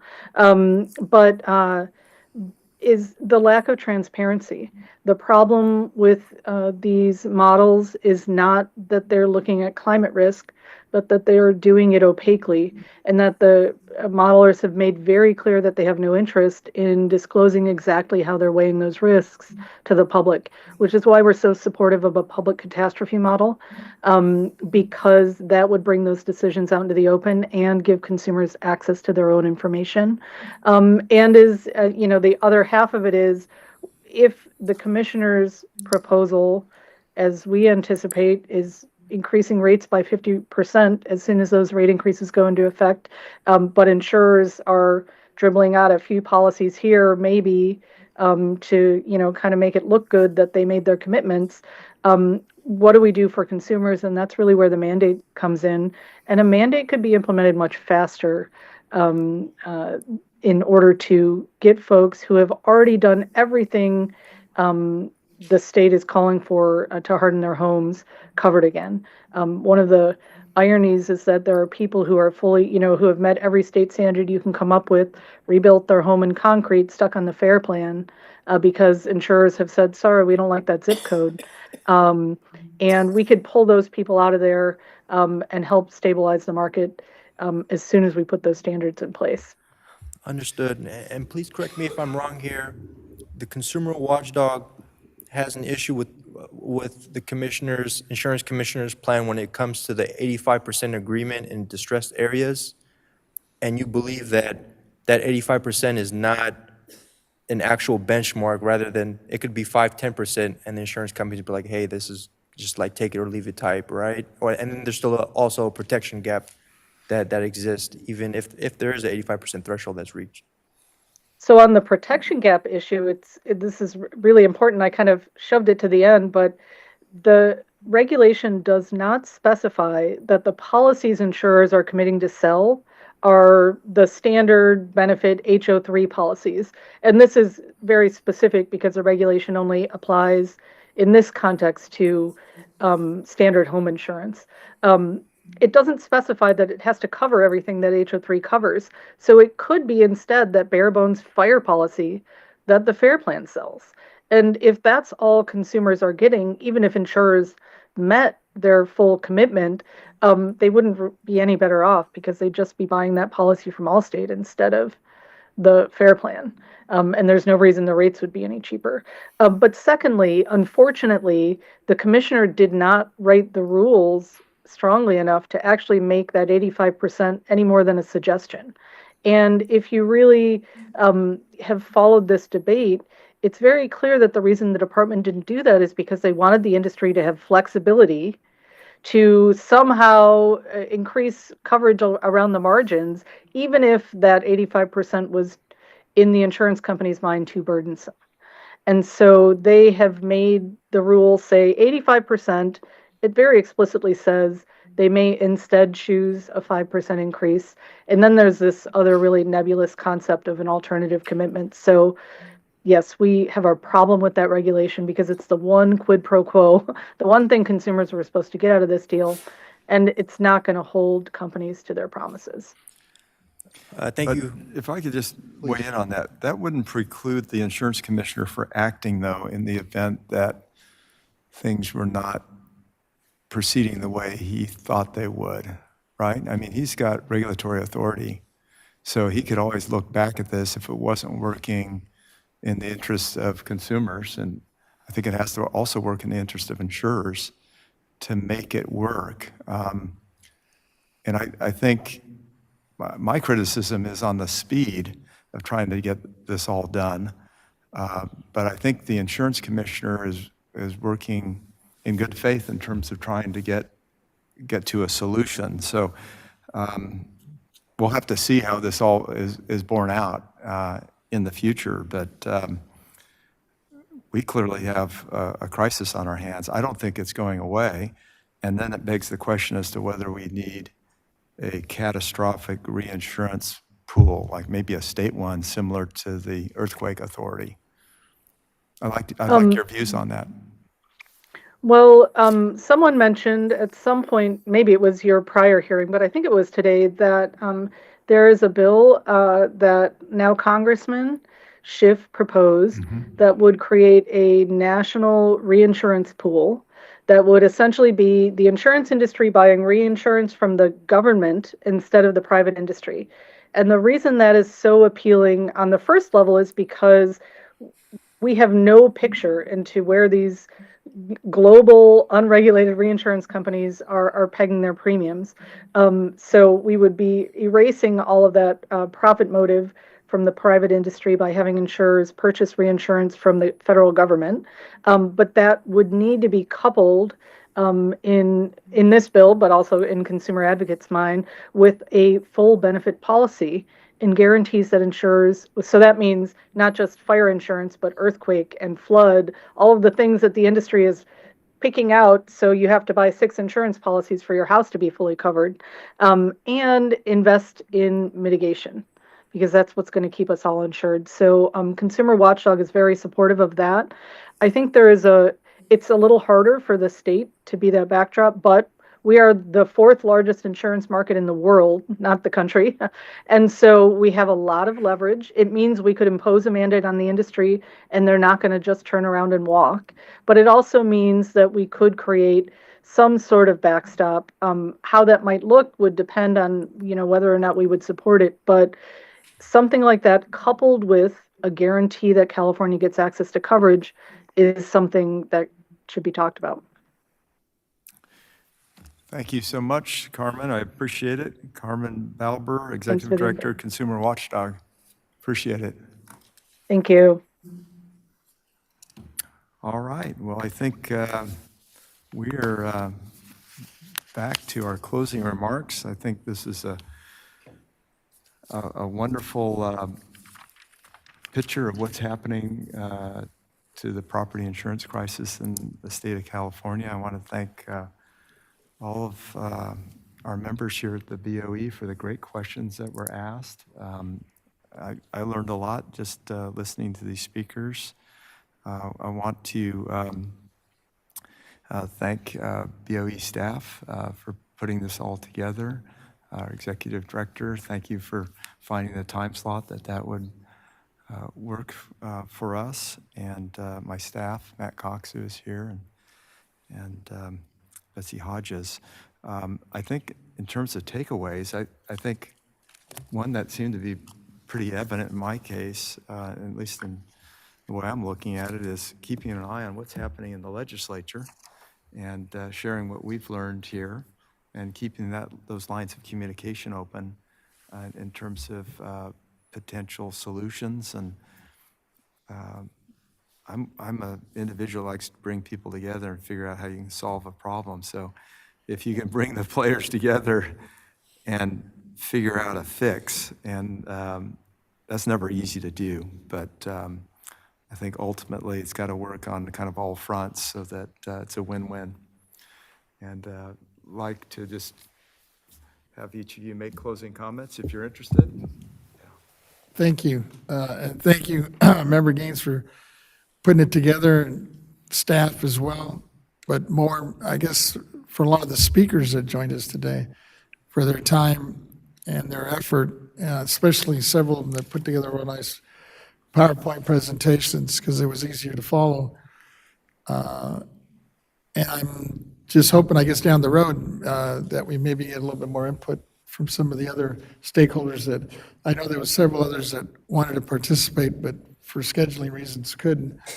And I think that'll really help as we begin to look, especially in the new year, for possible legislation that could possibly put a dent, or at least begin the process to solve some of these issues.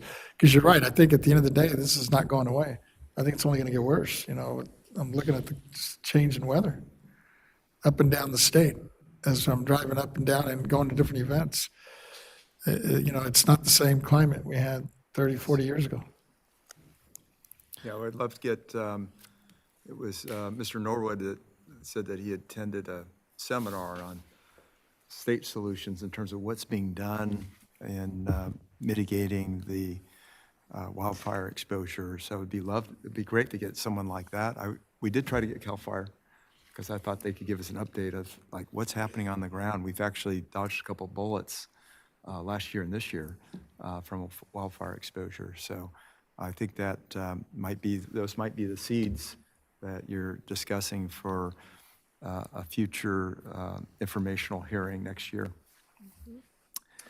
Yeah, Chair thank Lieber. you so much, Mr. Vice Chair, and a big thank you to your staff, who is very helpful and receptive to us, and always thanks to the BOE staff for bearing up to a long hearing. I think it was definitely very vivid and interesting, and gave us a lot of good suggestions that we can be involved in the coming year. To really deliver the benefit to Californians. And that's what this is all about. And I'm so often reminded how we're kind of their first level of defense and an easy spot to come to. So thank you to staff for being that helpful place to come. Thank you. Yeah, you bet. Deputy Controller Emlyn. Thank you, Mr. Vice Chair Gaines, and I want to thank your staff as well. It's not easy to put something like this together, so informative. And we've learned about protecting the California dream and what that really means. And part of that dream is home ownership. And with home ownership, you need home insurance to qualify for a mortgage and a mortgage to keep staying in your home. So this all intertwines with the housing crisis we face here and the insurance crisis being so tied in together. So if we don't solve one, we can't solve the other. And I think this board is in a prime position to be real major players in solving this crisis. Full speed ahead into January 2025. I'm very, very interested to see how these regulations play out in the 2025 year, and it's something that we should continue to watch closely as it unravels, because this board's priority is to oversee and overlook taxpayers and their well-being. And I think right now we're in a very slippery slope because the cost of everything is on the rise, and insurance is just adding to that list. And I really believe that if we all put our heads together, it's something that we can control and manage with the right policies and the right ideas. So I'm looking forward to continuing these discussions, and the Controller and I both thank you, Vice Chair Gaines, for all your hard work today. Wonderful. Then we are concluded. Mary, is there anything else we need to do? Yes, we do. Okay. I'll turn it back to the chair. Thank you. Thank you. Well, we'll go ahead and take public comment on the many items that we went through as part of our hearing. And we haven't received any comment cards nor been notified that there's anyone who has submitted written comments to us other than the presenters. And so we'll go to our AT&T moderator. Moderator, could you please let us know if there's anyone who is hoping to make comments on items 3 through 13. Yes, Madam Chair. Please press 1, then 0 for any comments for 3 through 13.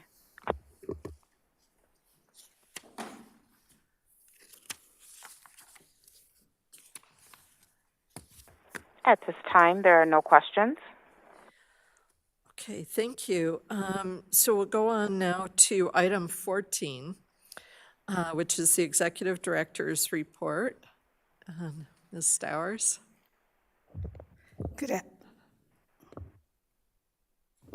afternoon, Yvette Stowers. I will be brief. First of all, thank you for a great informational hearing. Learned a lot. Got some new terms. Vice Chair Gaines, as you know, I've been one of those victims of the drive-by drone for non-existent mode. And I paid someone to come to clean my roof, $800 later, and they still did not renew me. Yeah. Thank you. I did get someone else. I do pay a little bit more. And I have other colleagues whose condo is going through a similar issue, but her financial problem is much, much greater. So this is very informative. All righty, so what I'm going to talk about today, I'm just going to go over some dates. First of all, We had our annual conference with the California Assessors Association in San Luis Obispo County. That took place on October 7th and 10th, and all members participated in one way or another. It was a great conference. Thank you to the assessors. Another date, last week, October 22nd, I had my annual meeting with the BOE Advisory Council. Very good meeting, very robust conversation, and some very good suggestions coming from my council members. Thank you, council members, for your commitment and BOE success. November 6th to the 8th, California Lawyers Association will hold their annual Tax Bar and Tax Policy Conference in Anaheim, California. As I said last week, Mr. Richard Moon and Ms. Lisa Thompson will be participating. November 7th, my team and I we've been asked to speak at the upcoming California Society of Enrolled Agent 2024 State Tax Agency Liaison Meeting, and this meeting will be virtual. November 14th, Chief Counsel will speak at the County Council Association of California 2024 Fall Taxation Study and Conference. Ooh, those are dates. Now, just a reminder, our next meeting, Monday, I don't want to steal your thunder, member, Chair Lieber, but our next meeting is November, and at that meeting is at the time that you have agreed to go over your governor's policy, or at least have suggestions if you want any changes. So I'm asking you I asked by email, and I'm asking again that if you have any suggested changes, please prepare a memo and submit to me in board proceedings by November 6th. That way we have time to get it on the agenda. That concludes my remarks. I'm available for any questions. Thank you. Any questions for Ms. Towers? Okay, seeing none, thank you so much for all the information. And our last item for today is closing remarks, and then we'll have our adjournment. Anyone have brief closing remarks? Mr. Vasquez. Well, mine's more of an adjournment. So you want me to just wait or just do it now? No, that's fine right now. Okay. Thank you. Yes. I'd like to adjourn our meeting today, our session, in honor of our former Los Angeles Dodger pitcher, Fernando Valenzuela, who we lost on October the 22nd, just short of his birthday. He was 62. His death came as the Dodgers were preparing for the World Series, which is kind of ironic. The last time we played him, he was the mainstay in '81 that turned that series around for us. Valenzuela was one of the most dominant players of this era, widely popular figure, especially among the Latino community throughout California and the country. He was the young man at 20 that started with the Dodgers. Nobody knew that he would ever have the career he did. And he just came from humble beginnings, from a little town in Mexico. He was the youngest of 12 children and came to being a major league ball player that was very well respected by not only the Dodgers, but many of the players throughout the league. At the age of 20, he opened a Major League Baseball season with 8 straight wins, 5 of them being complete shutouts. And, as we're looking at the games these days, nobody even pitches a complete game, much less a shutout. So it was kind of a phenomenon back in the day. And that first year, he not only did he receive the Cy Young Award, but he also was the MVP in the History and Accomplished Facts and was the Rookie of the Year in '81. And like I said, it was also that same year that they were able to take down New York Yankees, which looks like they might do tonight, in a sweep, which will be a first. And I know we have some New York fans out here listening, but I feel your pain. But at the end of the day, I was fortunate enough to at least attend one of the games on Saturday, Dodger Stadium, and it was so electrifying. I'd never seen so many people, show up and just be so attentive.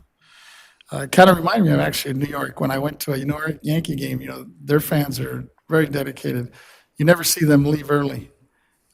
They stay even if they're losing. They wait until the last pitch, thinking something might change, which almost did. Actually, in our case, it did change on the Friday game. with a grand slam and then almost changed in the other direction on Saturday.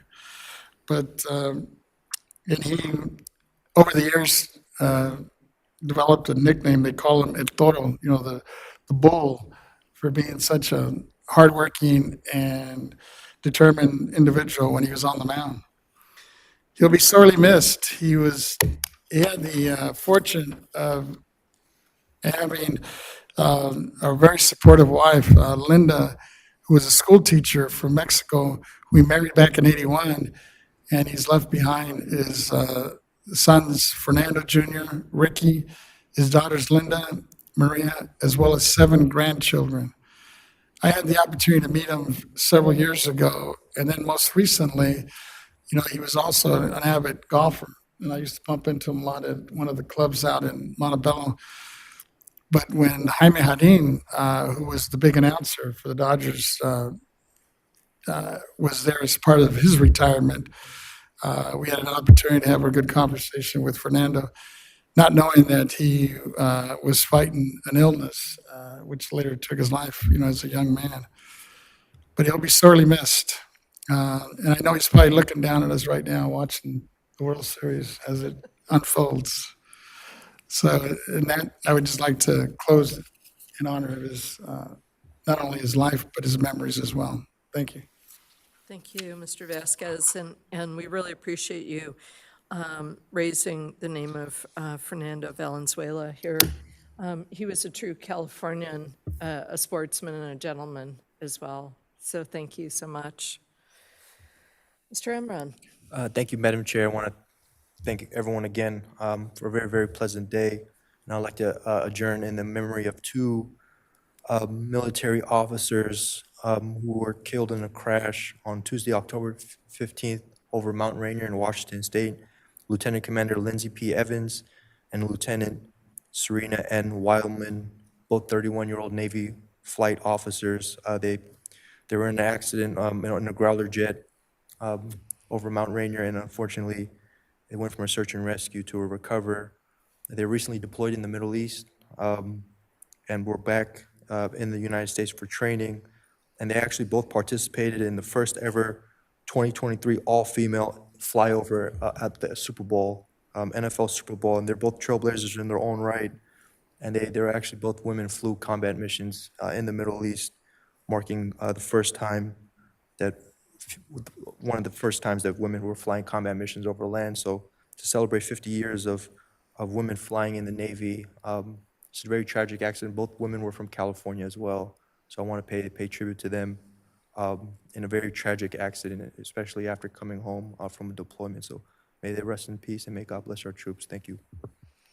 Thank you, Mr. Emron, and we really appreciate you raising the names of the 2 service members, Evans and Wildman.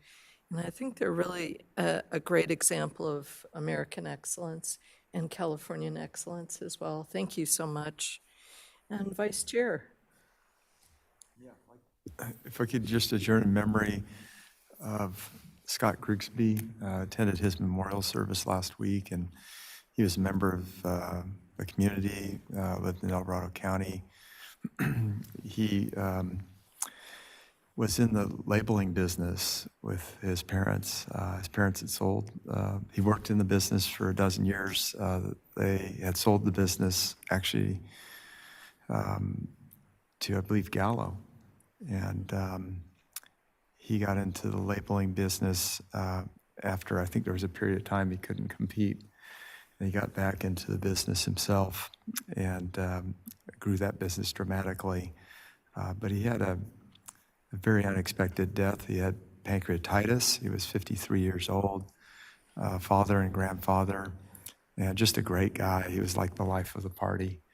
And he checked into the hospital here in Sacramento and contracted an infection, which later turned into a second infection. He went to the Bay Area, was treated at a hospital down there, and never came out of the hospital. He passed away after 61 days. So just want to adjourn in his memory and recognize him for the great father, grandfather, and individual he was. So thank you. Thank you. And if you would please convey the board's condolences to the Grigsby family, that would mean Absolutely. a lot. Thank you. And members, I just wanted to add that I did receive some language from Mr. Schaefer on the definitional issue that he raised earlier today. So since we don't have that on our agenda, we can't talk about it here, but we'll definitely follow up and